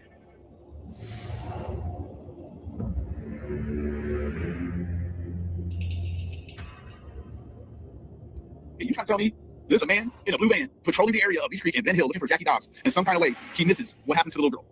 Some stories around John's job as a janitor at a local school, and allegations of SA. So I want to hear about this. The kid, the guy at the school, local allegations, SA, John Smith. However, I also want you to hear what Benny says. We're looking for a blue van from very early on. Candid Grandis actually said, I seen a blue van parked at the neighbors. John Smith is also related to Fred Hill and very closely related to Fred Hill and his parents. At this time, Ronald and Evelyn were sick. I'm sure John was going over and checking on them.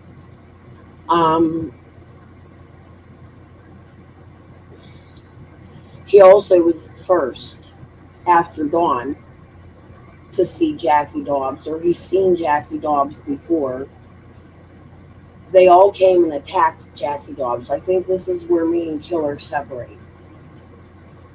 I don't find Jackie Dobbs sus. However, there are things like this. We can. I noticed this shit. Blue ice, green eyes, da da da da da da. However, could that be coincidence? That he was just holding those things? Yes. But his dog has blue eyes? Yes. I didn't hear ice. I heard eyes coming out of Jackie Dobbs. Green eyes, blue eyes, like he messed his dog's eye color up.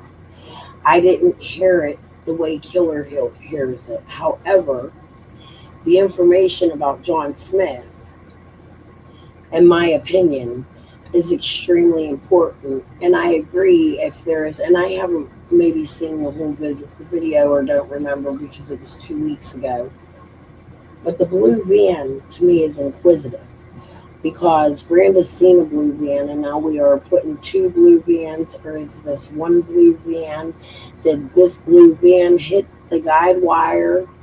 What did Jody hear prior to the scream? There was a noise, and exactly I think the time was 2:36 p.m. when she texted Andy, sorry, I was sleeping. I heard a noise, it woke me up. And Andy asked her, is everything okay there? And she was like, yeah. And she went on about their parents who were there the day prior. Think about this. It was as though the parents were going to be on Ben Hill that day, or Andy was going to their house. I'm going to have to pull those text messages back up. But they have a conversation. And what about the other? There's like even code within the conversation that tells me that something may have been going on with them on the 15th to prevent Dobbs or fight with Dobbs, or plus the boys were out there the day prior when somebody called and said they had BB guns. When Dawn was there, Jackie Dobbs says to Dawn B that the boys and Candace were down there playing with guns, and there was a ton of fucking people down there treating him like a mob, trying to get him the fuck out of there. And he had a little fear from the people there.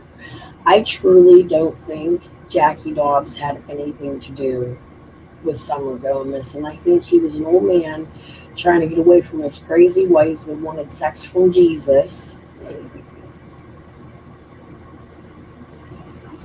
Y'all remember I played that the other day? I want you to know that I laughed all the way into the next day. I couldn't even fucking sleep. I was laying in my bed fucking laughing about him saying, you better tell him take that shit back. I don't know where that pocket dial came from. Was it a setup? His wife's very angry at him. She's leaving him. Did she purposely do that to record him and put it out there?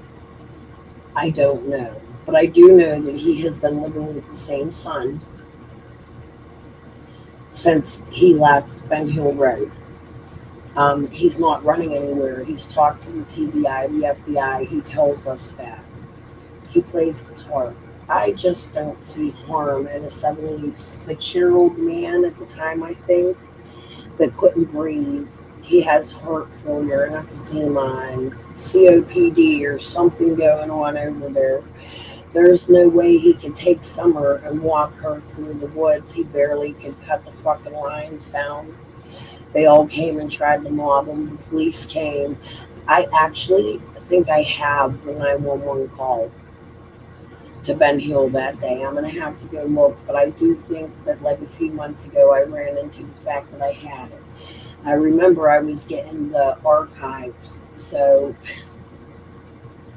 there's a lot to listen to. Not the 911 call, but the dispatch. I just got to find it all. It all exists. Other stories allege John and Andy Bernard confronted Jackie Dobbs over a land purchase involving property that belonged to the sister. Whether every detail is accurate or not, these accounts consistently place Ed Rabin inside an unusual, interconnected network of relationships stretching across Ben Hill Road. John Smith had a background. Oh yeah, John Smith too has a background with children accusations.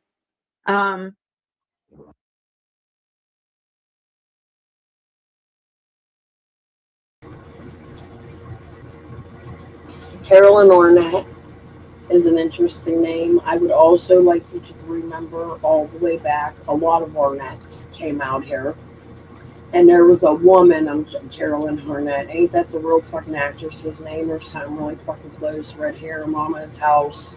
She, Velma, Mama's Family, and then they moved it and she had her own spin-off with the husband. They used to have the picture of her constantly.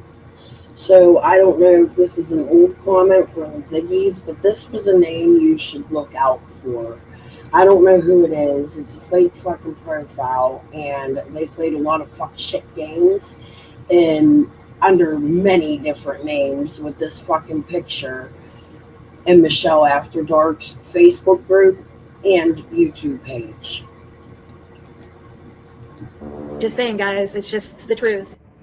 He was the janitor, right?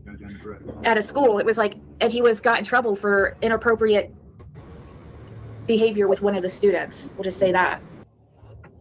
With or two of the students. I don't know how it worked, but he ended up getting out of charges, right? And they just fired him. I don't really know what details of it, but I know he didn't fire him. Yeah.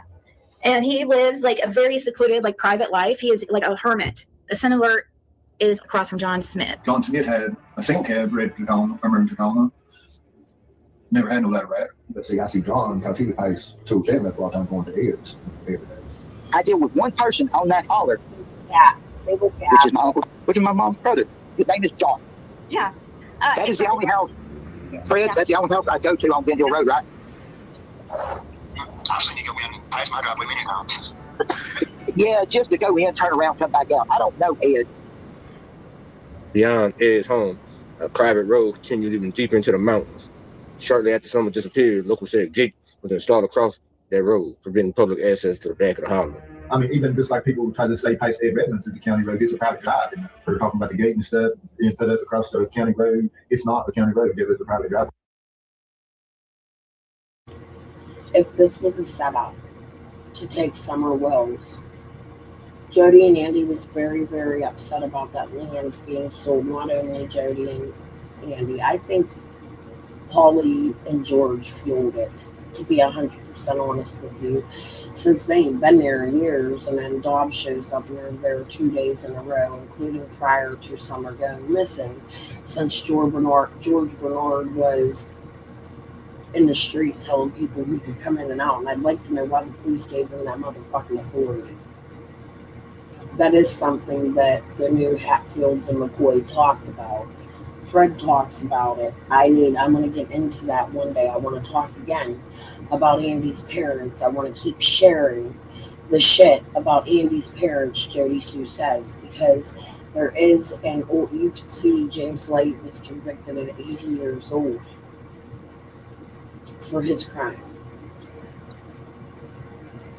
He looked half fucking dead. He was dying. However,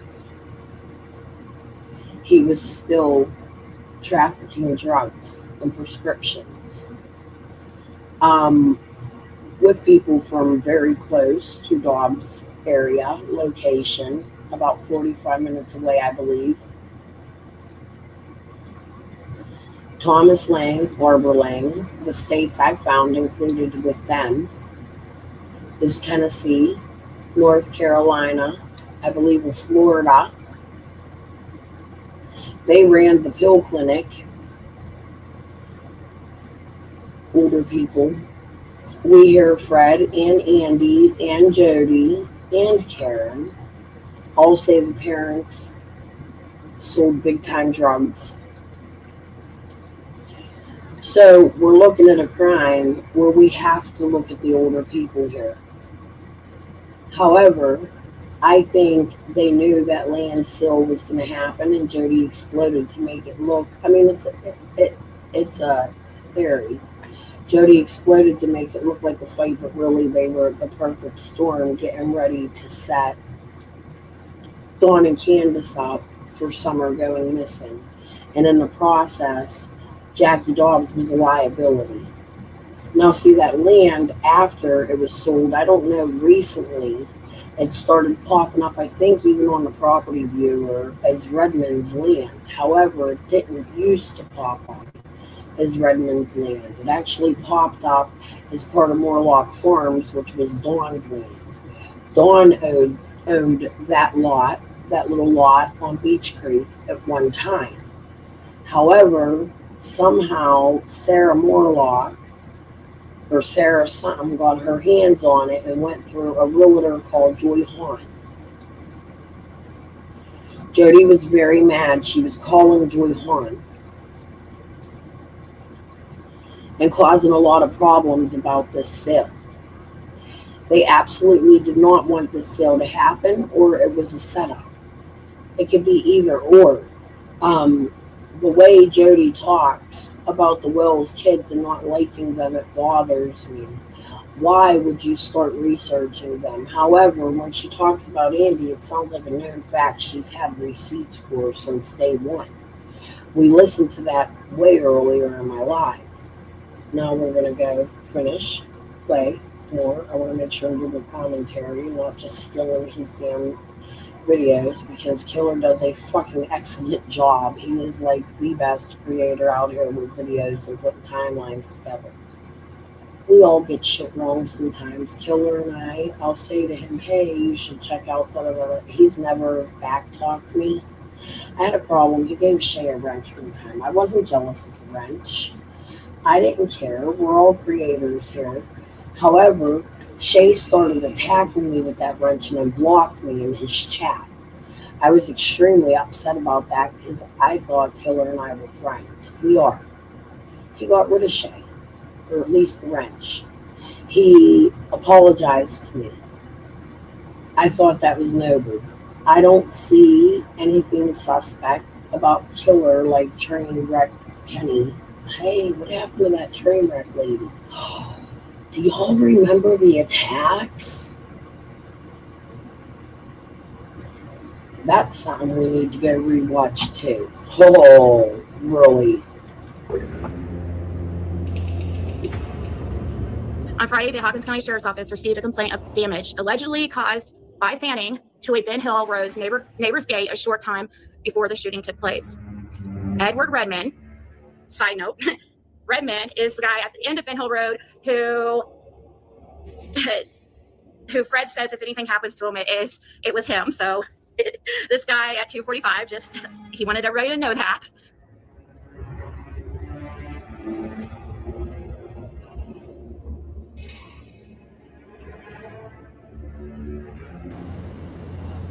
Fucking Killer. God damn, you just reminded me what video. The hog pen, where Jody's visiting her supposed pet hog, is at the end of this video. This is how I found it. I could fucking hug your neck right now. Please go really look at this video. I have to look and see if I have it now that I know what video it is. Thank you. This is how I found the hog pen.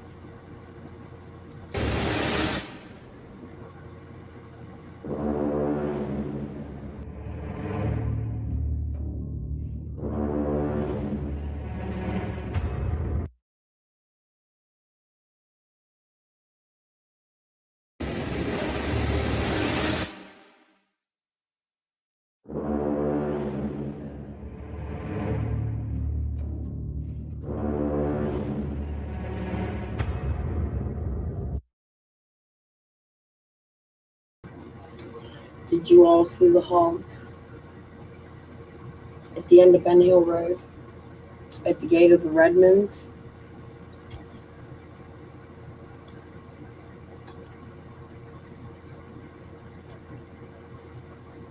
Those livestock chickens over there, they fight chickens with my blue barrel bullshit.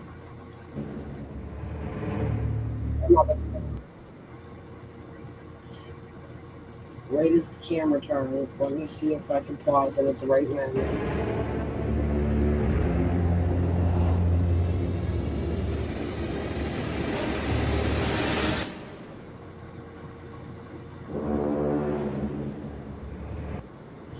are animals in this thing. You can see them jumping around. They're black, so I'm going to assume those are hogs too.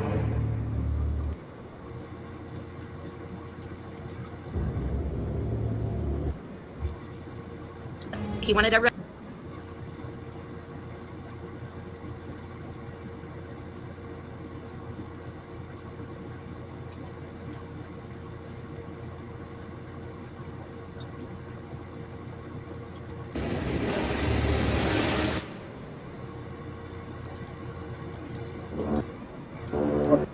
It's like a boss game.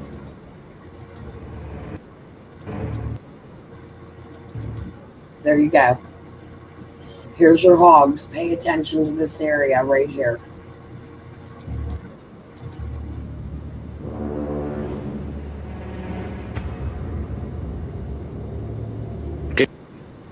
I had a screenshot of it.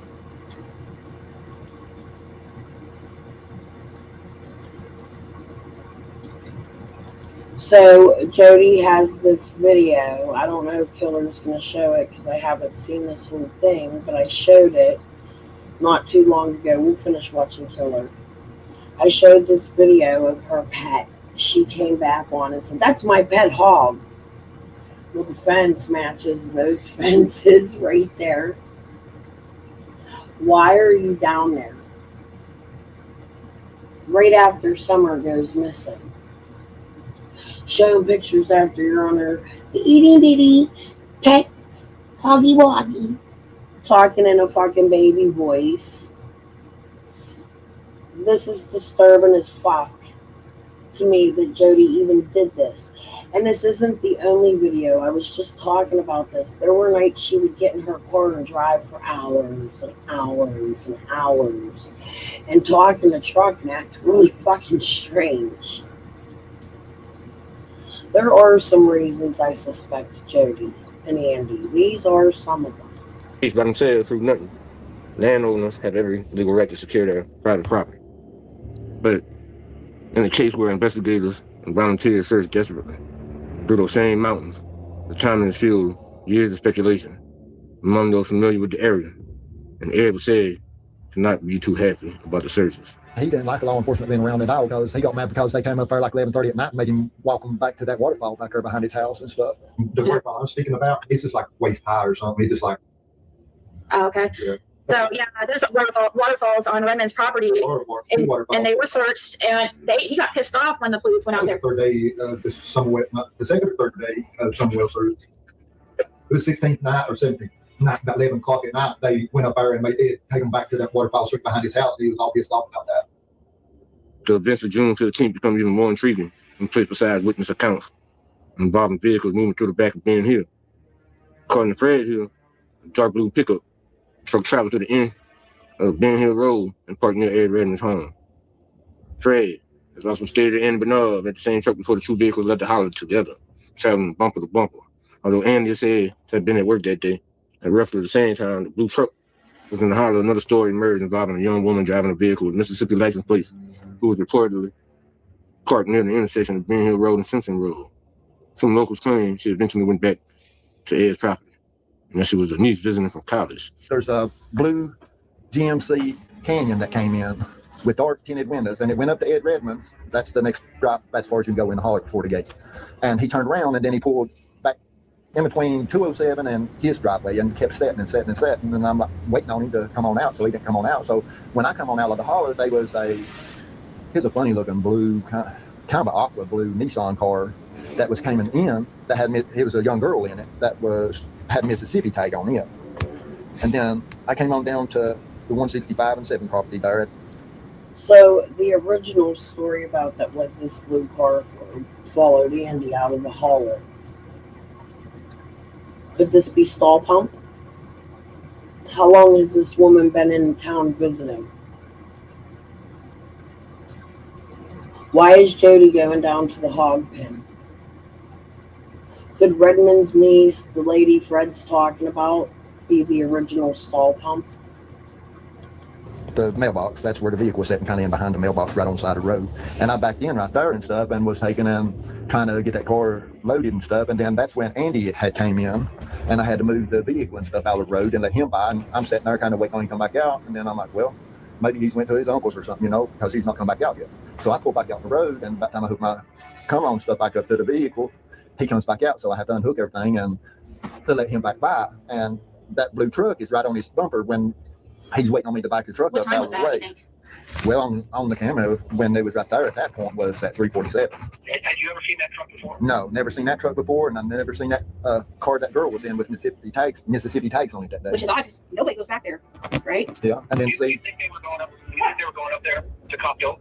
well, I don't know about the blue truck, but the law enforcement said that she was a student that was visiting Ed Redmond, that she is supposedly checked out. So Supposedly. But the only camera my cameras, the way they was pointed, they were just sitting on the side, and they just taking like a side view of the vehicle. It would never catch their tag number or nothing. But at Ed Redmond's property, at the end of Ben Hill Road, he's got a camera on the front side where you pull in to turn. He's got a camera where it would catch the tag number on either end of the vehicle. I just wonder if he turned any of his footage in.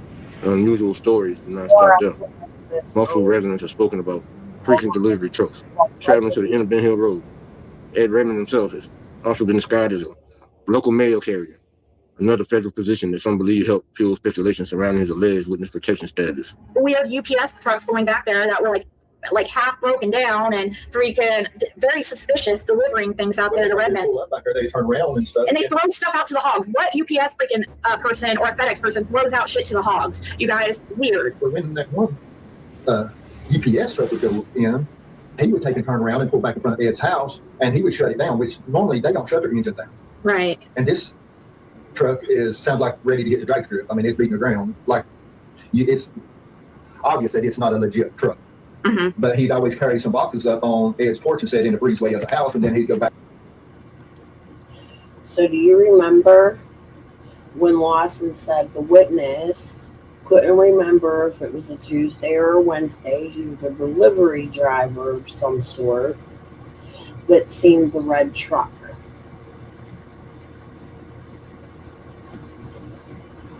I'm going to bet it's the mail delivery guy that was delivering everyday packages, multiple, to Ed Redmond,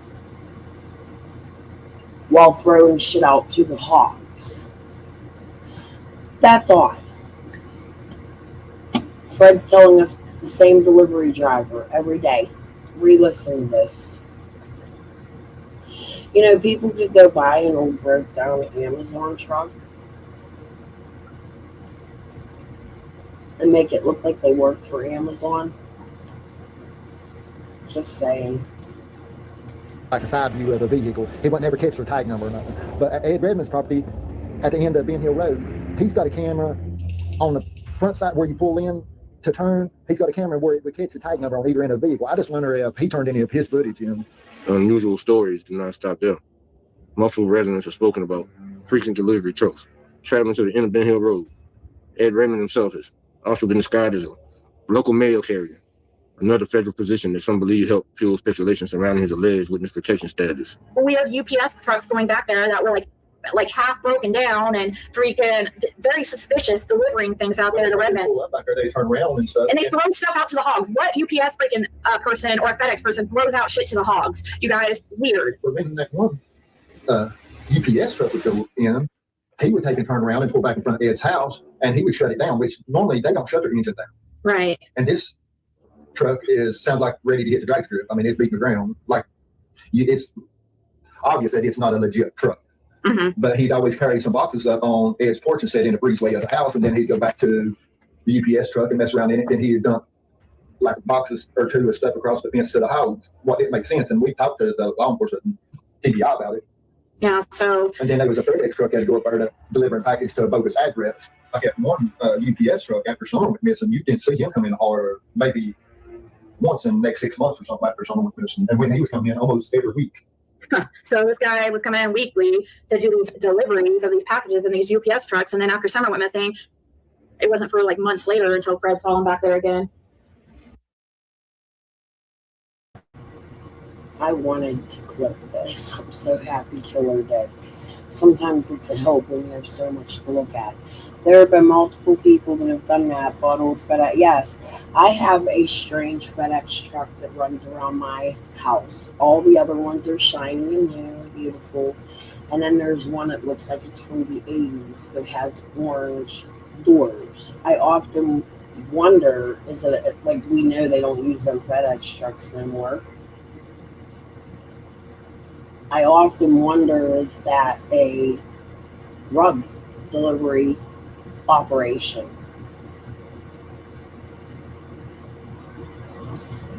There's, yes, bid sites. You can go to a junkyard and buy one and fix it up. People sell them when they're done with them and get new ones. I think there should be a law that before they're sold, they have to be inspected and not look like a delivery van, because that's a very easy way to deliver shit. And the other thing to do shit.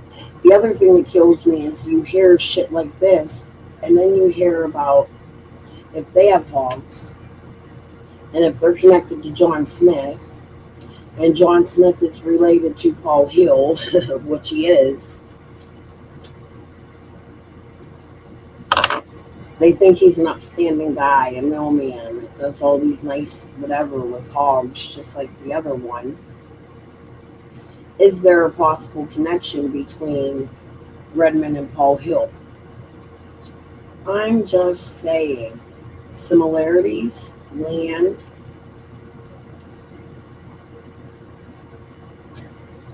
A truck that is used as a backup. Yeah, well, Paul Hill had stated his old red Toyota farm truck was shipped to Colombia. Take it as you may. Fred even described Ed hosting Halloween hayrides through the wooded trails in the mountains, partly taking foreign exchange students from the nearby residents deep into the hollow for the good scare. Redmond does that. That's when the Thompsons have all the kids and stuff coming up. And so they'll do that this week, usually the week before Halloween. You think they're still doing something like that, even though some? So they did one last year, a haunted hayride type thing. So I guess so. Fred says that that Ed Redmond already does something like that for those kids at Thompson's. Is it for the Thompsons? Yes, it's for the Thompsons. They take it. That's so weird. They take a tractor and the wagon and the hay, and then they load all the kids on it, ride around and stuff up down the holler and give it roads and stuff around the creek and stuff. Whether viewed as harmless community events or simply another layer of local folklore, these stories contribute to the image of a mysterious person that occupied a unique place within the community. They acted like they didn't know who he was. He trying to get hate that like going, trying to get me in all kinds of shit and stuff. Yeah, it did have hogs and stuff too. Mm-hmm. Where the pigs is, when you go past 207 and Ed's is right there where you turn. It was straight across the road right there on the corner of my property, my mom's property, 207, right where the waterfalls is. And see, that's where that blue truck that day on the 15th, when it went in and turned to Ed's, it pulled back down to right there at that light pole at the corner of Ed's property and 207 property where the hog pen started. And there was hogs there on the day. On the day Summer went missing. Yes. And he killed them not too long after. I know. I never saw them. They weren't over there when I was there. Thanksgiving or something. He killed them at you. Very weird. No evidence. There could be evidence in the ground if those pigs had anything to do with any. After he cooked and got rid of the pigs, that's when he put all the chickens and ducks in there for a while. He had all kinds of crazy birds and stuff and animals when I went out there. Oh, Redmond's changing the pigs after having them since he lived there, then you have something to worry about. That means he probably removed evidence.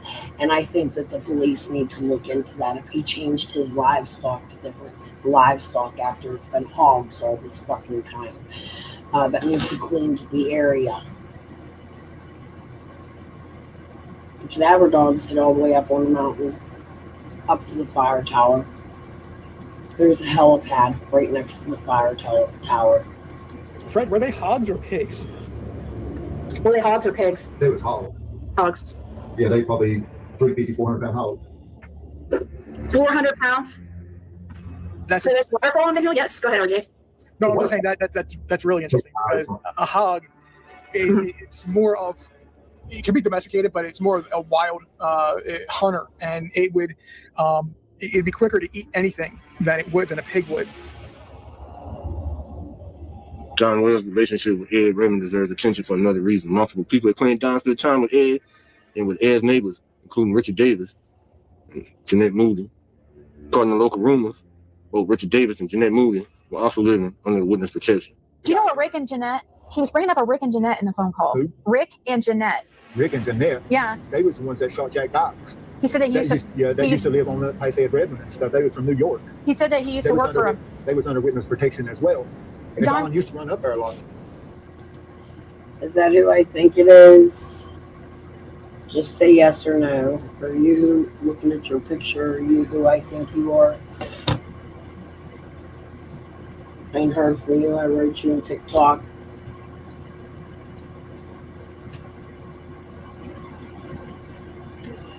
I think Marlena just joined our chat.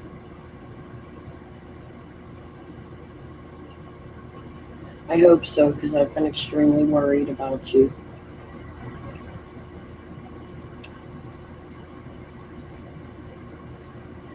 I want to go over my interview with Marlena. Hi, baby. I'm so happy you're okay. Jesus, hell. Did you get my TikTok messages? Do you want a link? I'll throw you one just in case you want to come up. I said to y'all earlier, Marlena came on my panel and she stayed after I told her I wouldn't put her Cash App up. Then she messaged me for a while. Marlena's not just out here for cash, as PG and people say. She needs help at times. Marlena has active addiction moments. But I truly believe Marlena loved Summer, and I believe her story about Summer and the day before. I'm just happy to fucking see you, girl. Okay. I was panicking because, you know, you see all the shit that's going on in Summer's case now. We got new people. What do you think of Hatfield and McCoy? And I'd love to talk to you privately, not online, about some things I've discovered since the last time we've spoken. I prefer not to talk about them online directly first, but I would like to ask you if in chat you could answer, what do you know about Rick and Jeanette Davis Moody? And do you know anything about Amanda Hensley Moody being related to them? And thank God she's okay, guys. I was worried. And look at Jern. Aw, so adorable. And you look good in your pictures, Marlena. I hope you're well and clean today. I know you were going through a rough time. All right, let's put this back on. If she wants to come up, she's welcome to. You're welcome to stay. And please, if you know anything about these Moody's, Jeanette Davis, all this crazy shit, the Jack Dyke shooting, Andy Bernard told me one time, Jody as well, and I think I have it recorded, I think it was in our conversation, that there was an unaliving back on Light Hauler Road, and that Andy broke through barricades to get through it because it was his cousin. Would this be a relation to them? Because doesn't the Moody land connect to Light Hauler Road? I'm not sure exactly where it is. I haven't looked it up. Okay. I'm back on Facebook, but it's a different profile, so look me up there too. Jesus. I'm just happy she's alive. Yeah, Don was telling me that he used to do work for them in that phone call. And see, they was under witness protection, something to do with Apple Bank in New York. Jeanette was. And they worked at school systems. And he was talking about Bob Dykes, how Bob Dykes got shot and killed. And or he called him Bob, I think, Bob Dykes. Well, Jack is his name. I believe that's what, and then he was saying how, and then I'm like, he went from talking about you to that, and I'm like, wait, are you trying to say Fred was involved in that? He's like, no, Fred has nothing to do with that. And I'm just like, I didn't understand why he was bringing that stuff up. Yeah. But Richard Davis and Janet Moody, who it was. Janet Moody? Mm-hmm. No, he kept saying Jeanette. Yeah, Jeanette. Okay, yeah. Stories about a federal safe house hidden in the mountains that circulated for years throughout Hawkins County. What effect, folklore, those rumors became much more difficult to dismiss when multiple residents independently repeat similar accounts involving the same people, same stretch of roads. But I heard the law enforcement talk about other things too about that piece of property that they didn't know if it was either they said they felt like it was a safe house. They were using that place as a safe house. Is that safe house mean like where you hide people? What they meant by safe house. What would it mean? What would it mean, RJ, if the police called a house that saying a house is being used as a safe house? What would you take from that? That it's not in a local owner. It gets used for other purposes by federal. Richard Davis' name appears in public documented criminal proceedings dating back decades. Until I found some data about Mr. Richard Davidson, who seems to be known for a certain thing in the Northeast Tennessee region, moving a lot of drugs, and moving it well. Data goes all the way back to 1985, long before Hudson County became known for another mystery. Federal investigators were quietly unraveling what prosecutors described as a sophisticated marijuana pipeline, stretching more than 1,000 miles from Waco, Texas, into the mountains of East Tennessee. At the center of the operation, to the state was a man named Omar Santiago. Witness after witness described Santiago as the man who supplied the marijuana in Waco, coordinating the shipments, monitored the delivery through constant phone calls and pages. One shipment crossing the Hawkins County, another name appeared over and over. Richard Davis, this is according to multiple witnesses, Davis would be waiting at Ed Munch's home when the shipment, at the shipment ride from Waco, using small cars and trucks with the wheels, door panels, and all sorts of other modifications made to conceal the marijuana. Once it made it to Munch's house, the bulls get 50 to 80 pounds of the marijuana was unloaded, weighed, cut, apart, packaged in smaller quantities, and prepared for distribution. Richard Davis was described as simply being present. Witnesses repeatedly placed him at the packaging table alongside Cole and Mr. Munch, handling the drugs that they were transformed from bulk shipments to street-ready product. Money flowed back just as steadily as the marijuana flowed in, and Richard was in control of both the drugs and the money. On the Hawkins County side, witnesses said money was immediately sent back toward Waco to Santiago once the new shipment arrived and read up. They described Davis carrying shoeboxes full of cash, wiring thousands of dollars through Western Union, and transporting proceeds back across state lines. The organization was portrayed as a loose collection of dealers. Prosecutors argued it functioned like a business with curious communication, counting, concealed vehicle, coded travel, and constant coordination between Texas and Tennessee. Was this with Dr. Field and by Cornbread Mafias? Everything changed though in May 1992. A routine traffic stop near Memphis intercepted Mr. William Poe. Minutes later, officers stopped another vehicle carrying more than 48 pounds of marijuana sealed inside luggage. Rather than ending the investigation, the arrest triggered a controlled delivery, wire recordings, surveillance, and eventually search warrants that exposed what prosecutors alleged had been operating for months beneath the surface of a rural Hawkins County. As investigators pieced together the conspiracy, they relied not only on witness testimony, but on a trail of motel receipts, hidden compartments, pager records, Western Union transfers, airline tickets, and hundreds of telephone calls, linking Texas to Bull's Gate, Rogersville, Kingsport, Churchill. Ed Redmond would brag about getting.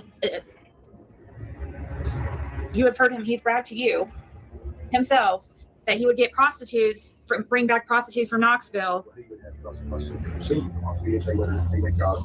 would have they would come and see him from Knoxville. And this is somebody who Don was working for the week before Summer went missing. And Ed Redmond, he's the one that would brag about getting the hookers from Knoxville. Which is very, very interesting, guys, when you put this all together, because you're thinking of all the ones that hang together and where Knoxville's coming up. He said that they used to come down to the holler. That Redmond used to have these girls from Knoxville, these prostitutes from Knoxville. Pretty interesting. A lot of Knoxville connections. Or bragged something to Fred one time about some kind of prostitutes he was getting in Knoxville. I think that he said that they were coming to visit him. Like they were coming actually there. He would bring them to Ben Hill. I don't know about y'all, but I was getting into that shit. Had to break off. Watching me over my shoulder. So, y'all think I'm them? I'm really over here. I'm talking inside in. Around the town, what we're talking about. Up in this piece. Hopefully, get everybody someone back in. Who else you know in the marijuana business? Paul, Andy, Paul Hill, Andy B. What's going into marijuana? United States, Drug Enforcement Administration called Richard Davis the leader of a mad trafficking. The Greenville Sun newspaper called him Meth Kingpin. Two Kingpin. Not only did Killers take out in Knoxville, grab school. The next we're going to see him for all them elites in a fancy hotel up in 30 Bird, up in Atlanta, man. The said ring leader, Mr. Richard Davis, coming on that part. On our way.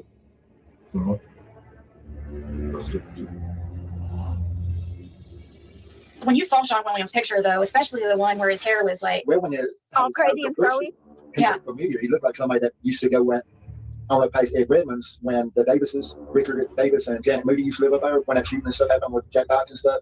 There's a guy that hung up there looked like him. And that was where all those drugs were used to be delivered. Is it that same property where they had that helicopter pad where drugs were delivered? So it was that property? Mm-hmm. Wow. So they was fighting over a backhoe.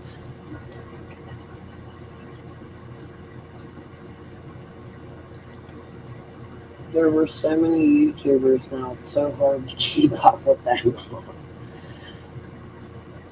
He looks like a guy I know.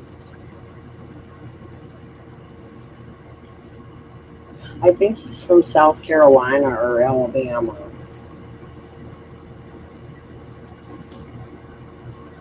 Okay. It could definitely be him then. Because there is, if you look out past Redmond's house, because yeah, it's been a while. I'm not sure. Hold on, Mark has a question. He just heard something. I just heard helicopter pad. Where was the helicopter pad? It's I said Redmond's about a quarter mile from. It's the next property I said Redmond's. Off Ben Hill, yeah, it's back there. You'll see a little. If you pull it up on Google Maps, you can see like a little brown, like where. Yeah, it was never concreted or nothing, but they cut it out with a bulldozer and a track hoe. Okay. And it's, but I don't think anybody. When's the last time it's been in use that you know of? Probably 10 years ago that he knows of. And that would have been also around the time you saw that guy right up there, that Sean Williams look like. We don't know. Yeah, they used to get a lot of. But see, they got 2 storage units up there too, like shipping containers sitting side by side.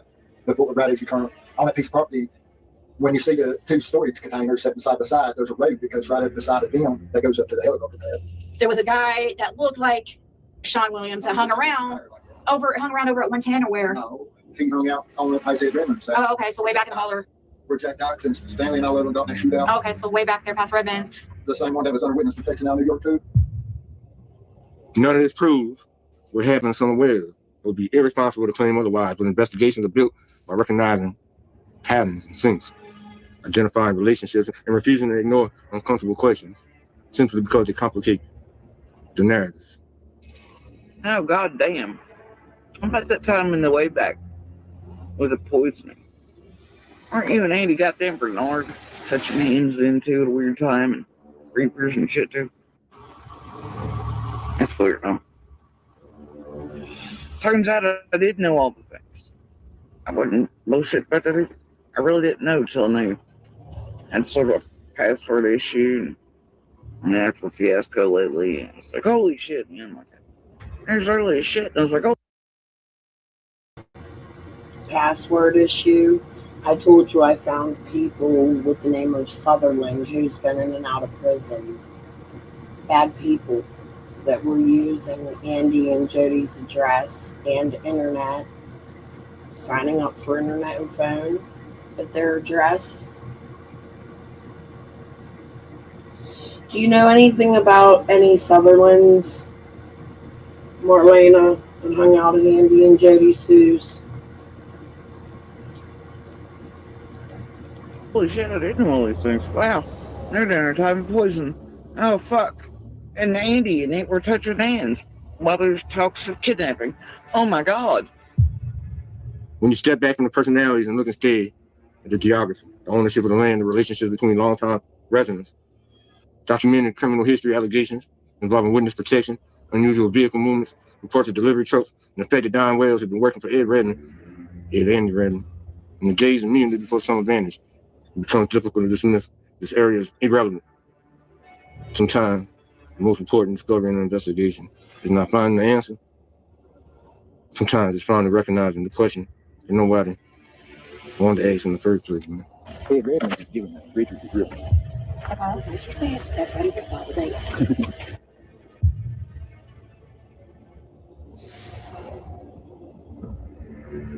Did you know Ed the pics and tell him what was going on? Yeah.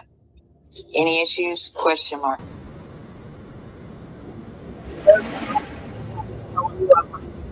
Just him saying, where was I? And me telling him I'm on my way, not much. I told you be on time. Ignored him on that.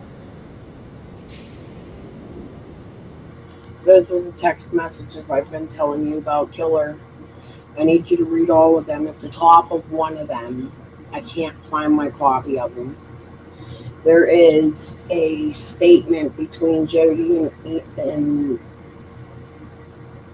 Andy about, I don't know if you have it in here, we'll see, them swapping cars up on the hill on Redmond's property, it sounded like. Now, Chicken on a Stick says, there was, when they swapped the cars, that was crazy, you know.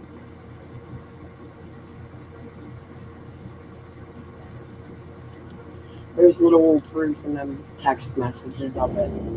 I love y'all. Y'all take it easy. I'll process the data. And I'll see y'all in next school. Let me share that one more time. I did pin it. Amazing work, Killer. We don't always agree on everything. I don't agree about the dogs, but I could be wrong.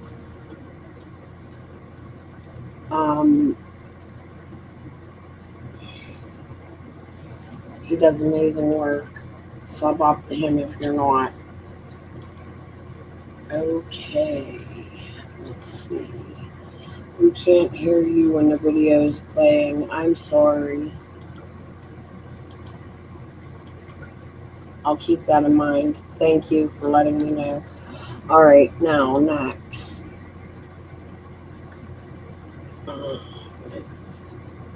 Is this what we were just watching? Yeah. All right. I wanted to come, since this was supposed to be about Andyyyyyy, and it sort of is, because they're all lumped in, they're all related. I shared earlier, actually, let's go share it again, so that you know what I'm talking about.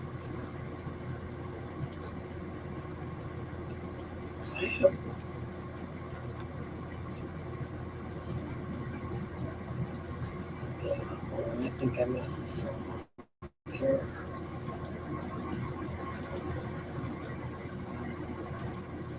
I believe this might have been, maybe not. Let's just put this on. We'll just watch this while we'll listen and see if it's relevant. I shared a video earlier in my live, very early on. It was the first thing I shared. And it was a phone call between Chris McDonough and Andyyyyyy. I don't know if this goes with that. This was September 7th, 2022, so it's about the same time. I'm assuming this is about the phone call between Andyyyyyy and Chris McDonough. On the side, and what about the boys? Welcome to the lab, everybody. I'm your host, Joshua Diaz. Good to see you.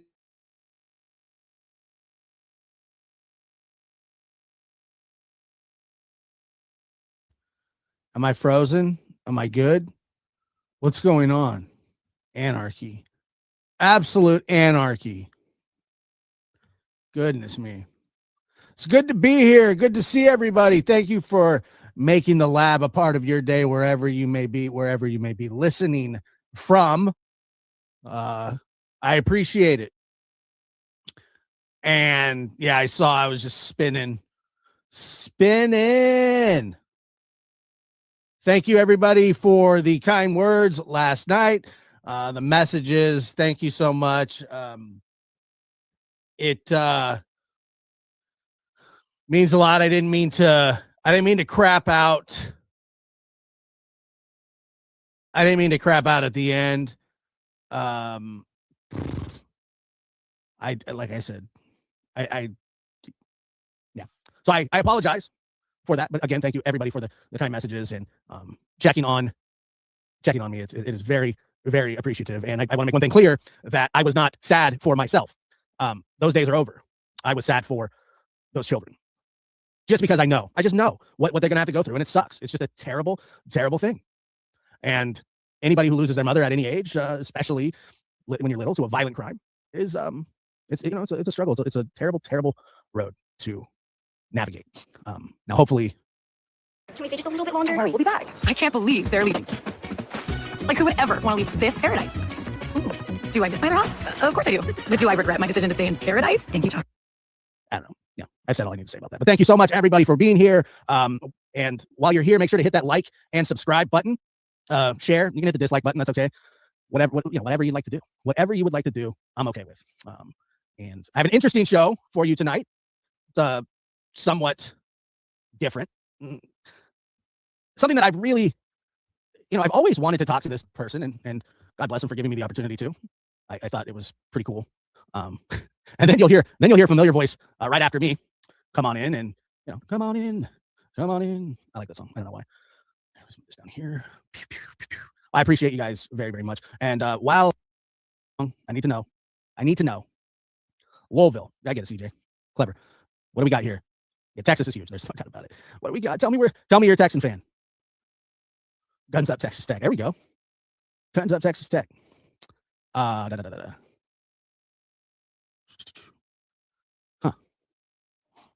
Hello. It is so good to see you guys. Baylor. I don't like football either. Why do you want to get a BU chasing the ball? Atlanta Braves baseball, love them. I don't know. Probably could get paid a lot of money. That would be my suggestion.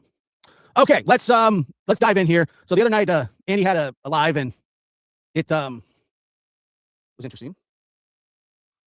Let's see here.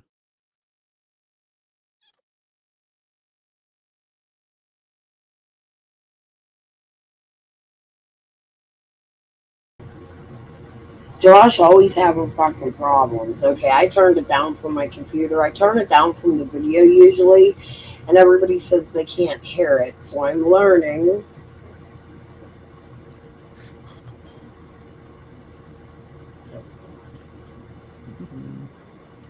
Having problems with this. So make sure, let me know if you can hear it, and we'll go ahead and just play it. Okay, here we go. Now we're gonna play it. Hello. Hi, is this Andy? Yes, it is. How you doing, Matt? I'm good. How are you doing, Andy? Doing all right. So I had a couple questions. Okay. Yes. So one of my first questions, did you hear when Candace said that she wanted to tell what happened when she was really drunk one night? No, sir. I've not immersed myself into the videos and all the videos that's been made over the past 14, 16 months. I've not seen all that. Do you think that Dawn knows? I'm pretty sure probably anybody on that hill that was there that day knows.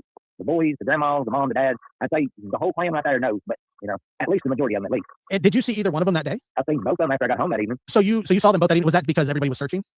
Yeah. What were they doing when you saw them? Like, were they searching? What were they doing? Talking for a while after mainly a few minutes. Yeah, I mean, when I seen Candace, she was either going in or out. When I seen Donnie, he come in shortly after I did. I don't remember if I was at my driveway or where I seen him. But so were they at the top of the hill? No, I was at the bottom of the hill when I seen Candace, and I'm pretty sure I was at the bottom of the hill somewhere when I seen Donnie. And you never went up to the top? I went up through the top that day, yeah. Gotcha.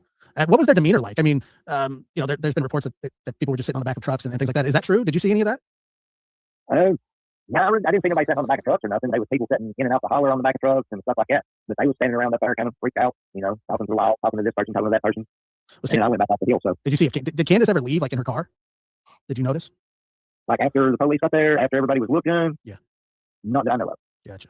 Yeah, what a strange day that was. One of the big questions that I've always wondered is in the interview with Chris McDonough where Hunter says the name Andy. Is he referring to you? Well, I mean, I don't know. I don't know if he's referring to me. There's like 4 different Andys involved in all this. Oh, okay. Why does he keep doing that? I don't know if there really are 3 or 4 Andys involved in this. I've only heard of the one Andy, and this is the Andy that I've heard of. He literally says, something with an A, and then he says Andy. Yeah, that's but you don't know if he's mentioning you or not. You didn't see. Okay, so this is an actual interview. I thought we were walking back. Okay, did you grab that money? No, I'll get it. Okay. This is an actual conversation Josh had with. I never heard this. There is another Andy. There's Andy Paul. Josh has always been just fixated on Dawn and Candace.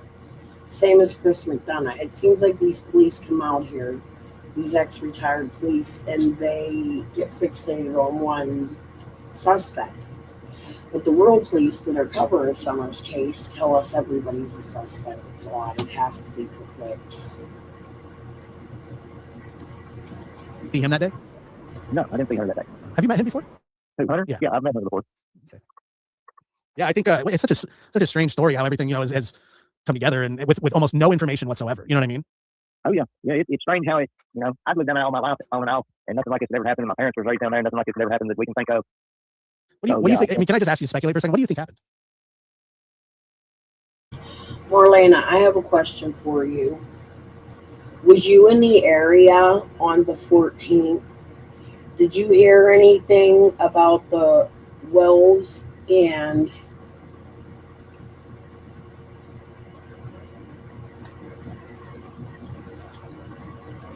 is Per Gordon saying you've been to Morrison Cemetery?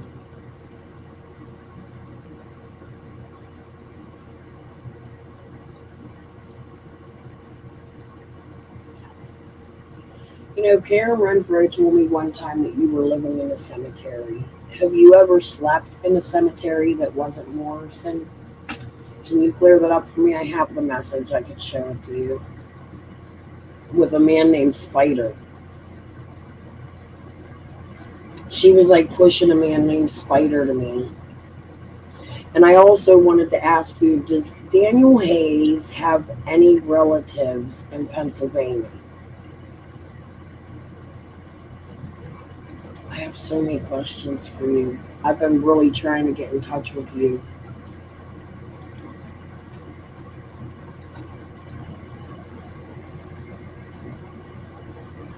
Marlena has had a really family members.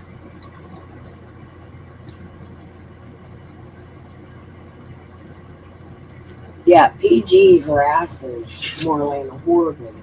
That's how Marlena and I started talking. PG was like she invited Marlena up, befriended Marlena, like snaked her way into Marlena's life. Marlena was talking to her for a while, and then after Marlena went on panel, she completely did a 360 and bashed Marlena. Very horribly.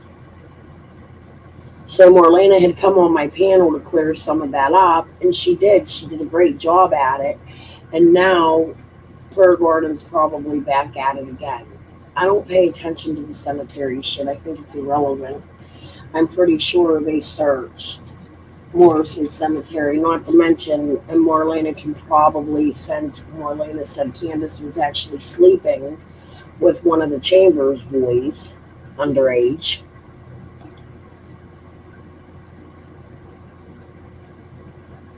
Okay, I was just curious because I know some Hayes up here with the same spelling in his name. That was all. And I have been up to my dad and family cemetery, and that's it. Okay. Thank you so much for clearing all that up for me. Now, do you know anything about the day Dobbs was in the area and the fight that ensued with John Smith, Andy Bernard, Paulie Bernard, George Bernard, Jackie Dobbs? Jackie Dobbs had made the claim that Grandis and the boys and Candace were down on the hill with the BB guns, or they were down there running around. And Dawn and Candace say that that's when DCF got called. But I got a second part to that question.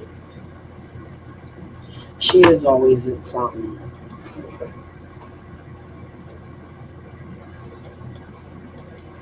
I can't believe she's trying to get them to dig up somebody's grave. Like, that's gross to me. She's a Christian woman. Do you know that's a sin?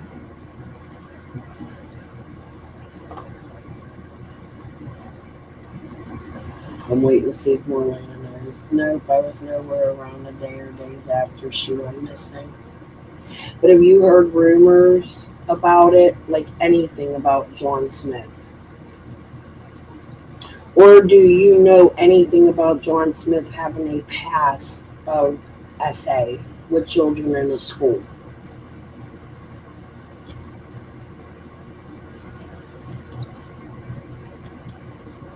What I think happened? Yeah. I really don't. I try not to think too much of what happened, but in an opinion or. I mean, I find that kind of odd. Try not to think about too much. I guess he means he doesn't want to speculate, which is, whatever. But, so let's see. Got Andy Paul living in a camper down by the shed. We should talk. He moved into like hauler later on. Also owns a blue van. That's interesting.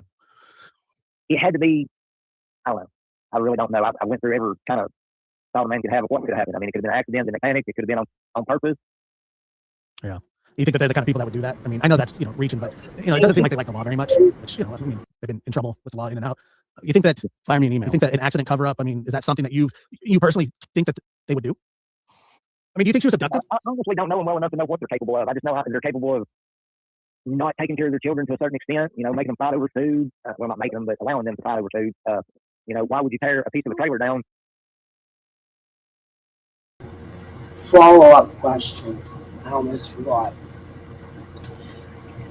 Sherry Mullaney, Allie's mom, and I covered it in this live, had made claims that Dawn Wells had probably touched her grandchildren and I am cammed up.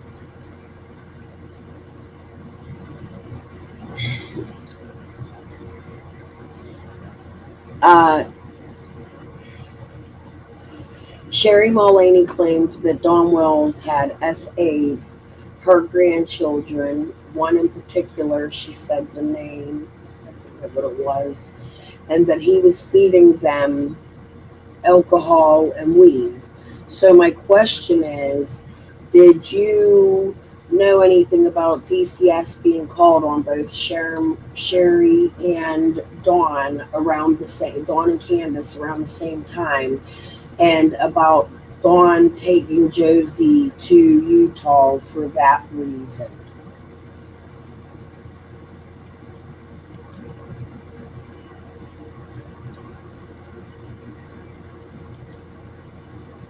Hi, pretty pixie. Extremely disrespectful, and it's disgusting that her Gordon would even fucking ask such a thing. Yay, Eugene Cleese. I'm happy to have you here. Thank you for joining.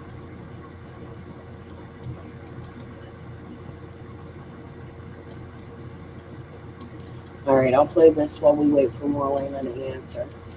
To make your house smaller when you're getting more kids. Right. And so, but you don't think that she was abducted? That Summer was abducted? Do I think she was abducted? Sorry. I mean, there's always that possibility. I mean, there really is. There's always that possibility. I don't know for fact. Yeah, but just it's like an outside possibility, probably. I mean, because you said that you think that somebody on the Hill knows, and I do too, which would indicate that wouldn't be an abduction. I mean, is it is there any possible way? Like, Don's been accused of selling or trying to sell his Don Jr. years back. Is that something that you could see him doing? See, I didn't know nothing about none of that until after the fact. Sure. So, I mean, if he was capable of possibly trying to do it before, then why couldn't he be possibly capable of doing it now? So, I mean, I really don't know. Was that anything? Like, did you ever hear any rumbling?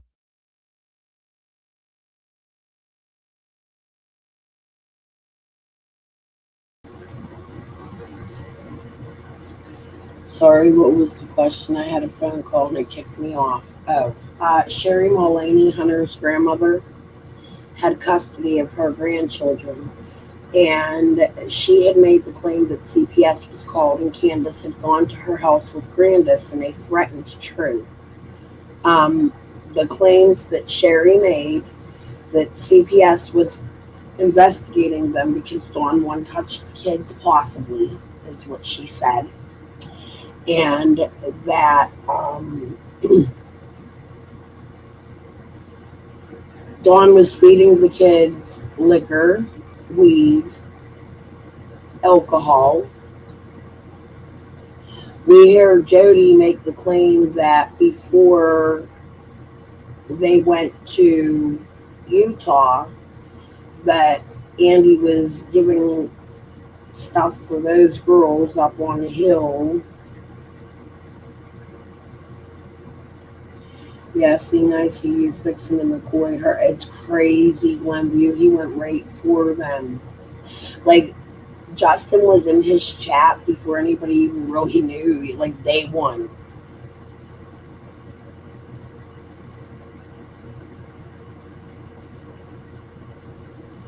I find that odd as fuck.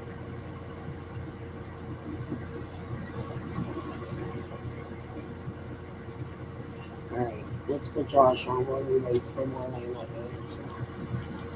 Things like that going on around Ben Hill Road or anything like that? Were there a lot of strange people that would visit, or strange cars? You never There's recognized? always strange people in and out over there, but not at my house. Nobody come visit me but my family. It's them. I mean, I don't know. Pretty much in small communities like that, you respect your elders and you respect the children. You take care of them. Because that's the beginning and the end. Right. They can't take care of themselves when they're real young like that, and they can't take care of themselves when they get old. So you respect your elders and you take care of the children. So you not witnessed, but you knew that they weren't possibly taking. That's a good question, Glenview. We can add that to that question when they're done, Marlena, if you want to answer. Did you ever have the pleasure to meet Jose? What was that like? Was you ever up on the hill when Allie was there? Did you know anything about Candace kicking Allie off the hill or Allie leaving, but Candace holding Hunter and True or teenage kids hostage? There was a 911 call placed where Allie had to come get the kids. And I'm bombarding you. So if I forget my questions, I asked her and she didn't answer and she asks me, what was it? Ask again in the chat, please, for me. If it was a question that interests you. Taking care of the children properly. It was Sunday, Eve. I seen the two older boys fighting over food one night. Because they were hungry? Well, why would you be fighting over food? Well, sometimes kids just fight to fight, I mean, it's like, oh, here's the last piece of cake. I mean, he's like, I mean, whatever. There's a difference between the last piece of cake and give me that, I'm hungry. Well, if you got two kids on one bowl of chicken noodle soup, I mean, it's pretty much a fight over who can get the last noodle or how fast you can stuff that noodle down to where you can get the last noodle or how much you can get in at one time, Right. Wow. Yeah, that's pretty you ever stand in the lunchroom and you see these kids sitting in the lunchroom and they're huddled over their plate and they're spooning their food in real quick, and then you get older and get older and get older. Did you know anything about Wyatt? Jody had said in a clip that Wyatt had gone to school and told them Daddy was at home doing bad things. Yeah, ICU always knows where to find the motherfuckers, dude. Her and her grimace ass, fat motherfucking sunglass ass, fucking pounding fucking salt off fucking cars. I didn't know Allie or Jose, and Allie, the one with Brandon, Hunter's mom is Allison. That's the one, and actually, the night Dawn got arrested for Jose, Allie had gone to jail in another county. I just want y'all to know that. So could this fight have been because Allie went to jail and they lost money on rugs or something else?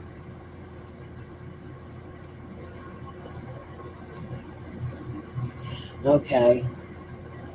That's good to know. Jose is the Mex man. I don't know. His whole situation is odd to me. I don't understand, like, I have my friend Boo Boo here, but I've known Boo Boo my whole life. I've had females stay here that are strangers that I've tried to help at times, like that girl Jess that was just here. I actually ended up having to make her leave twice. Long story. I'm not going to get into it because she's young and I don't want to destroy her life, and hopefully she'll get her shit together. But, strange men. Could you imagine bringing strangers into your home you've never met, your children have never met, and making them sleep in a dungeon-like room, in the same room or next to the room your daughter and boys live in, play in?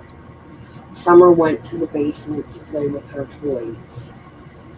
Was there another Jose Wade down in the basement? Like, why not that little room next to the door where there's beds? They had gotten along with him for a week. No, it was much longer, Clubview. That's the thing.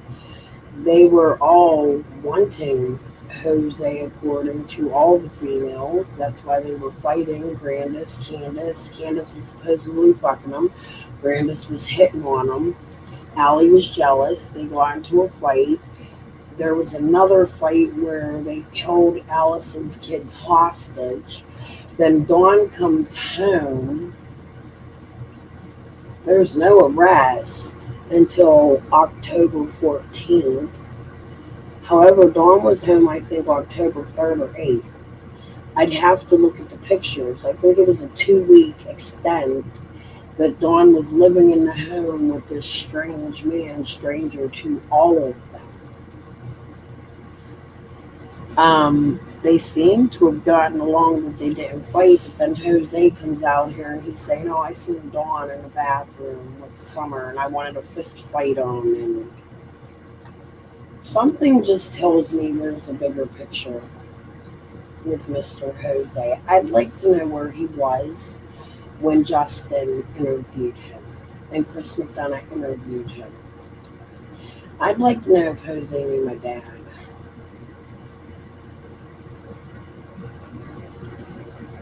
I didn't know. Okay, wait, tell us how you really feel. Nope, I never met them, period. Jose is the next man I've gotten along with. They had gotten along with him for a week. I just wish they would find out what happened this summer and this. And I think all will change when the new sheriff. What do you think of him? Do you know him in real life? Fred said that he had worked with him during Summer's case. I had seen that he has a background with cartels and things like that. To me, he seems like a very genuine sheriff. I feel like that picture of Charlie Day, it's on Always Sunny with these strings trying to connect everything on the wall. It's so bad, the basement, Jesus. This case, there's so many people intertwined and so many bad people. And unfortunately, it makes people who fall into active addiction like Marlena look bad. Marlena got into a really bad situation because of YouTube. Lips was fucking with her, had her daughter stolen from her. Now, Marlena's not saying that she didn't need help. I believe on my panel, Marlena said before that she was asking her sister for help. Her sister was already helping with Journey. Journey was in a good position. Lips inserted herself into Marlena's sister's life, which is probably why Francis doesn't fucking come out here. And then they took Marlena's children. Now, I have questions not about Francis, but about Chad, Bill Benton. That's for another day. I'd like to talk to her privately about that, which is why I haven't asked. Because Allie, there's a huge chance Marlena doesn't know that. But the locals, Marlena knows, and I would never want to put Marlena in a situation where it would put her and her daughter in danger. For all we know, this was a mistake and they came after Journey. I think Marlena has alluded to that a couple times.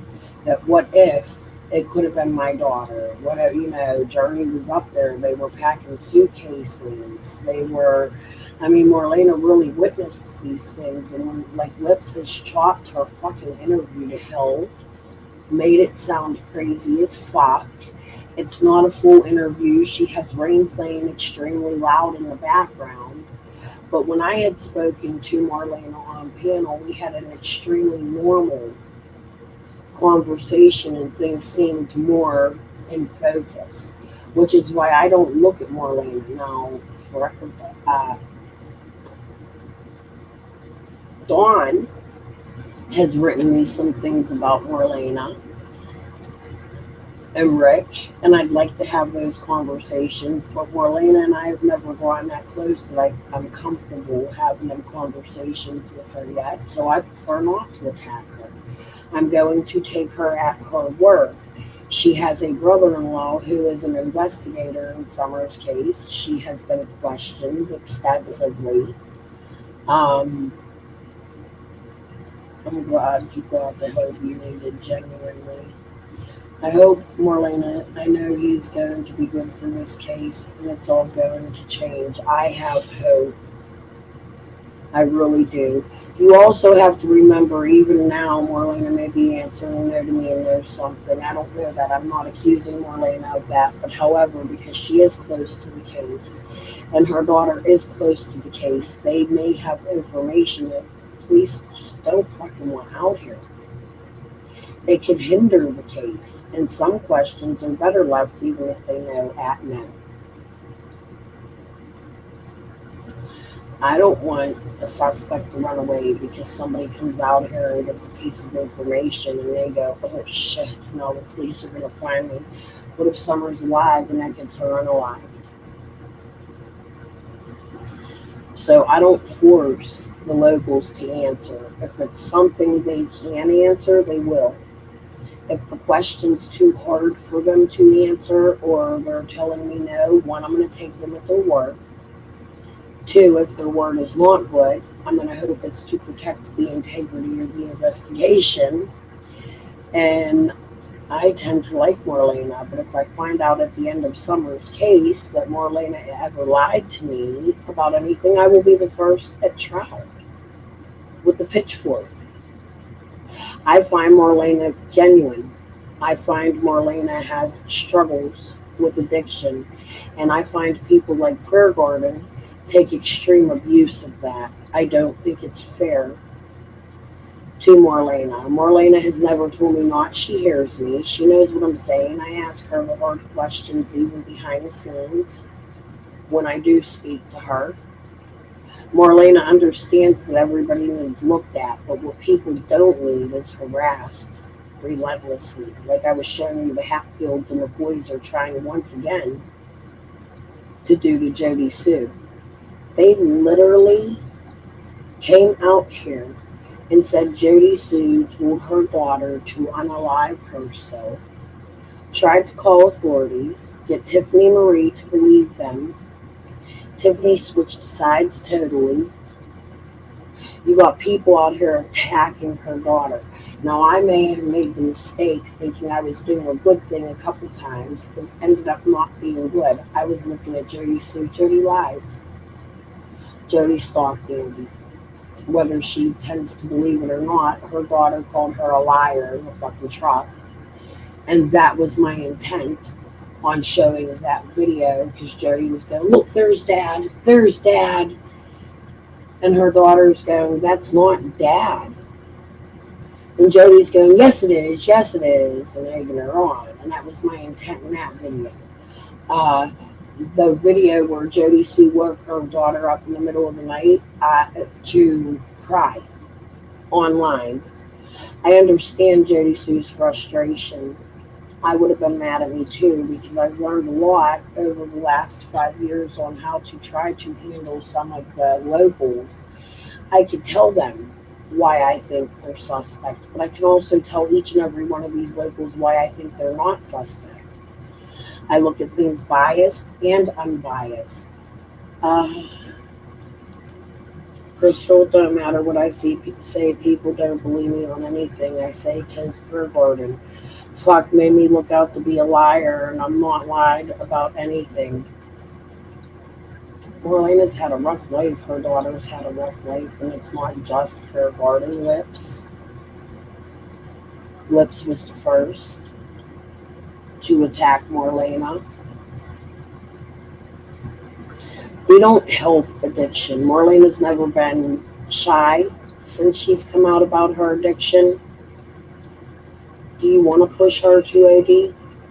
Do you want her to be on drugs forever? I think she looks sober right now. She looks so good. Journey looks so good.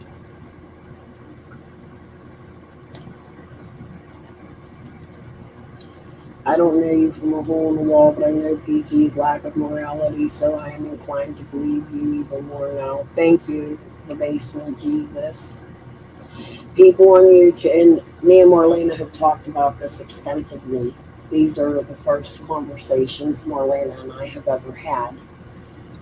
People on YouTube, well, besides the one at the beginning, but we let that one go. It wasn't a bad conversation. She told me a little bit about Jody, Sue, and Andy, and how she didn't like Jody, and I brought that to you. People on YouTube made it hard for me to get a job and everything, and had people watching me and saying stuff that wasn't true, like that Jimmy Long prayer garden made all that shit up and had someone act. I agree, and I've caught Prayer Garden doing that several times, even as far as taking clips of Allison's daughter and calling it her own daughter. Prayer Garden sus as fuck to me, dude. And the way she attacks certain locals. You know how we hear Jody Sue say, my daughter's the only other daughter in the holler? Well, Lips came out here and told you who has custody of her daughter. Now, Fred and Dawn in recent days has, and myself only because they've said it, has pointed out the home where Marlena's daughter is living. I don't want to tell you all that.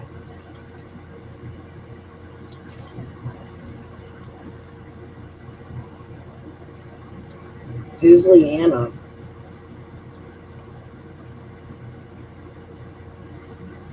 I don't know who that is.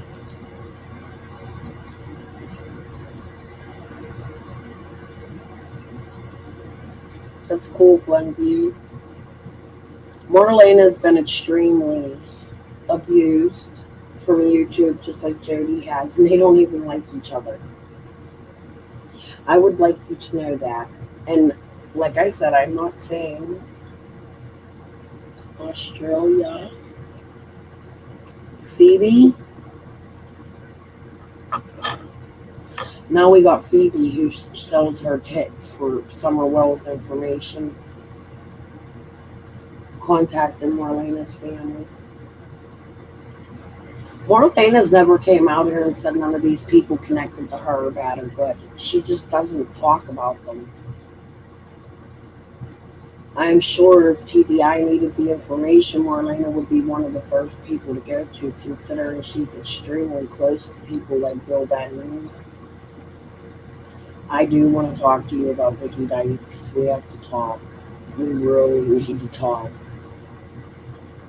I also want to show you pictures of this lady at the vigil, and I'd like you to tell me if you've ever seen her at the holler, in the holler, around the holler, connected to the movies and them, but I'd like to do some of this stuff in private, and I'm going to tell my viewers that I'm doing this in private because it's not safe for Summer's case. However, if a tip could come to it and Marlena can help me definitely connect some of these people up here in fucking Pittsburgh, we could put our heads together and turn that tip into fucking TBI. That's how you work together.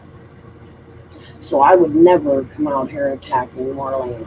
I just want you to know that no matter what the outcome of this is, I think we get more information being kind to each other rather than coming out here and going, oh my God, you did this and you did that and you buried her in a dead cemetery. And Prayer Garden's accusations are wide. They're elaborate. They're sins. Who the fuck wants to dig up a dead grave when this grave was open the whole time they were searching for Summer? Marlena, did you or anybody in your family see searchers in the cemetery?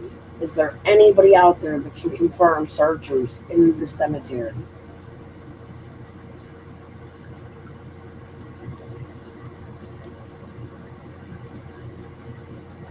Good job.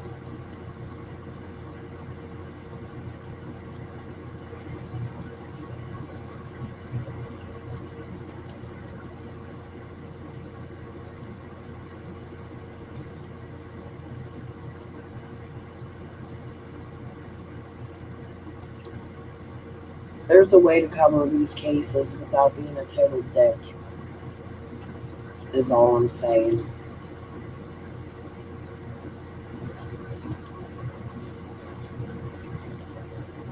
Marlena got a good sister to her.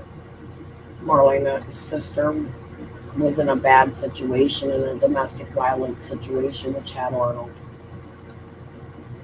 You hear Ziggy Barnbarrel talk about that. There was protections from abuse and things of that nature. He's no longer there, and Chad Arnold is no longer in the area. Chad has made some weird comments to Karen, but to me they're sad. We hear Chad also is an active addiction, and I'm going to tell you what this means for Beach Creek. The more people we see coming out here for inactive addiction, we're seeing more than we are sober. People that have never been addicted. People that have never had to deal with the struggles of domestic violence in that area. Like I told you, I'm from a town like that. Everybody knows everybody. Everybody knows everybody's business. Even if they come out here and say they don't, there's reasons they fucking don't. People over there don't want you on their fucking property. I don't fucking blame them for not wanting people on their property. They have a missing child in the area, and you are a stranger. Chances are 80% of the time, if it's an unfamiliar, or if it's a unfamiliar abduction, that person will come back and pose as somebody like a searcher or a YouTube creator or things of that nature. Statistics show that. So you being a YouTuber doesn't mean fucking shit that you're going to the neighborhood. Of course, Dawn and Candace are liking the attention and inviting Thelma and Gab Walker to do documentaries and be their best friend.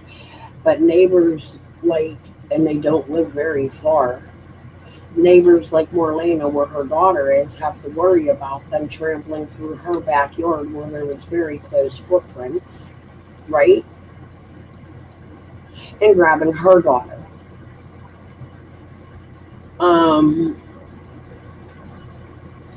Yeah, those would be something I would want checked.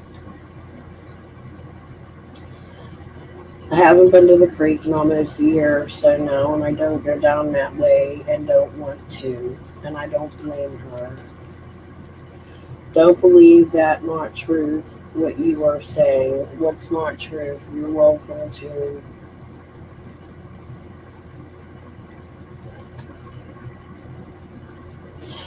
What I want is clarification. I have a situation where I think I have known Vicky Dykes in the 80s. I'd like to know what her maiden name is. I'd like to do this privately because I don't know that for certain. She looks very much so like a Vicky I know that was involved in some really fucking bad shit up here that might connect not only to Summer, if this is the same Vicky, but it would also connect Vicky Dykes to a missing friend of mine who I love dearly, and I will go to the depths of hell. I've told people in my area, fucking come for me. I don't care. Mike Cregan, Stacy Cregan, eggplant penis head, fat fucking grimace motherfucker.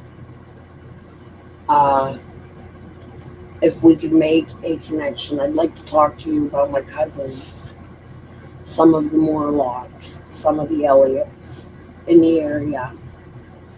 I do have family connections, and I do have many, more than I thought. Anyway, not many, but I do have a few.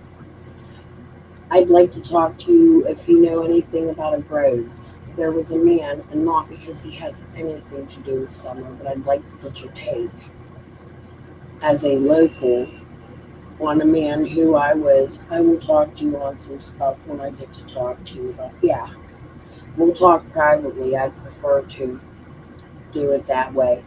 Also, let's put you aside and the reasons I've been looking at you, and I'd like to talk. I'd like you to watch. I had an 8-hour live yesterday. I'm trying to keep these lives long because I'm actually using my YouTube as a fucking income right now because my husband's out. they're allowed to talk about. We'll talk about men. I need somebody to gossip with Marlena about my fucking husband. Do you want to? I need a girl shoulder. For real. My fam from all around here. Yeah, I will talk to you on some stuff when I get to talk to you about some stuff. I'd like to talk to you about Warlock Mountain. Karen Renfro, I know fact. Related to my cousins, I know fact. Had made a comment to me in my chat. And I just would like to talk to you about some property privately. It isn't for YouTube until I figure shit out in my own life and who's hacking me and how exactly this all connects and why my whole family totally quit fucking talking to me over it. Sure, and I will straight shooter. I tell you stuff you might not want to hear. That's right, me too. That's why we're here. Right? So, alright guys. You know what, actually, I've been on 6 hours. I meant to do 4. I didn't sleep last night. I wasted my day. I wanted to go to a water park. I spent it with you guys. I didn't finish what I was doing today, but I think I got a lot of fucking information out. And I probably will not be back until tomorrow. Marlena, allow me to sleep. I will reach out to you on TikTok in the messenger tomorrow. If that's okay, just check it. And then you could just respond back to me after I have been. I'm going through a lot of things in my own life, and I'm having a hard time myself messaging back to people and being present. So that's another reason why I'm doing these really long lives right now. It's keeping me and my mind better than on what's going on with me and my husband. And it's also keeping me from arguing with him, texting with him. I have a trauma bond, and I'm trying to break that trauma bond. He's never, ever, like the Taylor Swift song, ever, I posted it the other day, going to do what I need him to do to be home at this point. We're at 1 year and 8 months, and he says he's sorry, but his actions show me differently. Like, secrets still exist. He has not answered anything on certain subjects of Brittany, and it might connect to shit, and that's very important to me. It ain't about us or our marriage, and I'm willing to give my whole life up for Summer Wells and Lisa Quebec Elder. And Layla Santanella, I believe, also may connect to this. Okay, moving along around here. Yeah, staying busy does help. I'm broken-hearted, guys. I've been with my husband for 23 years. I never expected the wind to be knocked out from under me, the ground, my world shaking from him. And that's what happened, and he's not mentally. I suffer CPTSD from men just like him prior to him. And not just my men, but my mother's men. I had to deal with a lot growing up when it came to my mother being abused by people, my mother being a whore, my mother prostituted at one time. I've had a rough life, and I don't want Marlena's daughter, who's already been subjected much to a life like mine growing up, to have to do that because people like Gergard come out here and want to harass her. It's better for us just to talk normally, right? And ask the questions and get straight shooter answers rather than cause confusion, making people like Jimmy Longa. It's even ridiculous anybody on this fucking earth would believe half the fucking shit spews out of fucking Gergard's fucking, how does Jody Sue say it? Spewing out of the goddamn mouth. I can't remember how Jody says it. I like it. We're going to find a clip and clip. I want to get a sound. I want to clip certain things. I don't know how to do that. If anybody knows how to teach me to do that, that would be fucking amazing. But I just think even if we disagree, I do have also reasons to believe Marlena could be a suspect, but they're not the reasons that her garden's out here saying. And I'm not going to come out here and attack Marlena for my reasons. I would rather talk to her behind the scenes, ask her my questions, and then make an educated decision on based on answers. So I need to call the fucking TBI. So far, any private conversation I have had with Marlena, I have not felt the way Lips made me feel about Marlena when she chopped the shit out of all of her fucking content and then called DCF on her and had her child removed to where Marlena wasn't even allowed to see her for some time. That's not healthy for Journey. It's not fair, and we're out here searching for a missing child, a real life missing child. Why are you out here saying you care for one child like Summer, but then putting another child in danger or emotionally damaging her or talking about her mother in such a sick fashion that she has to grow up and hear that? That's not healthy for the child. You are just reoffending a child who has been offending in different ways in her life, dealing with her mother's addiction, and that's not fucking easy. Guys, lay off Marlena. When Prayer Garden comes out, lay off Jody. Start making educated decisions. Start doing research. If there's a human that connects and you feel funny about a situation, they'll talk back to you. Marlena answered me 5 fucking years ago. The first time I messaged her. I didn't think it was important. She was in active addiction. She asked for an astronomical amount of money to talk to me. However, after Marlena sobered up, we spoke. I told you all I had her on my panel. She did ask for Cash App. She was in a really bad situation, and I wanted to do that for her. However, because of the things Prayer Garden does, and Ziggy does, and Voices Behind the Wall does, it's not a comfortable thing I feel comfortable doing. I don't want to look or ever feel like a grifter, and I don't feel anybody who has answers for Summer should want to be paid to give those answers to the right people. At the time Marlena was in active addiction, she's a much different person than she was. I think Summer's case has taught her. Now, they have had some woes. I believe, I don't know fact, Marlena has had some slips. We have seen Rick get arrested. I've not talked to Marlena that deep. I don't know her that well. However, we will never, as public, get true, correct answers without an attitude. We hear it. I also hear it. And I know when she said to me, I'll tell you, I'm a straight shooter. I'll tell you how it is. You know how I know that's true?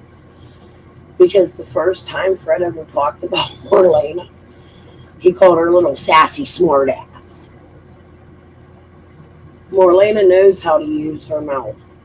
And we knew about that about Marlena before Marlena, years before Marlena ever came out here and spoke. She is a tough woman who has herself, because of her own family, older than her, been through active addiction with them.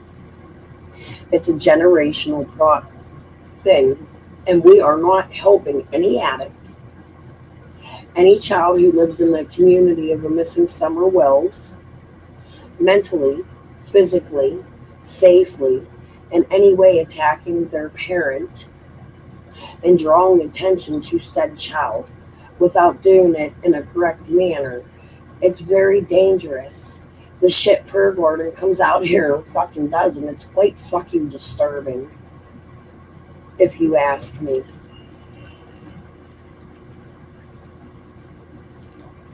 This case has hurt my family and my life. It's crazy how it had a big impact on my life. It's hurt me up here in Pittsburgh because of my ties down there, and I have to figure out exactly what they are so that we can find Summer Marlena. I truly fucking mean that. Even my police officers yesterday, when I had them try to come get Earl help today, Not yesterday, God, I'm running my days together. Early this morning, it was like 7 o'clock in the morning. You can go listen for the 911 call. They wanted Earl to go get help. He ran. But I had nice police officers yesterday. I didn't feel weird around them. They weren't the same police officers that always come see me that made me feel uncomfortable, or the ones that don't show up. They listened to me yesterday, and they knew who I was. The one dude I seen, the lady I've never seen, and she was extremely kind to me. She was a good police officer. I even said thank you, and she smiled at me and thanked me back for telling her that at the end. But when she approached me and I told her who I was, she was like, "Oh, yeah," with a smile. As I told her, I think there is corruption in this fucking police department. I'm not going to tell you all what I said, but I didn't go deep into detail. But this police officer no longer disagreed with me. It was good to feel heard. Even if that's not why they were here, they believed me when I talked to them yesterday. So I do think that it's time I have a private conversation with some locals that I personally might have cousins that are related to them on both sides of my family. I think it's time I straighten it out and figure out exactly who they're related to and why. Well, I know who. I know Renfro. I know that one fact. And Renfro hasn't been out here to deny that. And I liked Karen. So I'm hoping she's not involved in Summer's case. I truly liked her. No sense in airing shit that leads to more strife. And not just that, it causes more gossip and more pain and more hurt and more children hurt. There are actually children connected to these people in some way or another. Everybody has children on this earth. There's 1 million children. Do you think Summer Wells, even if not on Ben Hill Road, there's children on Light Hollow Road, there's children on Beach Creek, there's children all over. There's little David. David Britt allowed me to put little David's conversation out here. Do you know how touching that was for me? And I treated it with kindness. I didn't come out here and make it where anybody wanted to attack little David. And when somebody did like Fred, I could have fucking squashed that in about 2 motherfucking seconds. Because that's my Easter egg in Summer's case. That's my first interviews. And I still, to this day, find them extremely relevant. Especially because of Crystal Spencer's mother owning the market where Glenda Head was stealing $9,000 worth of gas from her. Where she says Daryl Bernard was feeding her daughter drugs and got her daughter addicted to drugs. Where she says David Britt was too old for my daughter. I agree with that. David Britt doesn't have a criminal history from the 80s. He sounded cool to me. Karen Renfro made a comment to me that makes me side-eye him. Do I know it's true? No. She told me David Britt beat Jennifer Satterfield feeding a horse over the head with something and tried to and did unalive her. But then she, years later, retracted that statement and said that did not happen with me in my messenger. It's been a strange ride. I don't know why these people make such elaborate stories. I really liked David Britt. When I found out his family was not responsible for Autumn, my heart broke that I ever even thought that they were. However, I still think the dad's a shitty fucking dad and the mom's a shitty ass fucking mom and the grandmother did the best she could. There were twins. They had hard circumstances. They lived in Florida, Ormsby Beach. Autumn went missing and an older man had her, buried her under a house. There was a witness. She moved to Vegas or something years ago.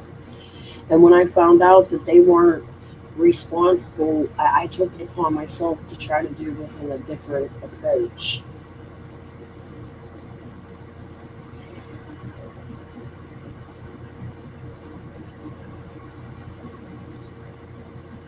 I like Marlena right now. I don't have no reason to believe Marlena did anything, and even if I did, I would keep that to myself or to the eye.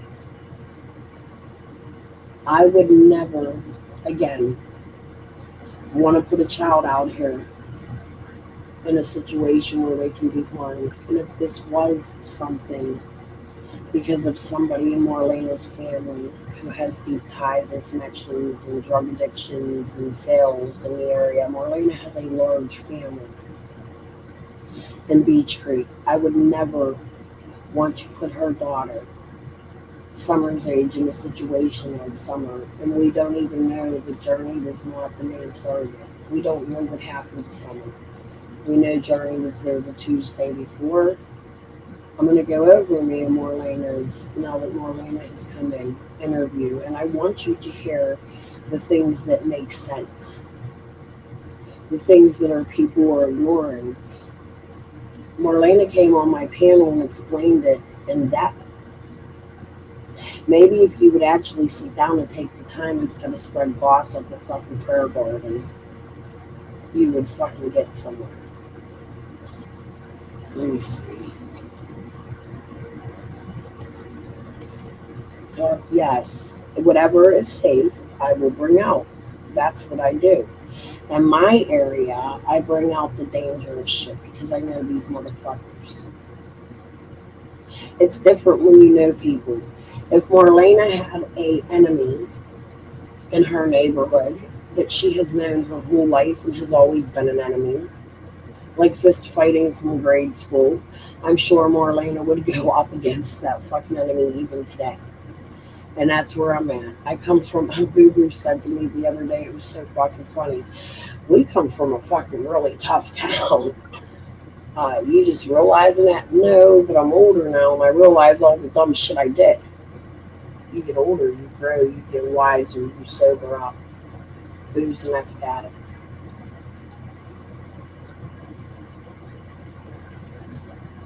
I explained some of his situation in my last couple lives. When he leaves, I'm going to be heartbroken because I haven't seen him in 20 years, and we are like best friends. I am best friends with the people I grew up with. Male, female, even my enemies are my best friends where I grew up with. If I had an enemy besides somebody that hurt Summer or one of my friends, I do. There's this girl, Cheryl. We've been frenemies since forever.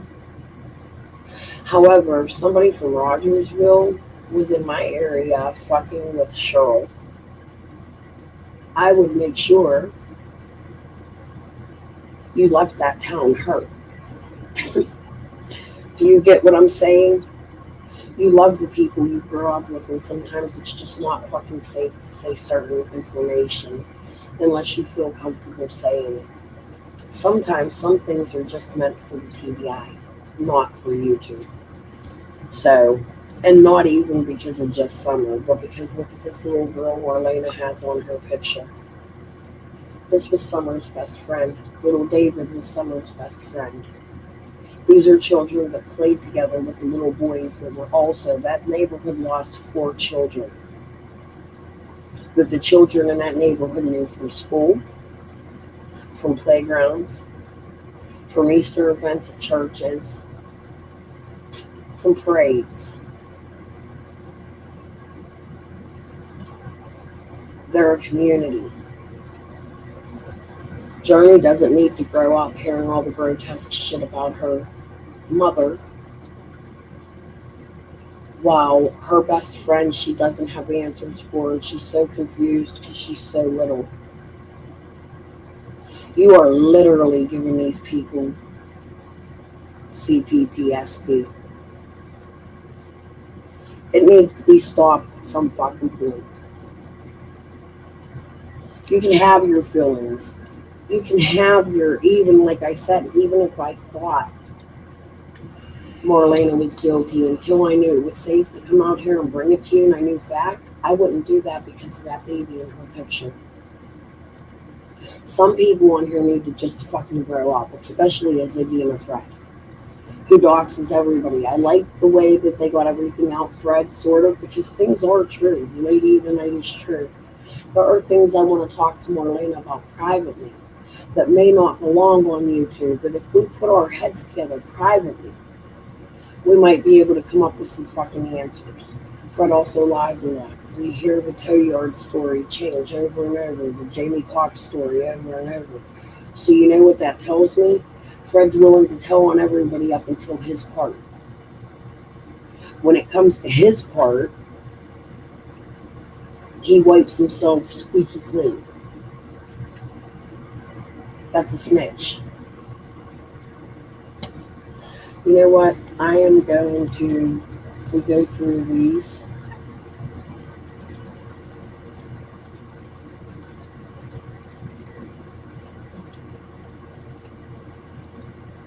So there we know Marlena's answer. And Marlena will tell me. She has told me. I have a family member that works on Summer's case. I told them everything. So Marlena's story was one of the first ones set in stone. Did they interrogate you, question you? Can you tell us how they questioned you? You don't have to tell us the questions or the answers, just how was the process? Yeah, maybe. I think it would be through in-laws. Let's hope, because my dad was a war. Who knows? He might have been down in Tennessee fucking the whole fucking neighborhood. Uncle Ronnie's wife's sisters, brothers, friends. Who the fuck knows? My dad was a hog. PG is a meth addict, in my opinion, Sabrina. Yes, we need to understand. Marlena has a child and has gone through hell. Active addiction and living with active addiction. Did you guys see? Man, I'm going to be on here the whole fucking 8 hours again. Hold on. I want you guys to see something I shared the other day. Actually, maybe Marlena knows this girl. I would like, these are the stories I want to hear. I would rather hear how we can help Rogersville rather than how we can attack these people in active addiction. Hold on.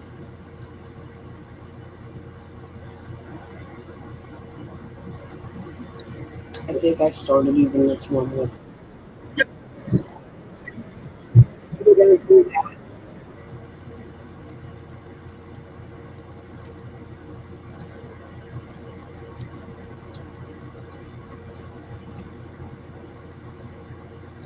I don't know if I put it in this one. Hold on. It's one of these.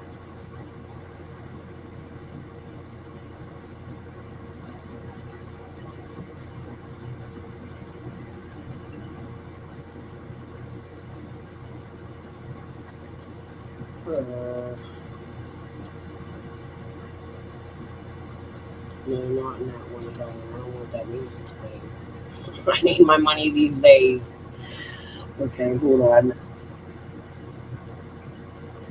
Summertime.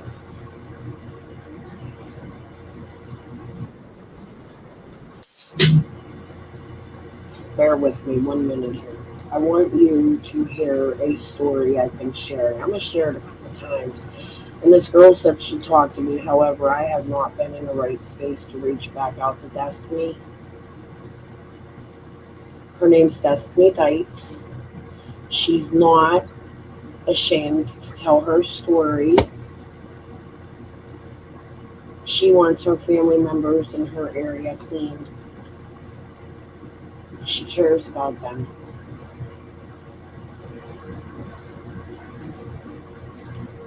You're just going to get Facebook. Give me a minute. I'm just wasting my dear time here.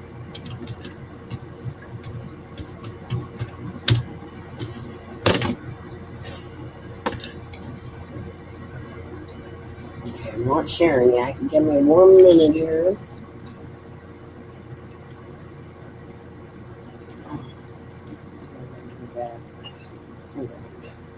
Previous notifications. Let me go find Destiny.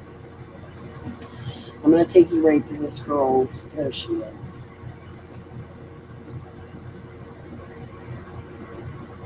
Oh, I got a message from her. See, I got comments I haven't responded to. If you're watching, please forgive me. Hold on. I'm not going to give no commentary because I have 2 or 3 times on this already.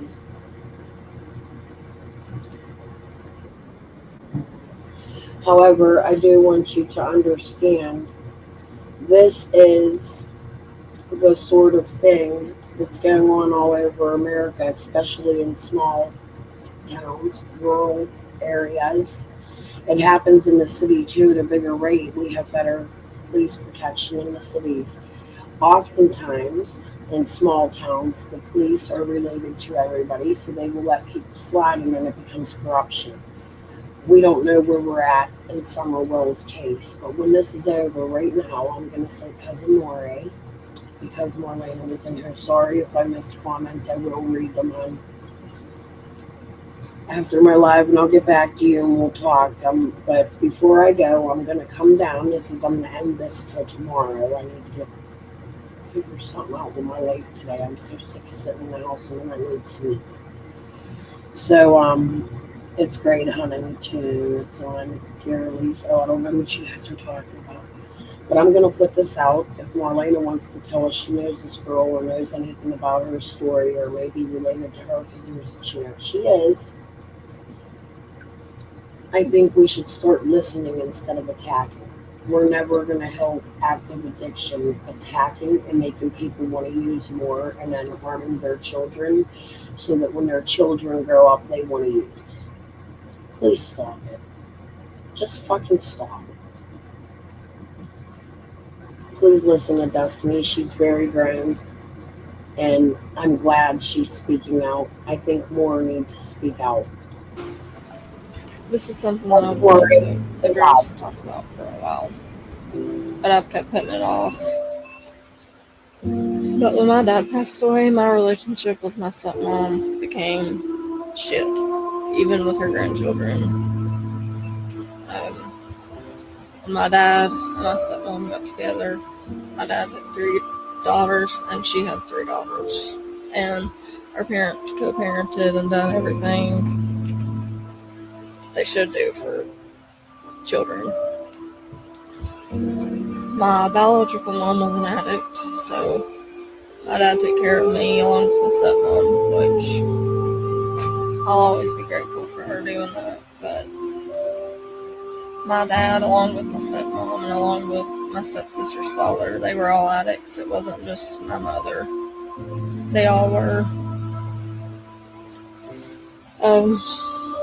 But my dad always made sure we were taken care of, no matter his addiction. He always made sure we never went without, none of us.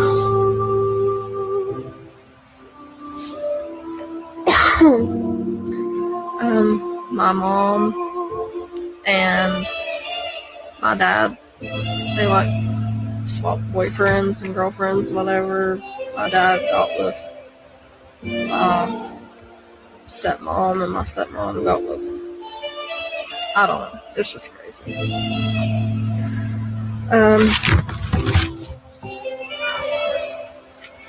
As we were growing up, my stepsisters, they always liked to diss on my mom, talk about how she wasn't there, and just hurtful things, because it wasn't my fault she wasn't around. But it turns out that they're just as shitty as she is. They're all addicts, and none of them are there for their kids. And the same people that I'm talking about, that my father raised, had the nerve to steal things from him, the nerve to tell him, "You're not my dad, fuck you." And just hurtful things. And my dad made sure they had everything. He bought them their first house. Well, helped them get it. Let me rephrase that. He didn't buy it. He made sure that they could pay for it. He made sure their bills were on and paid if they needed help. He did buy their first car, all of them, as he did for his own kids. He loved them just as much as he loved us.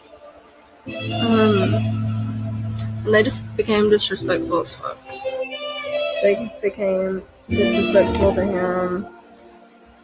So he lost respect for them. They were lying to him, stealing from him, and they were grown-up adults living off mama. And all the money she made was gave to them, and what money he had, she got because she spent all her check on them. And my dad was just like, you know, that's not okay. That's not okay. But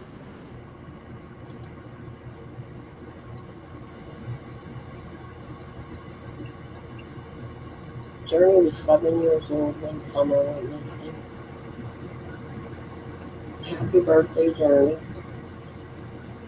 I wish you the best, and I hope all your dreams come true, and I know you're still wishing for someone to be found in the answers. I hope that for your birthday, you get to hug her. Just keep praying, at least the birthday after, maybe Christmas. I still have hope. No matter what it looks like, I still have hope. That's just some addicts for you, I guess. My dad was an addict too, like I said, but he worked his ass off every single day.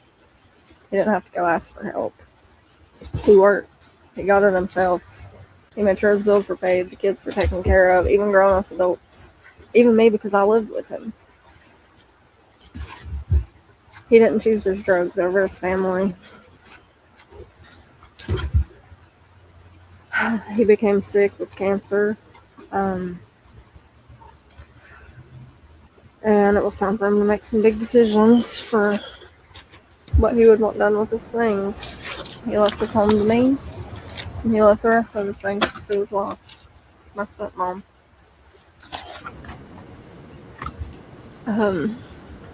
And I've always lived with my dad, like I said.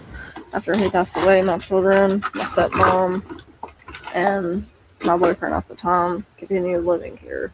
The boyfriend was 3 of my kids' father. Is. And I guess my stepmother thought it would be cool to let my sister, stepsister.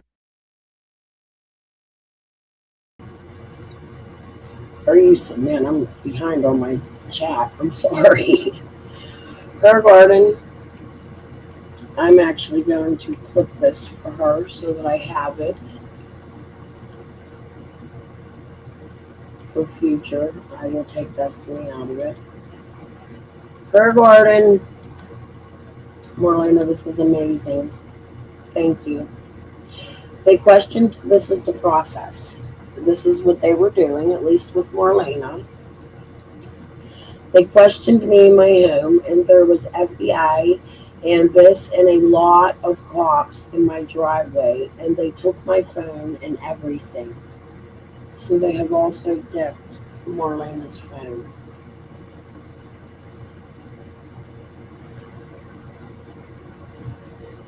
Hey, her garden.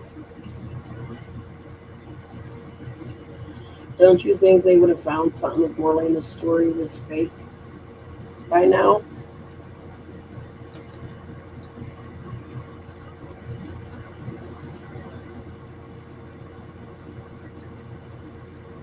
Oh,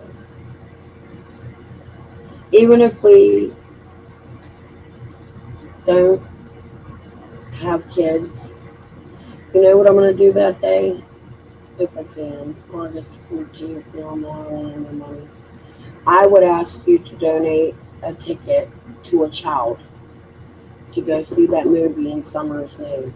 Who is it?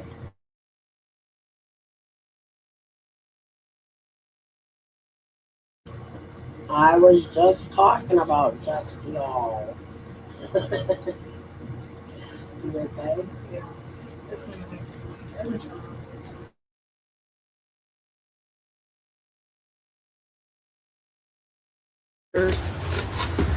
To spring their drugs and do whatever they do, and I was like, no.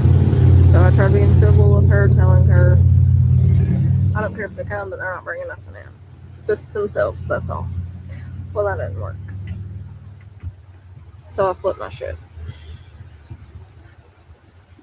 My children were finding drugs and needles, and I said, fuck no.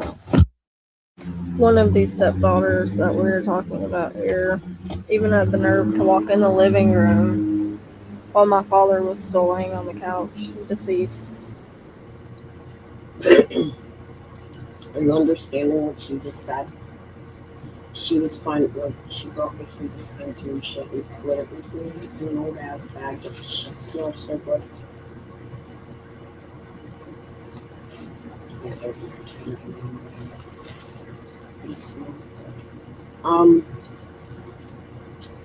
Okay, I was saying donate. I'm gonna donate for Jess's kids. We're gonna go see Paw Patrol if I can come up with the money. For summer, I would go see Paw Patrol or take your kids or do it in the name of summer. That's great. Thanks, Sabrina. How long have you been live? Oh God, for almost 7 hours.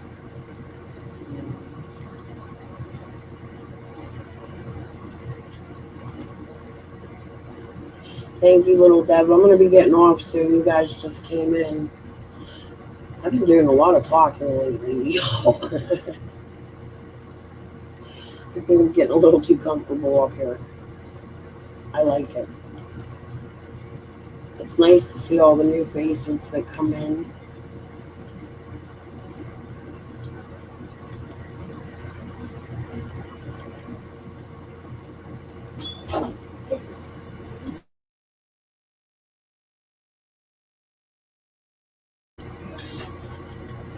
They're fixing the back room. I guess she's back.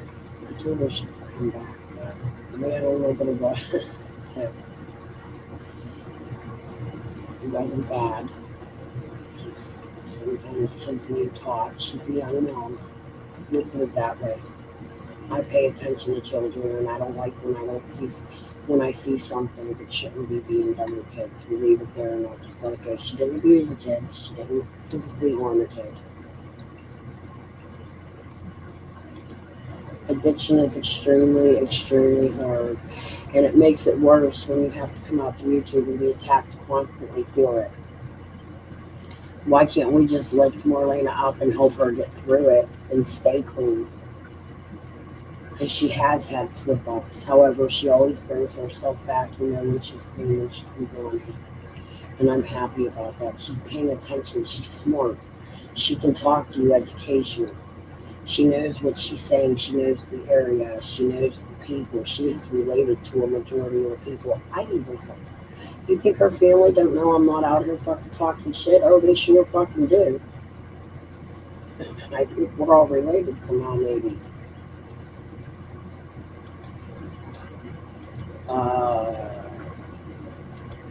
Screw Lips. Lips needs to fuck throw the whole fuck off of fucking YouTube, dude. She really does. She put Marlena's daughter in a horrible, horrible, horrible situation.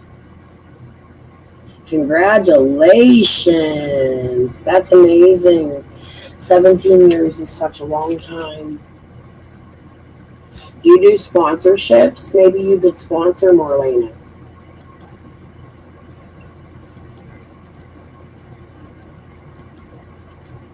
That's amazing. I pray for that for my sisters.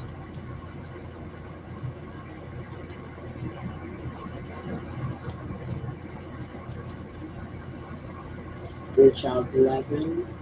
Okay, I think we're getting to the bottom here. I don't want to miss nobody. Hey, Mimi, Jean, I'm just getting people coming in and I'm about to get on. Okay, I think we are. You do sponsor. Look, Marlena, reach out to her, even if not for the property. She could be an ear and keep you, and I've never seen her before, but maybe she can. I tossed up my email. You have to ask her to sponsor you. Take it. We do care about you here on Christmas Crime and Music, and I'm sorry about some of the things I say about you and your family. But y'all know how it goes. You're suspects till you're fucking cleared, and Lawson said it. All right, I'm going to let this finish, and then I'm going to get off the road. Her first words are, Mom, where's the pills? So to this day, 4 years later, that irks the fuck out of me. You know what I've done with those pills? I flushed them down the fucking toilet. My dad also had life insurance. His funeral was paid for. His casket. He had $2,000 left. That was for his headstone. This is what we need to do for our Guess loved what? ones. We're home He's and sitting up there without a headstone still. Because they went and took that money and spent it on probably drugs. The whole big problem with that is because my dad left me his house. Because he knew if he left it to his wife, that all of her kids would be here, and he knew that Destiny would leave. I ain't gonna put up with that shit. I'm not letting him deal with it. He knew this house would go to shit. There wouldn't be nothing left of it. So that's why I've got the house and they don't.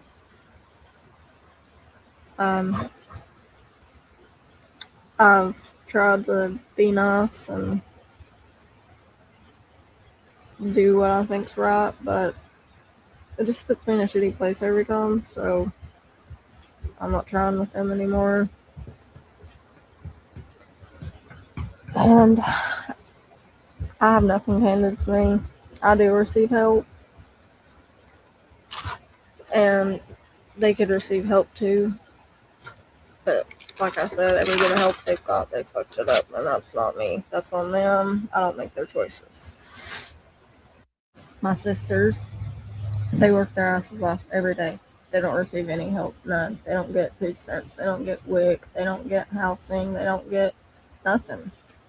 They go to work. Their husbands, they work. Their mothers, their fathers, they do what they should do. We have children dependent on us, so we get up every day and say, hey, we have children dependent on us. They need us. We got to get up and get it the fuck done, no matter if we don't want to. So it really just bothers me when people are like, why'd you kick them out? Or why'd you do that? Or why have you said what you've said? Or whatever. Well, for one, I'm not going to let my kids live around drugs. I'm not living around drugs. I don't do drugs. Never have. Never. I've smoked weed and I've drunk, like I said, but I'll be damned if there's going to be needles and bad drugs up in my house. No. And to the people asking, let them come live with you. Let them come live with you. If you're so worried about why I don't let them live here, let them come live with you and see how long it lasts. Some of you already have, and you've seen real quick, didn't you? Coming at me, asking me all those questions, and then you found out for yourself. It sucks, it does, but my life doesn't have to suck just because theirs does. And I'll be damned if I let it. I dealt with so much my whole life with them, and I don't have to anymore. And I'm not. Call me what you want. I don't care. But these same people that claim to love us so much, where are they at? They don't call. They don't come over. They don't check in. I never said, hey, Mom, to my stepmom, you can't come over. Nope. Never did I. Still don't. She don't come here. She don't call. She don't ask how you doing. She does when it's convenient. But my kids are more important. They don't deserve inconvenient people. They deserve the world. And I'll always stand on that. So, y'all can say what you want about that whole situation, but until you've been in my shoes. And I agree with her. This is a woman that's telling you she's found needles in her home. These people have ignored her. It's hard when people steal from you. Active addiction is hard, and it's hard when you really love the people and know who they were before addiction. But more so than us, it's harder for the addict to get sober. I have explained this. I feel the approach all over America has been wrong. We're told not to enable them. Okay, don't enable them. But at the same time as enabling them, we're also told to ignore them. You can't fix them. You can't make them clean. That's a lie. And we want to protect the children. That's why we're here looking for summer. We have to hold the addict accountable, but we have to love them at the same time.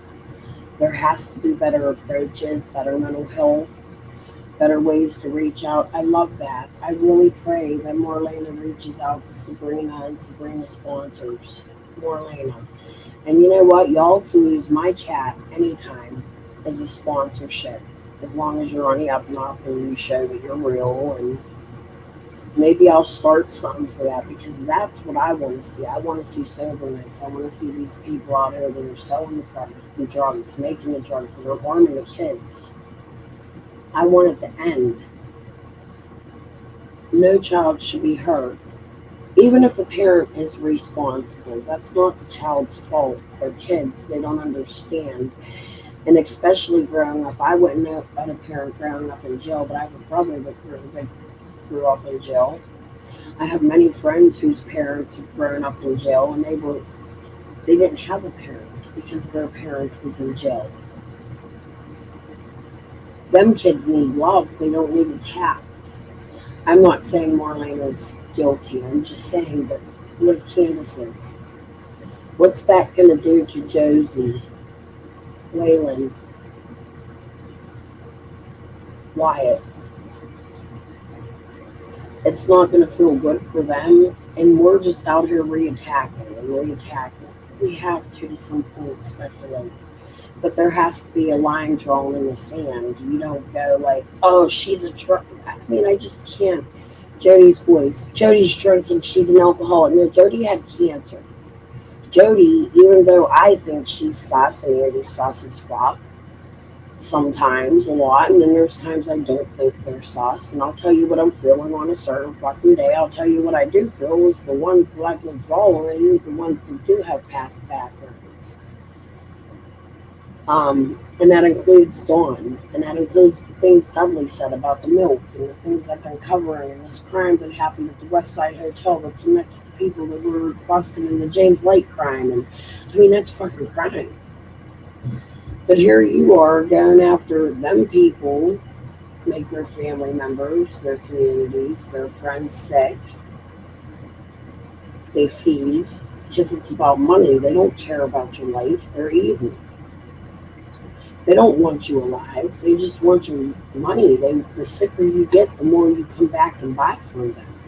And they're making money off you. We have to be able to tell the addicts in our life, look, this isn't fucking enough, without making them run off and not want to help.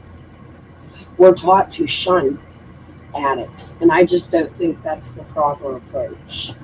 I'm sorry. If Marlena was standing right in front of me, I would call her a fucking addict, say, get your fucking shit, if she was using. Get your fucking shit together. I would yell at her, and then I'd give her the biggest hug and pick her up and take her exactly where she needed to go to get that help and make her feel like I would be there by her side when she got out, so that she could hold it together. We see Dudley completely fall the fuck apart. All we see in that area is bad addiction. That has to change. And it's not just in Rogersville. I hate to break it to you, it's all over fucking America. The epidemic never fucking went away. It changes. The drugs change. The pill presses get different. The fentanyl turns into this. The meth turns into that. There's so many new drugs since summer cases even fucking began. People need to open their eyes and quit going after fictitious. This fucking character coming out here looking like Captain fucking Kangaroo mixed with fucking Thomas the fucking Train. I'm sorry. This right here, what we're listening to, this is real life. This is what it's really like. This is how children go missing. Us sober ones have to raise the children. Who else is going to do it? Marlena's grateful for her sister. She said that. That's why I don't accuse Frances. Frances is a victim of, she has a protection of order. Jody Sue has made the claims the women in Beach Creek are very abused. I see that. I'm sorry. Crystal Spencer was fed. I'm hearing, oh, Marlena, if you're still in here real quick, if you can answer, did you hear anything about Crystal Spencer passing away? That's rumored. I haven't seen any proof of it, but I need to know. Who's dealing with that? You don't know shit. And me, I'm not perfect by no means. No means. None of us are. We've all had our problems. But we never let our problems overcome us. I'll be the first to admit. I had a problem. I like to drink. I like to drink a little bit too much, actually. When my dad passed away, everything at home went to hell, like I said. And I started drinking when my kids would go with their father on the weekend or whenever they stayed. I liked it. It was fun. And I didn't give a fuck about nothing or nobody. I was numb. I didn't care. I didn't have feelings. It started to affect my family, though.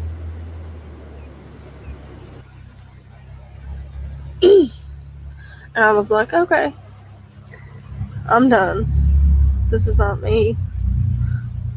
And I won't let it overcome me as a mother, a person, a friend, anything. So I quit. I haven't touched alcohol and it's been a while. I don't want it, and I don't think about it.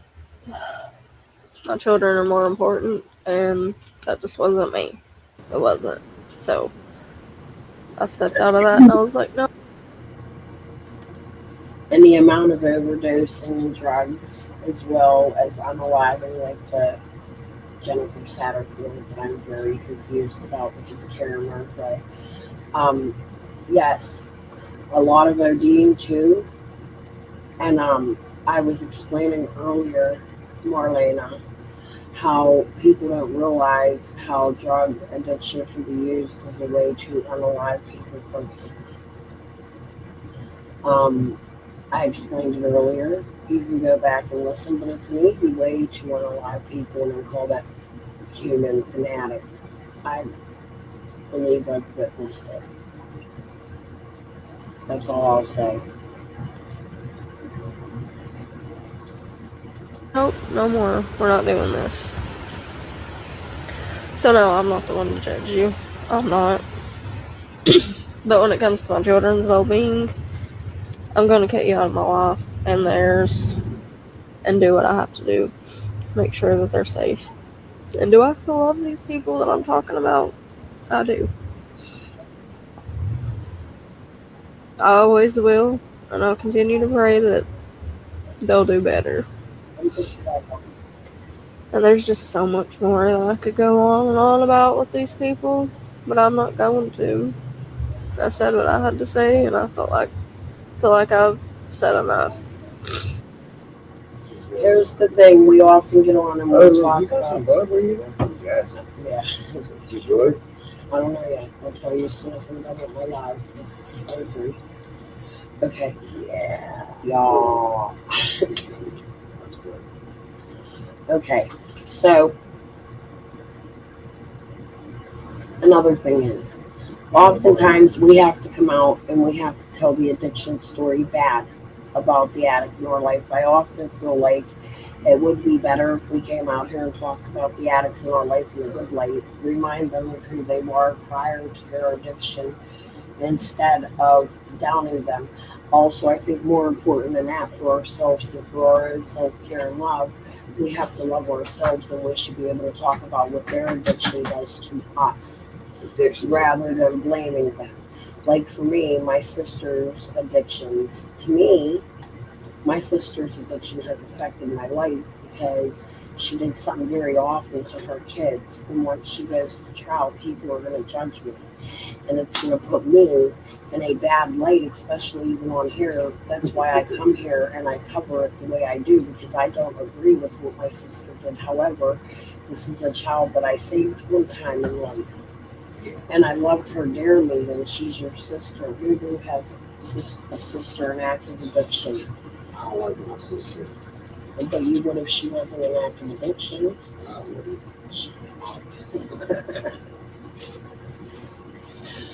All right. Reach out to both of us. Get a sponsorship.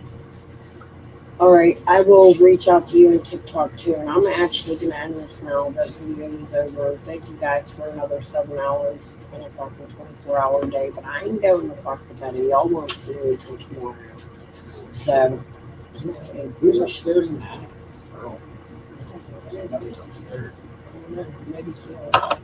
All right, guys. Pesamore. Peace and love. I'll catch you on the flip side. How long?